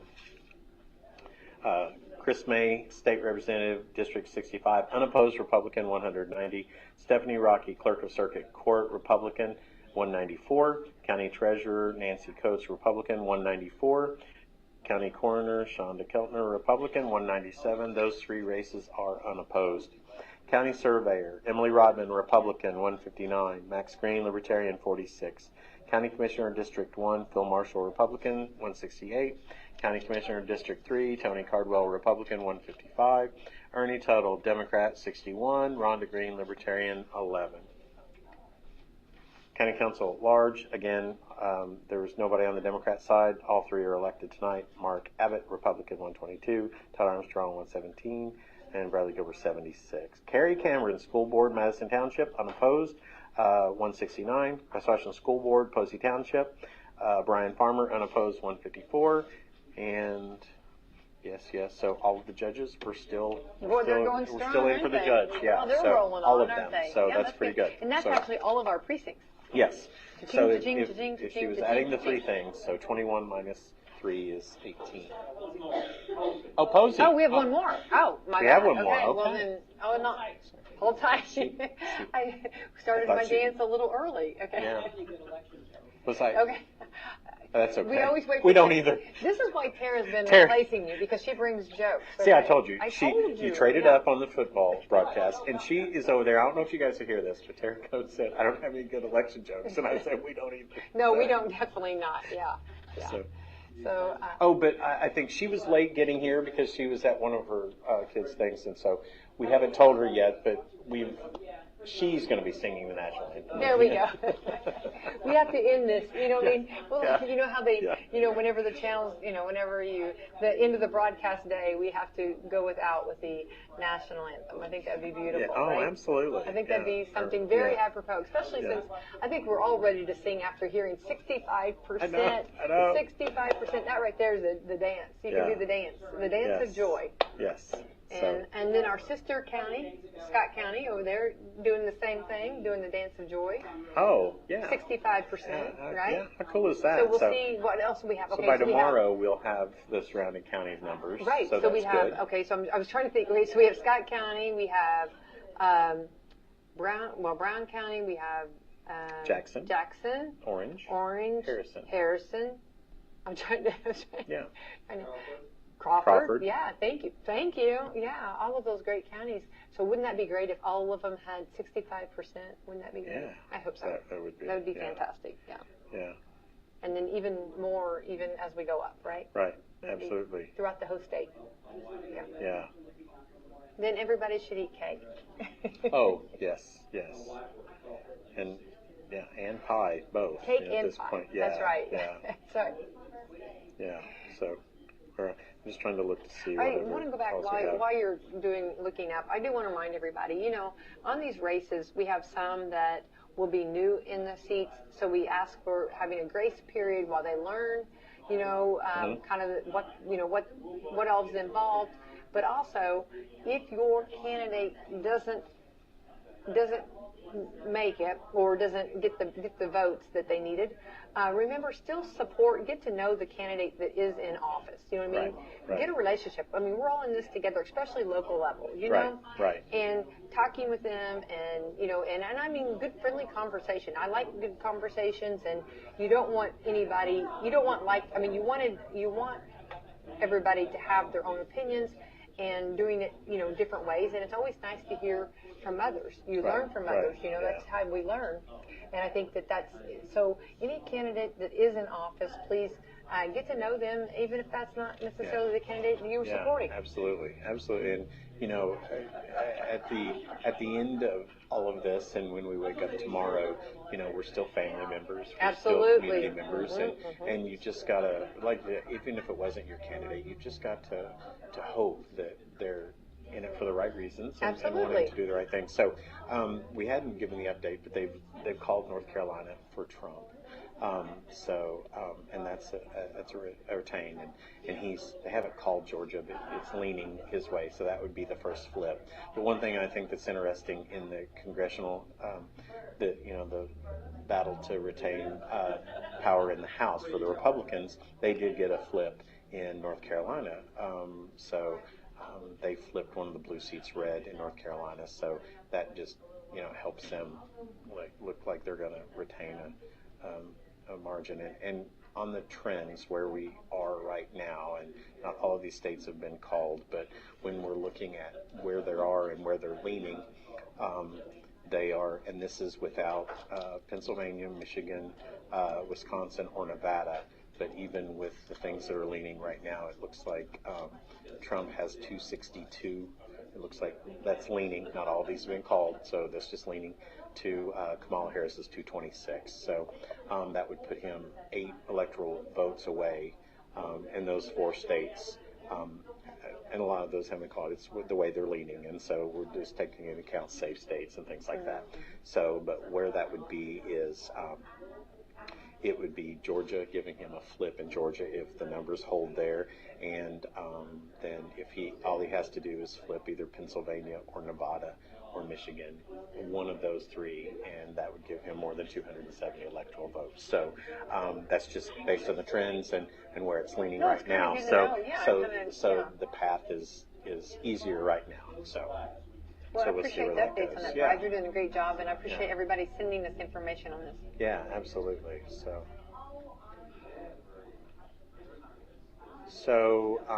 this is interesting, and thank you. He just sent us right now in Floyd County, which we didn't talk about Floyd County. Yeah, Floyd County, definitely. But they're looking at so registered voters 62,972. Ballots cast are 41,658, 66.15%. They even beat us. They had Good to for beat them. us, I right? know. That's Look good. at that. But that's I'll take that. Three local that. counties over 65%. I know, So that's a good beat. really cool. You know what I mean? That's good. That is. I was going to say that. Really I was going to cool. say, I wonder if anybody will go more than 65, and they did. Floyd County, you came out. That's absolutely. awesome. Good for them. Yeah. Yay. And it looks like. Good to hear that. It looks like they're all in. So we had longer lines. Yeah. No, but thank you for that. That's Thanks awesome. for sending that. Appreciate that. That very Well, much. I think when you start Aaron's hearing taking care of us tonight. 65, 66, when you start hearing these numbers, I mean, I get excited because I just love that people are getting involved. Yes. And it's not just something like, let's say that, politics, nobody, Yeah. These are things like, at the dinner table, you're not supposed to talk about, politics. You're not supposed to talk about, there's certain things that, but it looks like now people are in and you don't have to talk about it, but Right. at least get involved with it. Be informed. Yeah. You know, this is something. Knowledge is power in knowing this. Yeah. You know, information and getting to know your candidates and getting to know what decisions are being made in your community. Right. And back to the national race, these are ones that are officially called right now. The electoral count stands at 198 for Trump, 99. And the other number I was giving you was with the leaners and stuff like that. But they've officially called Utah, Wyoming, and Montana for Trump. And again, those are safe. Those are safe. That's none of that's a flip. So, and they're still. So still getting. What do you think? We're just talking loosely here, but what do you think could be the turnaround? What could be a possible turnaround? I think that. We'll get to that in just a second. But the turnaround as in a state that he flips, or just turnaround in. Just like, what do you think? Where do you? It looks like you're saying a lot. He's got the easier path right now. Okay. Is what I think, but I think he can flip Georgia.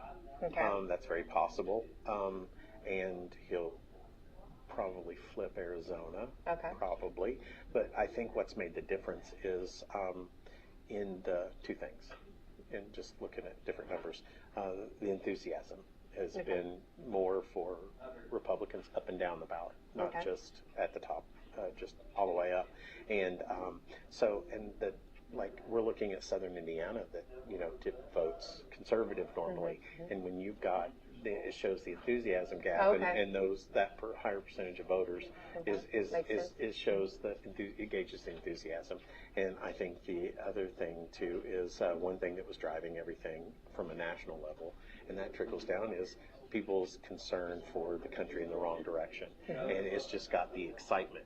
And he's tapping into, well, not just him. There's Republicans all across the board that are tapping into younger voters, low propensity voters, ones who haven't been active. Right.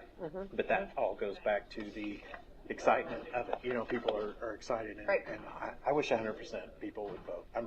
We're happy with these big numbers. Absolutely. And one thing real quick, it was just sent to me, and there's been reports that Harrison County was at 71%.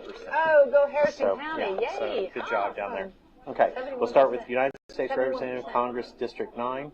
Aaron Houchin, Republican, 472. Tim Peck, Democrat, 101. And Russell Brooksbank, Libertarian, 30.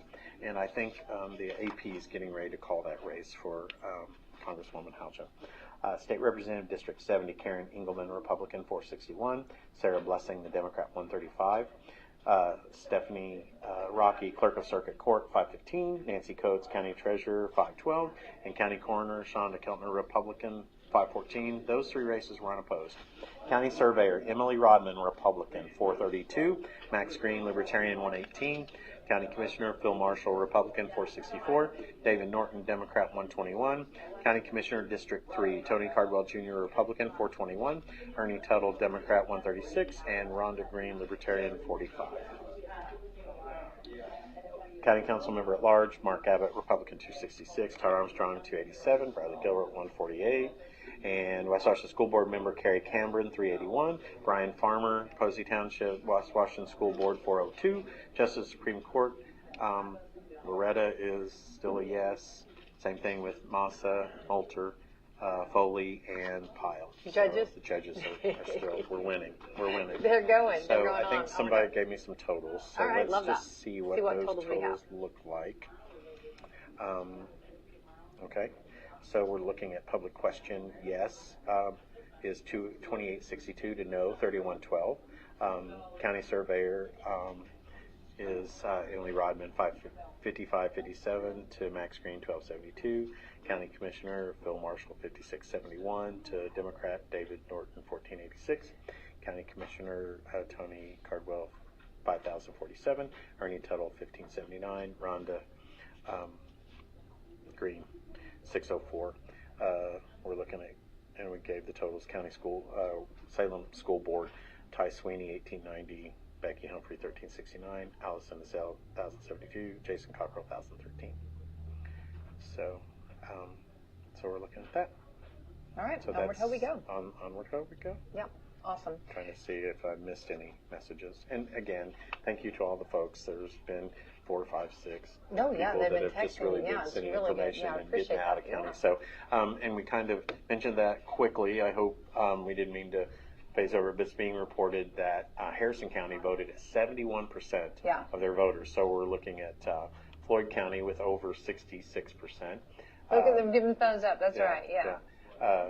And Washington County at 65%, Scott Love County that. at 65%. So how cool is that? And, Well, and I think that just yeah. goes back to, you know, there's just been, who would have thought in the primary time, and I know a lot has happened since the primary, but we never thought at the primary time Right. that we would be saying that all of these counties around us voting at 65% and above I know. turnout. So, Yeah.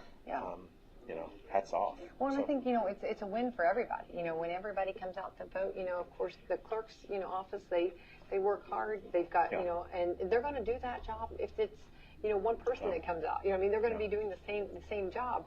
I mean, of course, and so now how rewarding it is after all the work they've done for people to come out and show their support and show their, their voting. Absolutely. And hitting these numbers, I'm so happy. And I love that Washington County and the surrounding counties are hitting it. I mean, everybody, good for you, understanding the assignment. Yeah, absolutely. That's a win for everyone. Yeah, and we've Win talked for a about state. to Stephanie, so it's a record turnout for the early absentee and Yeah. early in person, which we don't have those numbers yet. So she had said it was still probably from now it's going to be another 45 minutes or so to get all the totals, grand totals for everything. But I'd be interested to see the surrounding counties if they had records in early voting as well. Yeah. Or if I it's bet just, they. I bet they. I bet have. they Yeah, probably I bet have, so. to get those numbers. I mean, hats off. I mean, people get involved. I know, I love it, and I think for those that dive in and love politics and love anybody that's keeping record and keeping stats and all of this, they've got to be extremely excited, and I think it's great, and maybe we'll turn a new leaf, maybe more Right. people will come out to Right. run for elections, Yeah, absolutely. Let's hope. Let's see. Let's repeat the very close and hotly contested Salem School Board race. The top four right now: Ty Sweeney with 1,890 votes, Becky Humphrey with 1,369 votes, Allison Jean Azell with 1,072, and Jason Cockrell with 1,013. So, and all that's close. So, that a lot of that can change with the, and we still got record turnout for the early vote to get tabulated here. I forgot about that. Yeah, so, I keep forgetting about that. So, we're not done yet. Yeah, we shall see. Yeah, because it's kind of been going back and forth on some of them. it's exciting. I think. Yeah, I wish I had some of the early voting totals, but I mean, is that just like, I mean, when you're 71%, that's pretty cool. That's pretty cool. Good for them. So, yeah. Well, let's just hope that it is contagious in every election from here on. Just keeps on getting those breaking records and numbers, and and everybody, Yeah, I So I'm just seeing whatever. Well, I'm very happy for our county and for the surrounding counties and for everybody that has, and very proud of everybody that came out and voted. Got out and voted or went out and did early voting. Whatever your method, you did it. You know what I mean? Yeah. And we're looking at now. They've called the state of Colorado for Vice President Harris, so that adds to her electoral vote total. But the odds right now of that path to 270 has swung in Donald Trump's favor, and it's looking like just currently based on trends, and it's early. There's still a lot of votes out there, but it looks like that he has a 75% chance to win the Electoral College vote, and he's still leading in the popular vote. So that's just where we're looking at now. Which again, we're looking at the time, and there's some polls that are closing now, and some have already closed. Yeah. I think when there were 10 o'clock one, I think there was a 10 out. o'clock. Yeah. Let's look at that. So we're getting some of the polls that are a little bit later than we.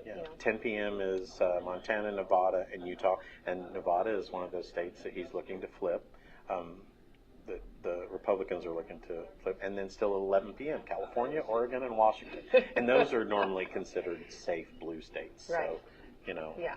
But yeah, so it's We shall chugging see. right along. So Time will tell. yeah. Yeah. It's just really cool to see some of the stuff. So yeah. Getting some fun text over Yes. there. It's like, okay. But we appreciate all the numbers We coming in. appreciate all the texts. And, Yes, you know, Brad. we've Yes, had, please text we've had Brad Aaron Gilbert. Squared tonight, and we've had all kinds of people. So you know, Yeah, and, absolutely. So, and I did have one person that commented that for every election I have a different hat. So you know. Brad has a different hat for every day of the week. That's not true. Okay. That's not true. No, he does. That's not true. Okay. Shoes, He has shoes. well, shoes and hat. Yeah. Yeah, But yeah, his hat collection is But quite a bit. thank you to my friend out there who For noticed. noticing my hat. I Yes. appreciate it. That made my day. So. Oh no, we've got to so stay the my rest. day. We got to have the night here with Yeah, him. I'm going to have to loosen the hat. Yeah, I was gonna say it's gonna be his big Yeah, how head. cool It's is gonna, that, yeah, you know? it's gonna be. So- No, I love that. Well, I love that hat. Yeah. Yeah, Take so- it off and it's mine. So yeah. Yeah. So anyway. But I think it's really a cool hat. I think there's a lot of great hats. You know, a lot of cool, Yeah. you know, stuff. Yeah. Well, there was many ways to wear this. You know, underneath this T-shirt, I have the red, white, and blue dress. You know, And so when I Yeah. saw you earlier today, I was like, oh my gosh, because Red, white, you know I blue, had my campaign stuff on, and so it was funny. The closest I could do is I have, and we can't show it, obviously, but I have some really awesome socks. that go with what she's got on. So Yeah, it's he like, really you know, wanted to keep his yeah, feet up, yeah, show the socks. I did. Yeah, I yeah. did. But we didn't want people at running a out. certain People point- would be running yeah, out. I know. Yeah. But the other problem is, it's just like, that would probably hurt. What's hilarious is though, you know, I come in my red, white, and blue dress, and which is underneath this T-shirt, but Brad's like, I'm with you, and so then I'm like, okay, what, you know, which I do like this shirt, and I like the hat, Yeah, and then all of a it's sudden a the whole- socks, the pant legs come Yeah, up, and it's a- there's it's a- look at my it's a- socks, yeah. Yes. Yes. Because I was trying. I had this all in my mind because I did, you know, Yeah, and absolutely. And then Well, we you tried had to to one match. up We me. tried to to match. match. Yeah, tried to. And so the best I could do was socks. And I know people are like, "Why are you talking about this?" Because we're still waiting on results. Okay. That's right. So We are, We yeah. apologize for this, but thank you for because I try to do something. So I appreciate that. You know, it's the small things in life that makes me happy, right? Well, So- it is an and- awesome hat. And also, on a personal note, I was in one of those races, and we mentioned it because Carrie had said something about it, and I put that out there. And so, again, I apologize for Carrie, but I think she loves me enough to understand that That I you put that said out there her name, because yeah. I Yeah, no, I think understand. that's a I good understand thing. her I think it's sentiment great. because I was in a race that's unopposed, and I still went out and tried to do stuff. And all of us, even though we were unopposed, we're still out there trying to do things. And, Absolutely. And you're appreciative of because that's one that I don't have to vote for that. They're all going to be there anyway Right, or whatever. yeah. So I'm very appreciative, and so. Well, so and that's a I think good that's thing. true, and I think and something too, so whenever they get a chance, hopefully that most of the candidates will get their yard signs. Yard signs are something. Well, right, that's Yes, something to remember. absolutely, absolutely. Don't forget, Yes, yes. and try to make arrangements for if you have work tomorrow, but maybe. It's a good thing, maybe Yeah. for family members to go get the gather up the yard signs, and I know it takes a little bit of time, but just giving a little friendly reminder of that too. Yeah. So we had some flip very quickly. Trump is leading in Arizona and Oregon, and flipped Wisconsin, but now Harris has flipped Arizona and Wisconsin, but it's still 50-49. So I don't know what percent of the votes in, and we'll get that information. But thank you for giving that information out to us. So again, like I said, some of these ones that, that are they're leaning are based on exit polls and some of the votes, but we're very low amounts in some of those areas. So we gotta. And they're from the station. They're saying that right now, with what's been called, Donald Trump needs 65 more electoral votes to win, and so he's officially at 205. So that puts his path a lot easier, Oh, yeah. than the other direction. So we'll see how that goes. Again, there's states that haven't. There's 3 states that haven't closed their polls No, they're yet. still going. Yeah, right. But it's yeah. always a good indicator, and there's people that are, if he's. It's always easier, not easiest. But so with Arizona's 45% in, but so we don't know where that vote is. So, but it's still neck and neck. So that's still, but it's always easier exciting. when you're winning the popular vote as well to win electoral college wise yeah. too. So it just makes it path. Well, and it gets kind of confusing, whenever you try to understand, because if they win the popular vote and then you're thinking, well, they won that, but then they didn't win. It's the two, and I think that's good. Yeah. And I know a lot of the teachers have explained that and kept people to understand because it's a process. Yeah. Elections they're really attention to detail. Yes, they absolutely are. They absolutely are. And we're looking at Pennsylvania is neck and neck. They're within 20,000 votes of each other, but but that's less than half the vote is still out. So Well, it's exciting, yeah, for sure. Well, and then to update for those just now tuning in, we are here at the Justice Center, and a little bit of a reminder: we do have all of our precincts in, but we are kind of waiting for them to get the early voting and the absentee, and which is coming. But we know that was those were record breaking, and even though those were done days ago, they don't count them till tonight. Right, right, and and there's that whole process to make sure the ballot stays sealed and then secret and all of that, and then today. So so that's good information. So we know where a lot of the races are standing currently, but that's a very good point. There's a lot of outstanding votes out there that we have not gotten the totals on, and according to what she said, it'd probably be another 30 minutes before we'll even get the overall final totals. So we're still waiting on that.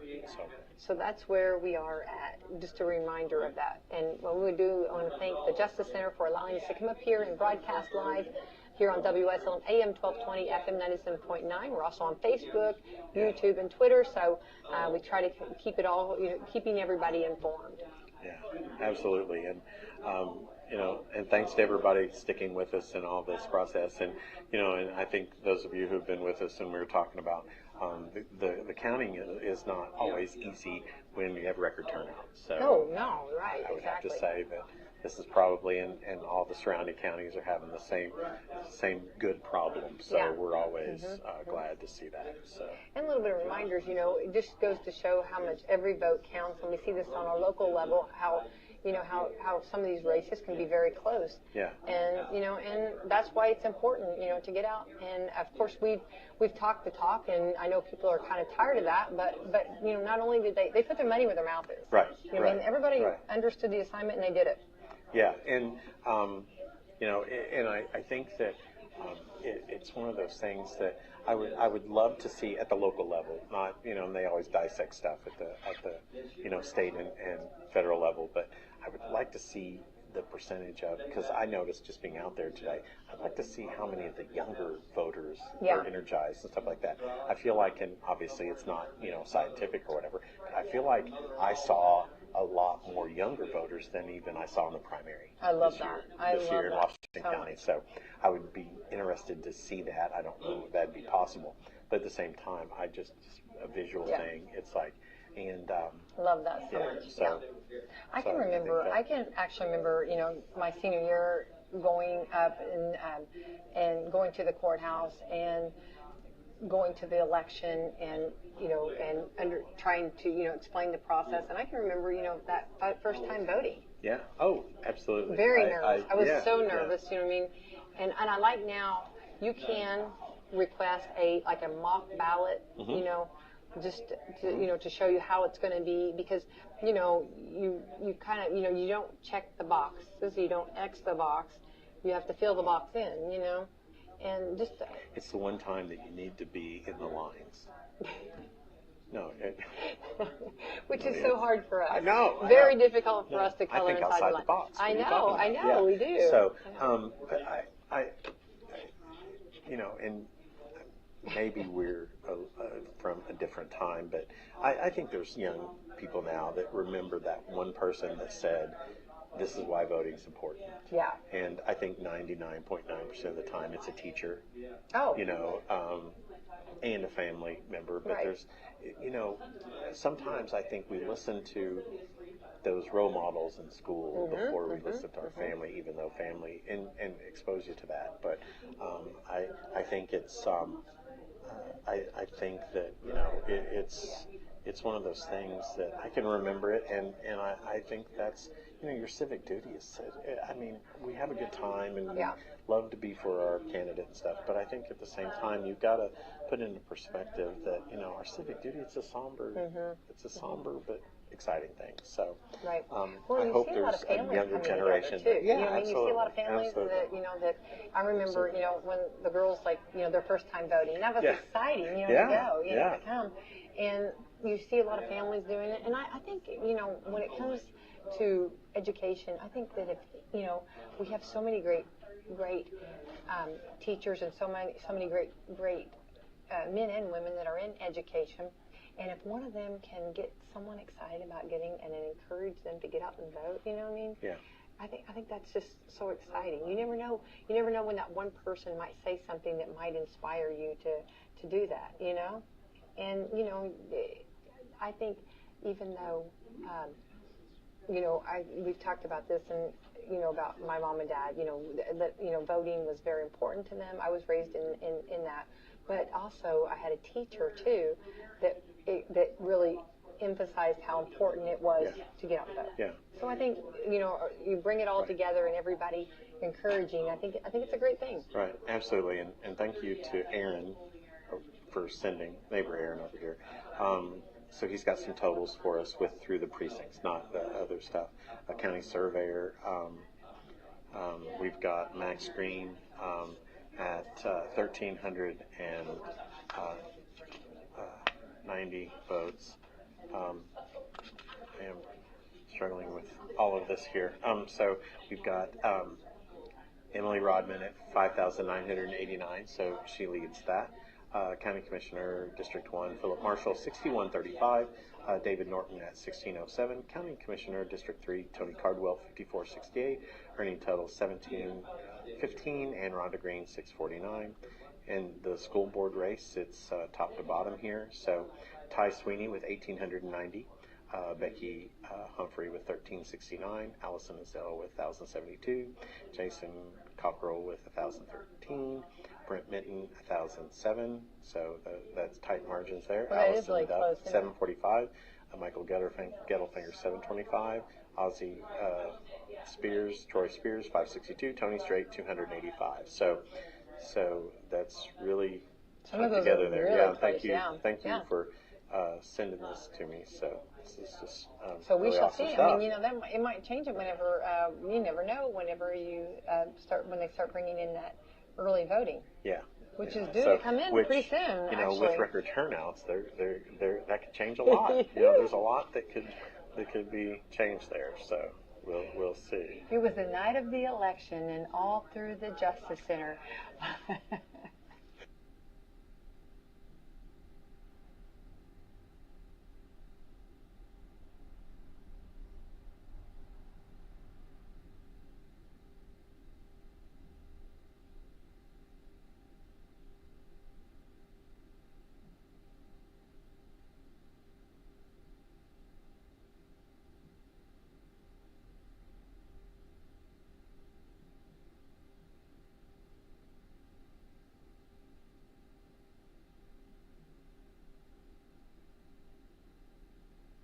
I'm going to tell a story.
on WSLM AM and FM. We are right now on the social media.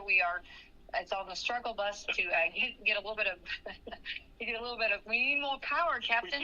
We do. So, but anyway, Brad, we do have some updates, and we want to go ahead and keep our listeners informed the best we can do. This is from WSLM. And Brad, there were some things that we just found out. Yeah, so on a national level, they did call the state of Georgia for Trump, so that is a flip.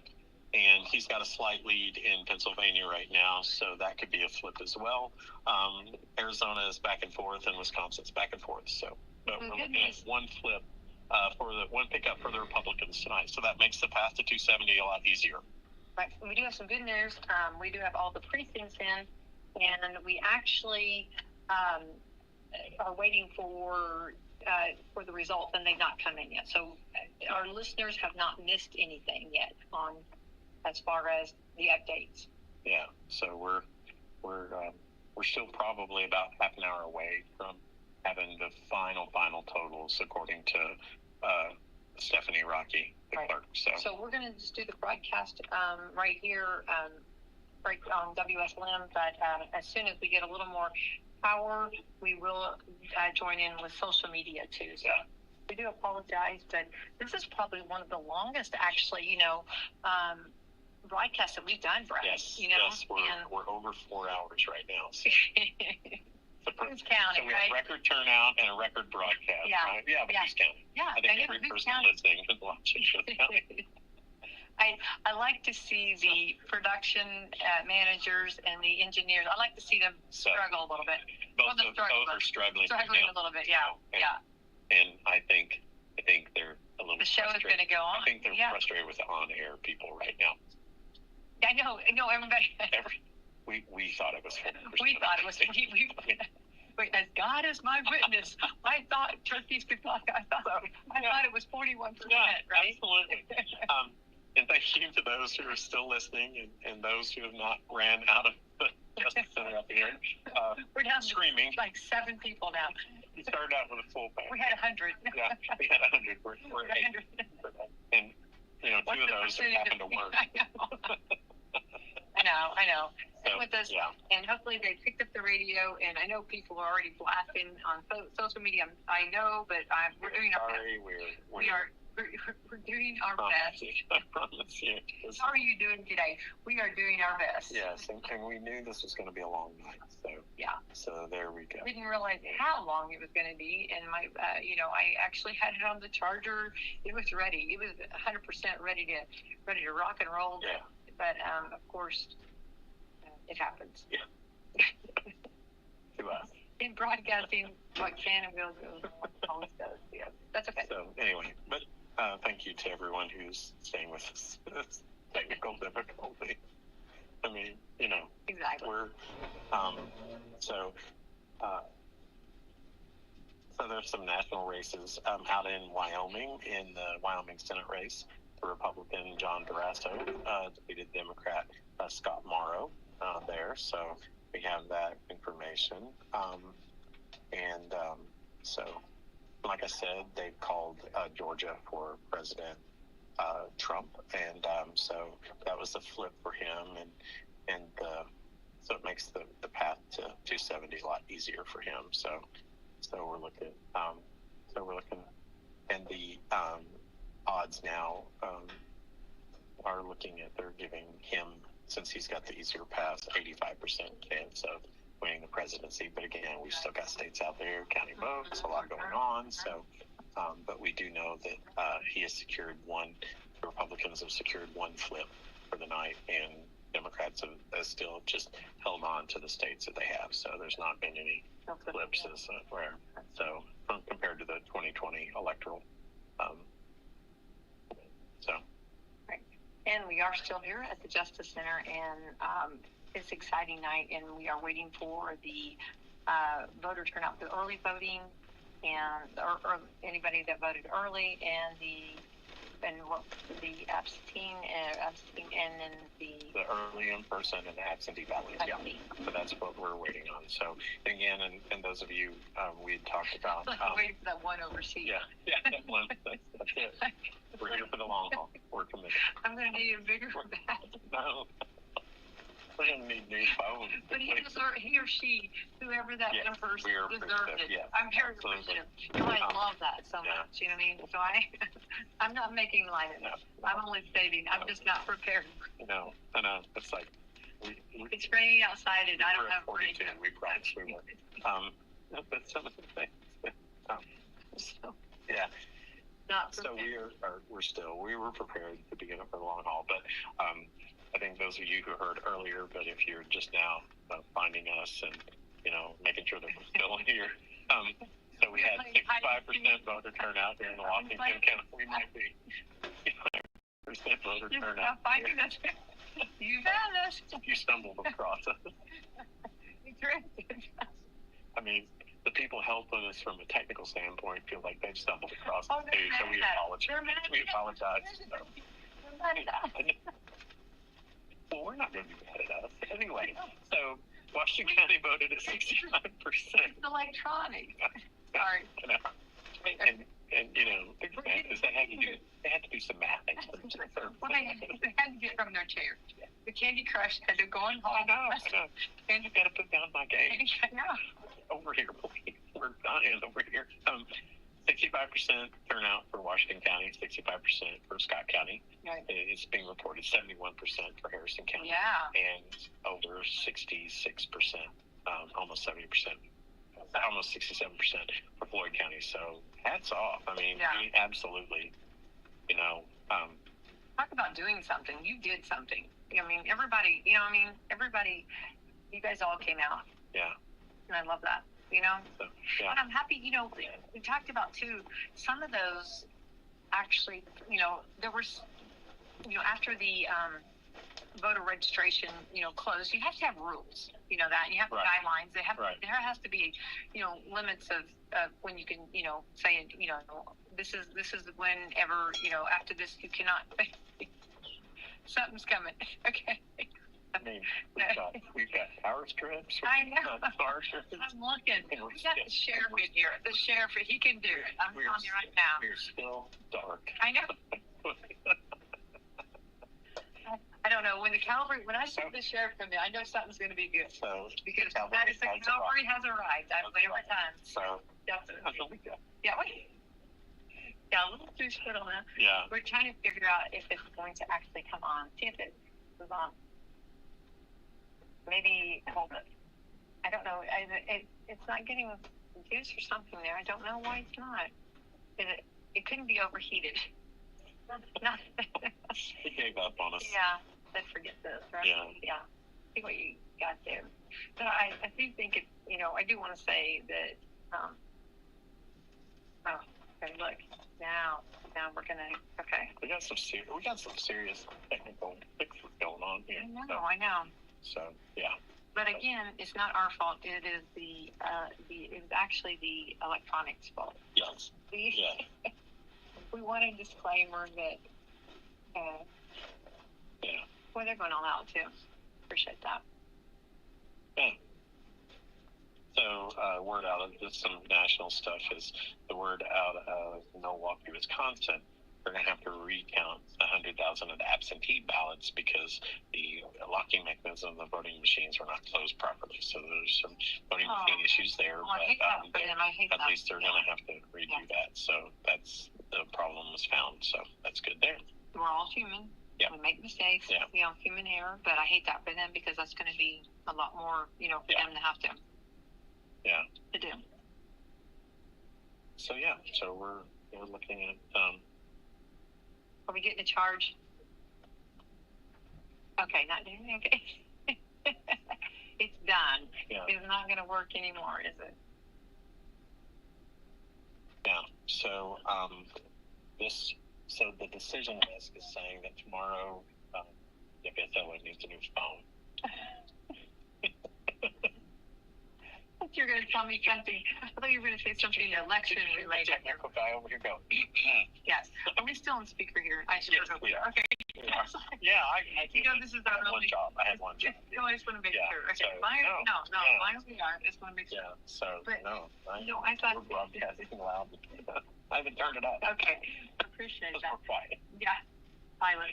Yeah. No, yeah, I think the vote. I think the voter has spoke. We need a new phone or something. Yeah, of all times So for we that to probably- let out. We probably have an OSHA hazard get all this charged over here, so we're not going to say anything about There are wires. Yeah, they're. the professional over there. I know, on their knees. You know what I mean? On their knees doing this. So hopefully they get one little phone working again. I have to play around. No. Yeah. Yeah. No, Captain, I do not. I just know it needs some more power, Captain. Yes, it sure does. Yeah. But I do want to remind you, 97.9 FM, 12:20 AM, Wslm, broadcasting live right here. So, Center, Brad Gilbert. absolutely. And thank you to Aaron who sent more information on Orange County. Okay. Their voter turnout was 65.33%. So, knocking it out of the park. So Love that is awesome. So very happy to hear that.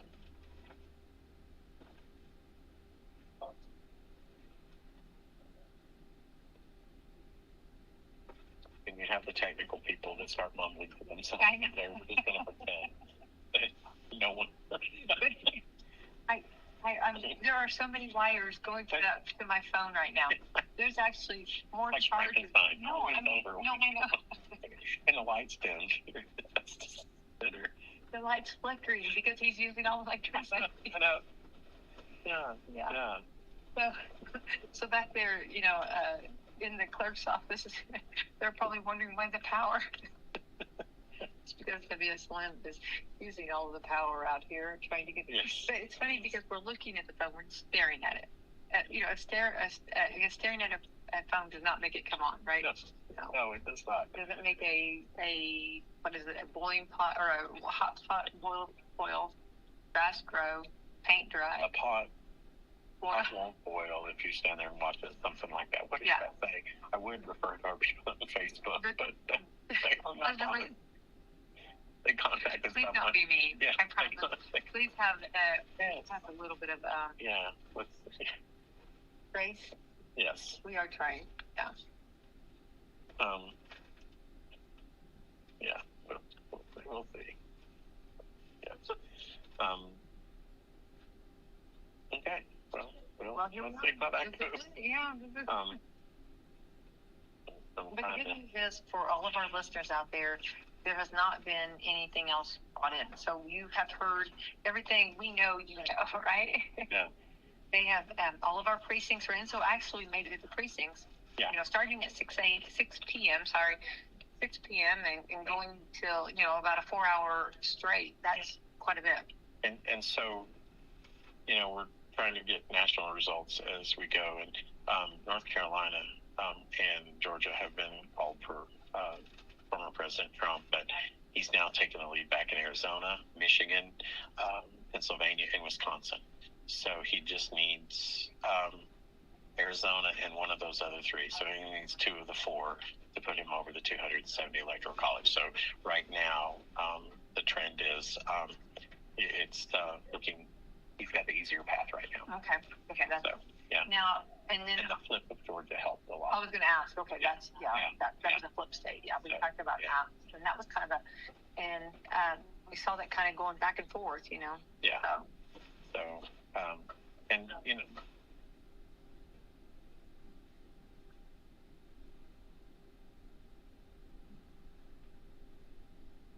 And they called it also. He was in a close race.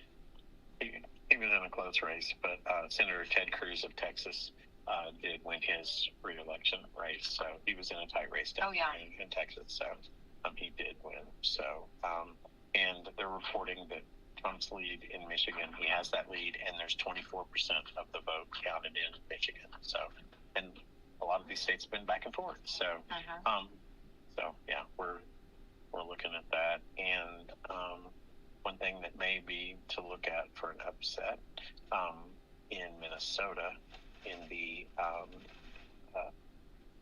senator's race. Amy Klobuchar, the incumbent Democrat, she's losing to Republican newcomer Royce White. So I want to just put a little bit of insert there. If our engineers back at the station would bring a phone, then we can go live. Get back see live. Our smiling faces. Yeah. So we just need a phone brought to us from the engineer. Yeah. This is like our SOS. Just the one here has got things with duct tape, bubble gum, and electrical tape. They don't know what's going on. So. But we can continue broadcasting here while we wait for that phone to arrive, and then we can go ahead and have the broadcast. If we could only get a phone brought to us. I feel like you're on Gilligan's Island. You turned the bat signal up. I think can you phone a friend? Someone said that, so what we'll do is we're going to call a different number so the staff at the station can bring us a phone. Okay, that sounds great. All right, so we're going to hang up for a second and we'll call right back. And we'll call right back. Let's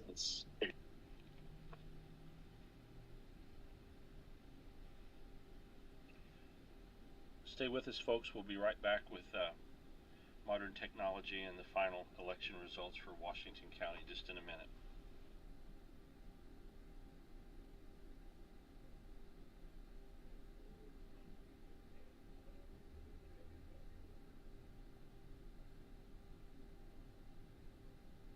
Okay, all right. All right, we are back. We are live here on Wslm. I'm having a little technical difficulty. It's going to work out. We have one production. You just see the face. Let me tell you. So you guys didn't see this because we're not on Facebook yet, but which is a good thing right now. The behind-the-scenes staff, they've earned their keep tonight. Definitely. We're probably, every take that we were going to get goes to them. They're going to be. Yeah, I know. Yeah, we're going to have to. We've lost. They're taking it on us, but it was actually the equipment. Okay, we're the ones paying the price. Should I admit that my phone's now at 32?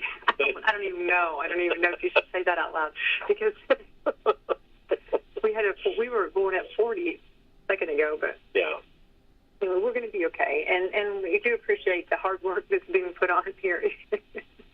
And helping us out. But again, we sit here and we have nothing new has come in. You know what I mean? So we've just been entertained by Brad and Becky here. But no, Brad, you really have been doing a great job on bringing from the different counties, what's been going on, but also, from the other states too. It's so interesting. And thank you to Aaron and Greg and Roger and some other people who have just been sending us stuff. So thank you to everybody helping us look good. Yeah, well, even though, until the technical difficulty. I know. Yeah. Well, we'll remember this. This is definitely a first, for me. Yeah. And you. So that's okay, though. But help is on the way, dear. So we shall be having hopefully getting some phones here, and we should be in good shape before too long. Yeah. So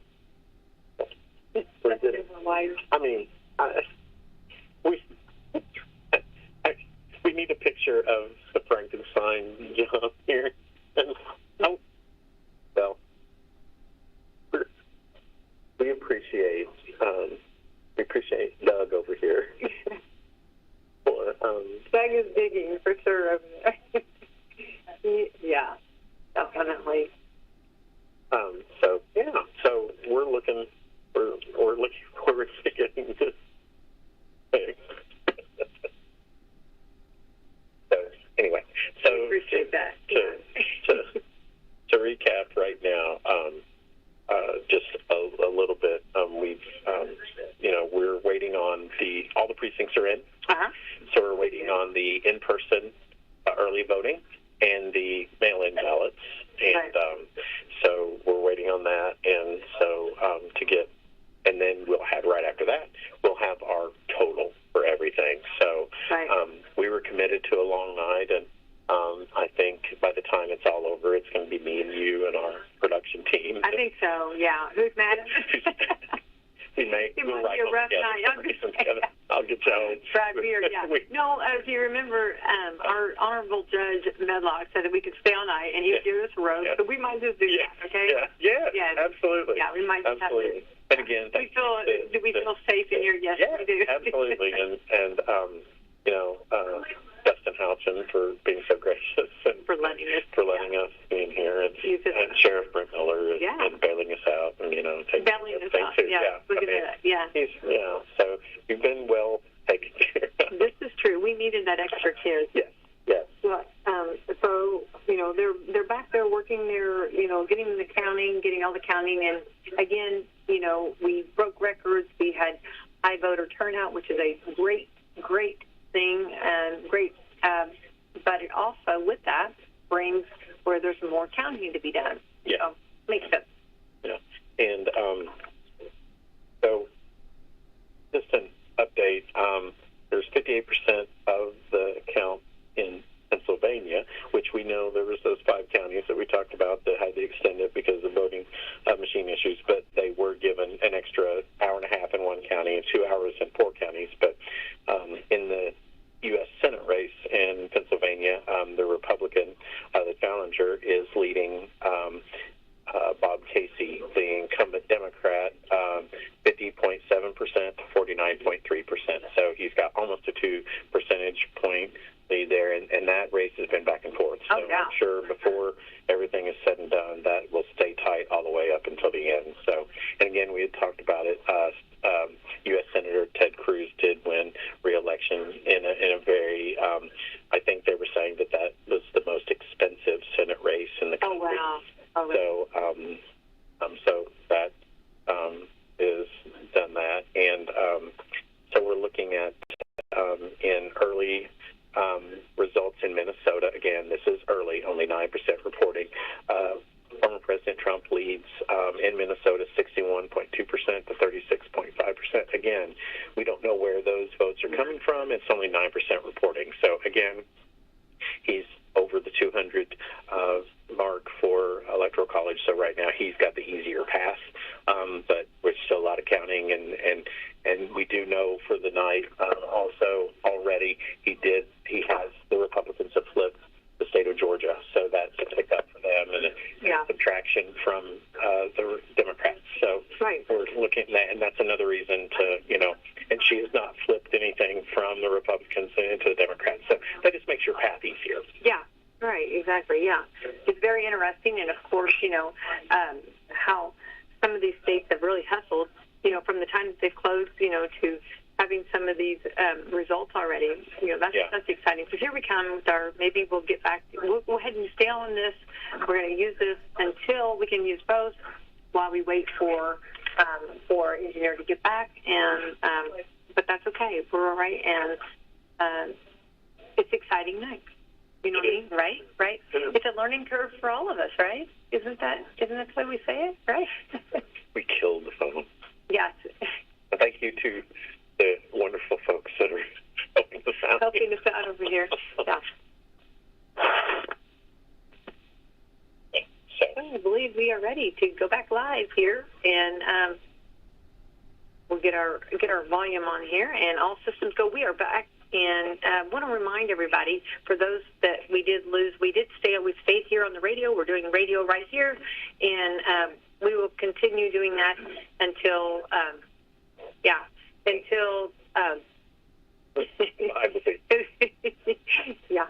Anyway, there's a lot going on. There's a lot going on. But anyway, we will continue doing the radio. We have to pay them more if they get on camera. Well, I think we were going to pay them with cake and pie. Yes, absolutely. Yeah.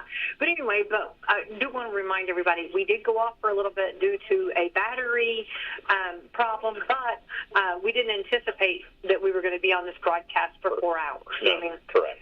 So, we can only do that, and things happen. But here's the good news. The good news is that you haven't missed anything, because we actually, before we went off, you had read all of our precincts. So all of our precincts are in. We're still waiting for those numbers of our early voting, and so So those numbers... Early in-person and absentee. Yeah. And those numbers have not come in yet. So you've not missed anything. And of course, we've wanting to reassure that of everyone. So I know it was a little bit of an inconvenience. So thank you for joining us back there. So this is we took a commercial break. We did. In a way. Yeah. So, but thank you to the folks that got us back up and visually running and things like that. So we just given we had given the rundown earlier. Those of you on Facebook that during the break we'd done another rundown, but we're looking at Washington County had a 65% voter turnout, so that's great. Scott County 65%, over 65%. We were looking at Harrison County almost 71%. Lloyd County was at 66, almost 67%, and Orange County was 65 or 66, 67% there. So that's all to everybody out in Southern Indiana that got out there and I think when you look at some of the county, which historically you think about the counties around us, lean one way or the other, and I think there's a good mix though, to where I think that's a testament to excitement on both sides, and so I think people were really, and I think it's good. I hope, and again, this is some of the stuff that we can't necessarily see at the local level to peel it back enough, but I'd be interested to see, and I just did a visual thing, and I was talking about comparing the primary to now that, more younger vote. I saw more younger voters, and so hoping that happens, and also I heard a lot of people talking about they hadn't voted in the last couple of cycles, so let's hope that our younger voters are getting out and our low propensity, meaning people that haven't actively, consistently voted, have gotten out and voted too. So I think that's good, and so that just it's always a good thing when you have that overwhelming percentage voting. At least that people were trying to get their voice heard. Absolutely. So that's good. Yeah, that's exactly. Good. And I think Brad, going back to that, Stephanie had said that there were some that hadn't registered, and I guess for whatever reason they thought they were registered or didn't understand. It's a process. I mean, and there were some that did not get to vote, and hopefully that's a learning curve, and hopefully they will go ahead and get registered to vote. And then, and I think, the avenues that we take, from, when you get your driver's license, or, don't forget to get out and vote, or when you, I know our clerk's office and other surrounding clerk's offices go to the high school, they go to the schools, they go to the different, events to make sure that people, get out and vote, or that are registered to vote, to get registered to vote. So we're looking at right now, and this was updated just a minute ago, so we're looking at counting leaners and things, but as of right now, on the national presidential race, they've already called 210 electoral votes for former President Donald Trump and 113 for Vice President Kamala Harris, and so the number is 270 to get to. So if you're looking at the map, he's only got 60 that he's got to get to, and so she would have 152. Okay. So the path is, again, just easier for him right now. And I know there's big states and stuff that haven't been called, but he's got the easier path right now. But again, a lot of these states, because of some election issues, at least the courts extended the voting, so that's good. So same day, but I think one thing that helped a lot is the early voting across the country was so good. So I think that's a lot of reason that we're getting a lot of returns early too. Like we're talking about Florida, the third largest state. Within 20 minutes, they had over half their ballots counted. So so that's good. So. But anyway, and that's what's happening right now. We're waiting. You haven't missed anything. We are still waiting for that, which I know she had said that it was going to take a little bit longer to get it, and it looks like we're going to a new day. Here we go. All right. The final final. The final. The final countdown. The final. That's it. Yay. And yeah, that's whoever. Okay. Yeah. All right. So this is cumulative results, and that's counting the early in-person and the absentee. So this is cumulative, and again, this is unofficial until it's certified. And she said roughly, I believe, 10 days from that. So we'll go with President of the United States, Donald Trump. Republican, 9,737. Kamala Harris, the Democrat, 2,763. Chase Oliver, 89. Libertarian. Robert Kennedy Jr., We the People Party, 130. United States Senator Jim Banks, Republican, 9,217. Valerie McRae, Democrat, 2,782. Andrew Horning, the Libertarian, 401. So, and we Jim Banks, that Senate race has been called. Governor, this race has been called, but Mike Braun, Republican, ended up with 8,611 votes in Washington County. Jennifer McCormick, the Democrat, 3,263. Donald Rainwater, the Libertarian, with 681. Attorney General Todd Rokita, Republican, 9,388. Destiny Wells, Democrat, 2,800. The Libertarian, with 681. Attorney General Todd Rokita, Republican, 9,388. Destiny Wells, Democrat, 2,890. United States Representative Congress District 9, Aaron Houghton, Republican, 9,563 votes. Tim Peck, Democrat, 2,534. Russell Brooksbank, Libertarian, 430. And State Representative District 69, Jim Lucas, the Republican, 4,601. Trish Whitcomb, the Democrat, 1,696. State Representative District 70, Karen Engelman, Republican, 3,583. Sarah Blessing, the Democrat, 1,021.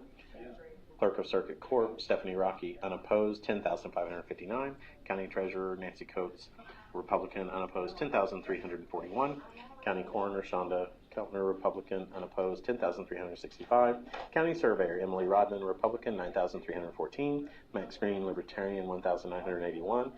County Commissioner District 1, Philip Marshall, Republican, 9,377. David Norton, the Democrat, 2,762.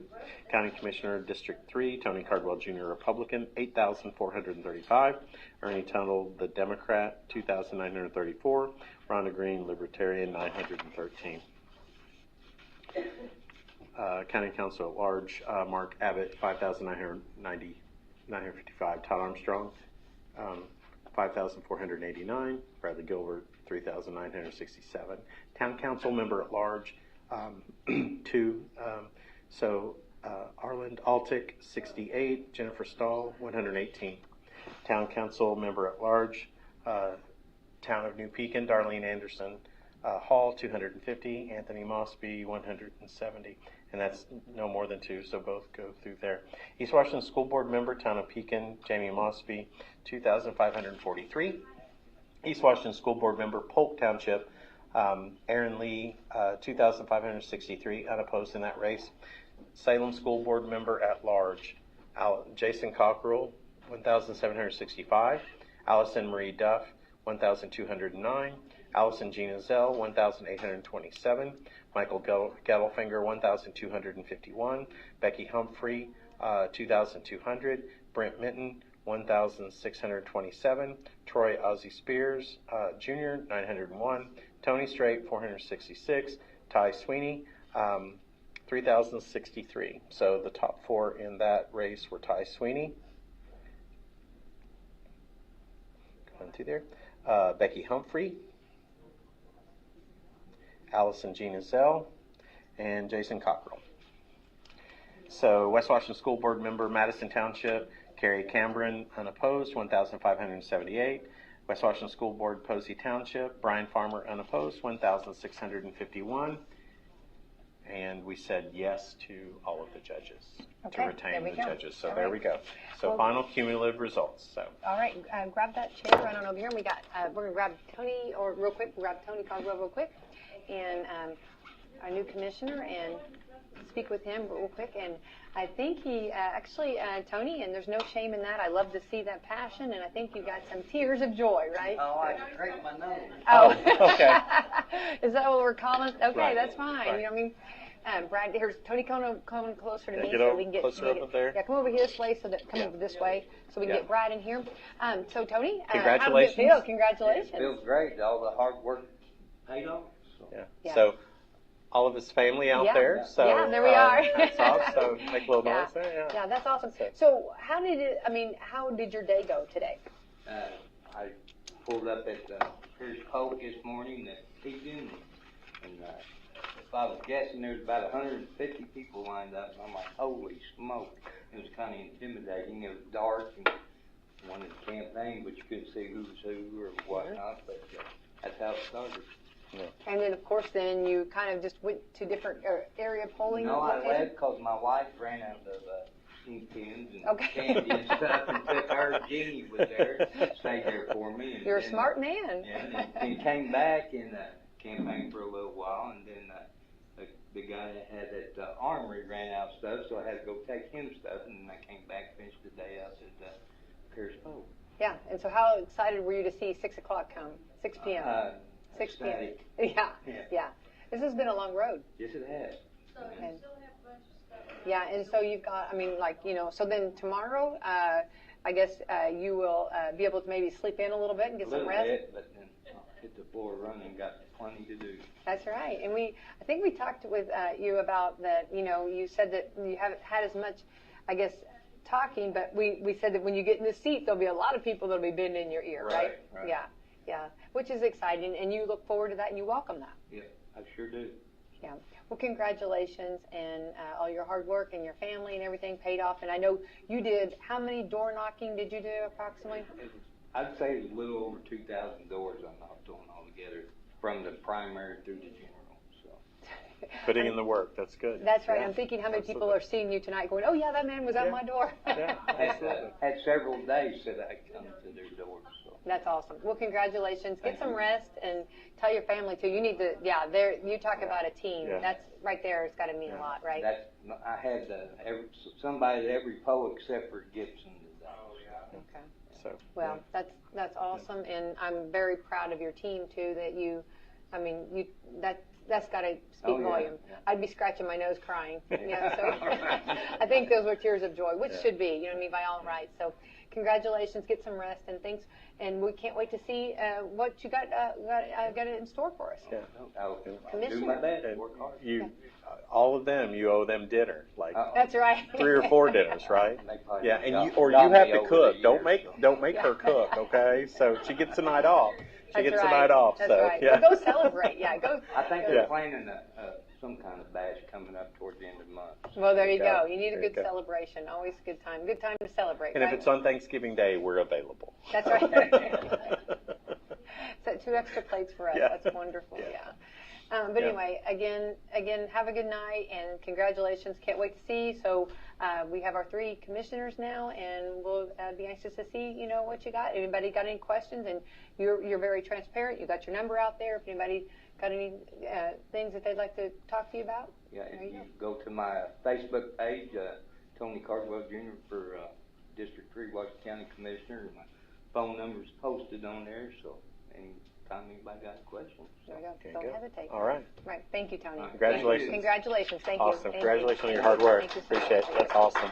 Appreciate the clerk's office. They done a heck of a job today. Yes, for sure. All right, let's jump in here. And Stephanie Rocky, if we can have just a few seconds. I know you're like the candles are burning, and I know that you. And while she's getting in here, over there, everybody right. in this room, give a round of applause to the Yay. team over there. Yeah. It would not be Yeah. possible if they They didn't. come in here. I So- know you should have them come So out rock here. stars, Yeah. all Yeah. of them. So Yeah.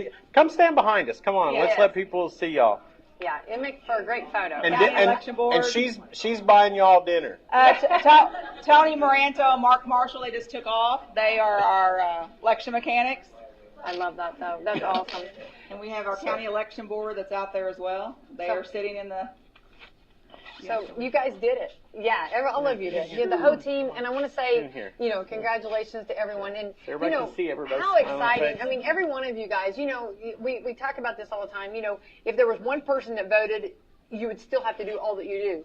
And, you know, for years we've sat here and we've seen low voter turnout, and I know that that's just so sad because it's like, you know, you guys put in all the work and you're so passionate about it. So my goodness, 65%, yay! It's got to be a record, I right? mean, that is a record. Yeah, Is that a record? not to go all the way back, but all the way I- back, even in 2016. Oh, we were not even. no close, way. so. No, I don't think so. That's So exciting. Did it feel like 65%? Yeah. 100. She's like, are you kidding? It felt like 110, Brad. Yeah, Well, that's yeah. a crazy But isn't question. that a great problem to have? I mean, you know, Yeah. isn't that awesome? I mean, you know, to have that and to know that your office, you know, that, and I love that our community is showing their support, you know, and we talk about, you know, anybody that puts their name in the hat, that's huge, especially, you know, today. And then for our community to say, hey, we are going to support you. We're going to come out and of course, early voting. Yeah. How crazy was that? Oh, Lord. You know? And poor Becky here, she started on the 23rd of September. So I always no say one- that the best way to start elections is, speaking from experience, is literally put the hard hat on, your muck boots, you know, you're just, you got to dive in. You got to learn. I mean, you can read all the books, all the manuals, and do all that, but literally you have to learn. So that was the best time. I don't know how she feels. No, I don't think she's convinced yet. Yeah, But, you know, but she's like, okay. She's all like, right. can I put my hard hat I think away? too. Is that what- But hearing our county hit 65, and you know, surrounding counties hitting 65. We had one that hit 70 something. But I mean, and you as all the clerks, I know you guys, you know, help out each other and have that wonderful relationship where you can, you know, and I love that, you know, that because you work so well together. Yeah. So we every day we're communicating back and forth, all 92 of us, because we, you know, no 2 days are ever the same in a clerk's office. Right. You know, you have your election beast that's going on, but you also have your court side as well. So we are always bouncing the ideas off each other or procedures that we use in office. So yeah, so this election is definitely going to be a learning experience. With anything, we're going to regroup, and then of course the state will then put, you know, things in place to help us out. But literally, like this election, we literally had to put in another Franklin booth into our election office, which is not built for the size of an election. So we had to get really creative. Build it and they'll come. Yeah. So so it was very taxing, but rewarding at the same time, because not all your hard work is just going up in smoke, because people are really in there exercising their right to vote. So. Right. And you had spoke earlier that, you know, we almost you actually had to go get some more ballots. That was a good problem. I mean, that's exciting that was the case. Yeah. There's no artery in my body at this point that has any plaque or anything in it, because literally we were, you know, verifying reports, watching e-pulse, calling the inspectors, verifying their ballots, you know, because we know how many ballots we send out. Right. We know what it's looking, you know, our system. And so you had to be on the safeguard, because we kept seeing the turnout going up and up and up. Yeah. And I was like, whoa, we better. Yeah. You never want to run out of ballots, especially being 100% paper county. So yeah, it was something to write home about for sure. So have you heard from our Secretary of State? Have you heard from Diego? No, not yet. I bet he is bouncing off the wall. Oh, I mean, you know, he's excited. He's probably drinking coffee, jumping around somewhere, right? Yes, I mean, most definitely. You know, Yeah, and he, like I've said 1,000 times, he's very informative. Yeah. And very supportive, and he is very proactive and reactive to any situation, communicating. Yeah. You know, because you got to worry about cybersecurity. So they are really vigilant on that when it comes to our voter roll. And so, I mean, and even this election, we had to have training with the Homeland Security. So that's something, you know, when I first started with elections here in the county, we worried about if it was going to rain that day. Now we're worrying about keeping our poll workers safe, our voters safe, and ourselves. So yeah, they really put a lot of stuff. I always call my little house and pray moments. They blow up. And when you get, like, you have a required course you have to go to with Homeland Security, and you have fentanyl, you know, Narcan delivered to your office to combat that type of stuff. So it's like, whoa. But yeah, so Diego's doing an amazing job keeping us all informed. Well, and I would think his, you know, his energy, and as much as he stayed in contact with all of you, all 92 counties in our state, I think that's been contagious, and I think that's been, I think that's, like that energy is everybody's catching on to that, and let's hope that, the clerk's office, you guys have really been, very much, Monday through Friday open, Saturdays you're open, trying to get as much, you've been spoon feeding us, to get us to vote, Yeah. Right, what I mean? Right. And I think Brad choked on some paddling over there. But well, I mean, and on a, they take great care of candidates who come in and say, I don't have a clue what's going on. And, right. And they all smile at Brad and say, okay, we'll walk you through this. So, but in general, they take care of all the candidates. So I do have a question, not to change the subject, but who's been up since 3 o'clock this morning? Four. So So she said you all have tomorrow off, right? Yeah.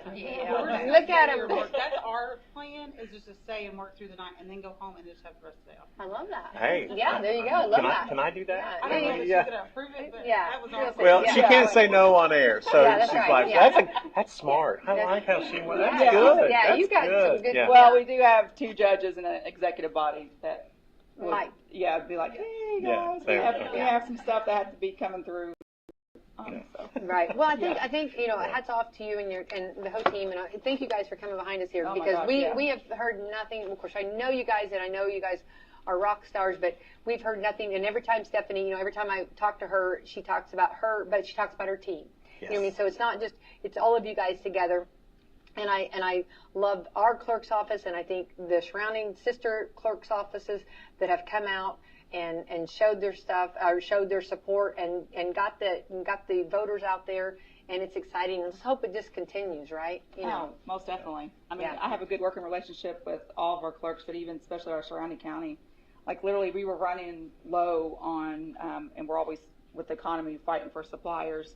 So our in-person envelopes, which are universal, but they're state issued, so you can't just make one up yourself. I mean, they go through a rigorous process.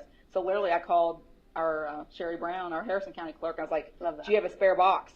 I sent a deputy down. She's like, yeah, we'll settle up at the end. We'll trade out boxes when your order gets in.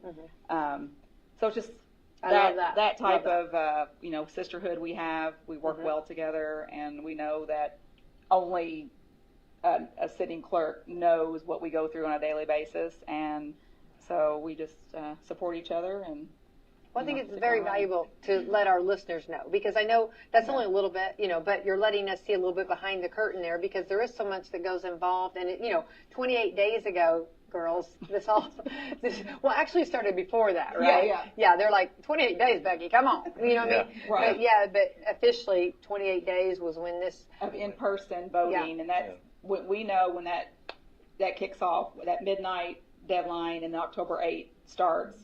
We know it's gun-ho, day in and day out. Yeah. So it's, elections are never ending. We have a lot their first training is Friday. Is that what I heard? we have year round. We have a lot of auditing to do. Everything has checks and balances. We have to go into our retention schedule for 2 years. And of course, we have what we call the hopper that is full of registrations waiting for the freeze period to start up on December 2nd. So that, it's always an ongoing. Yeah. And before you know it, we'll be swearing everybody in and starting the process. We always want to again. remind everybody, and tonight's results are unofficial. So how does, and the time frame, and how does that work to them become official? So we go through a process where, like, we checked our write-ins, the federal ballots. We do have a couple provisional ballots, and then we also have a military ballot out. So they get up until 10 days to then show us proof on their reasoning that their provisional ballot should be counted to the county election board, and then also waiting for that military one to come in. Love that. Yay. Well, this is exciting for sure. Yes. So a big night, and you guys did a great job. So this has been the big production. Yes. Right? Yeah.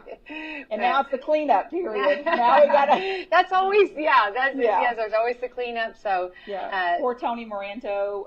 He's fantastic, is he not? And Mark Marshall, they have to go out. So they might end up deciding to start going out tonight, but they have to go back out on everything that we set up on Monday and go to all those precincts and then bring all that equipment back So it'll be a busy day tomorrow, and then it's like I said, it's never ending. Definitely. So so I guess before too long we'll be hitting bed, right? You guys all ready? Yeah. And then we're back at it. So hopefully everybody's got along through the night. I'll say on our court side, we have a full day with that as we're trying to settle up the election too. So. Right.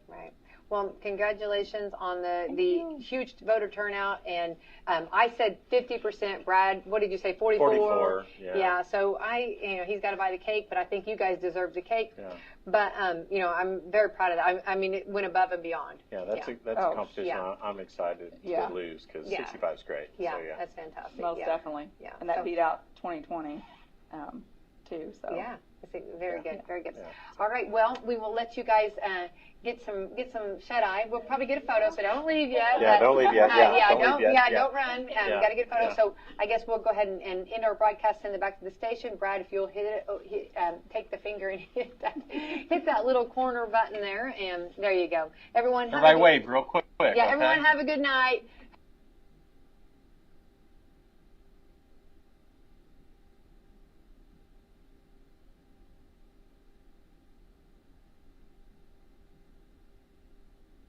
Easy to learn words and phrases you'll actually use. So when someone asks, "How's your French going?" you can say, Babbel est amusant et facilite grandement l'apprentissage d'une nouvelle langue. Et cela ne prend que 15 minutes par jour. When you want to really learn another language, it starts with Babbel. Babbel, language for life. Celebrating 10 million subscriptions sold. Now try Babbel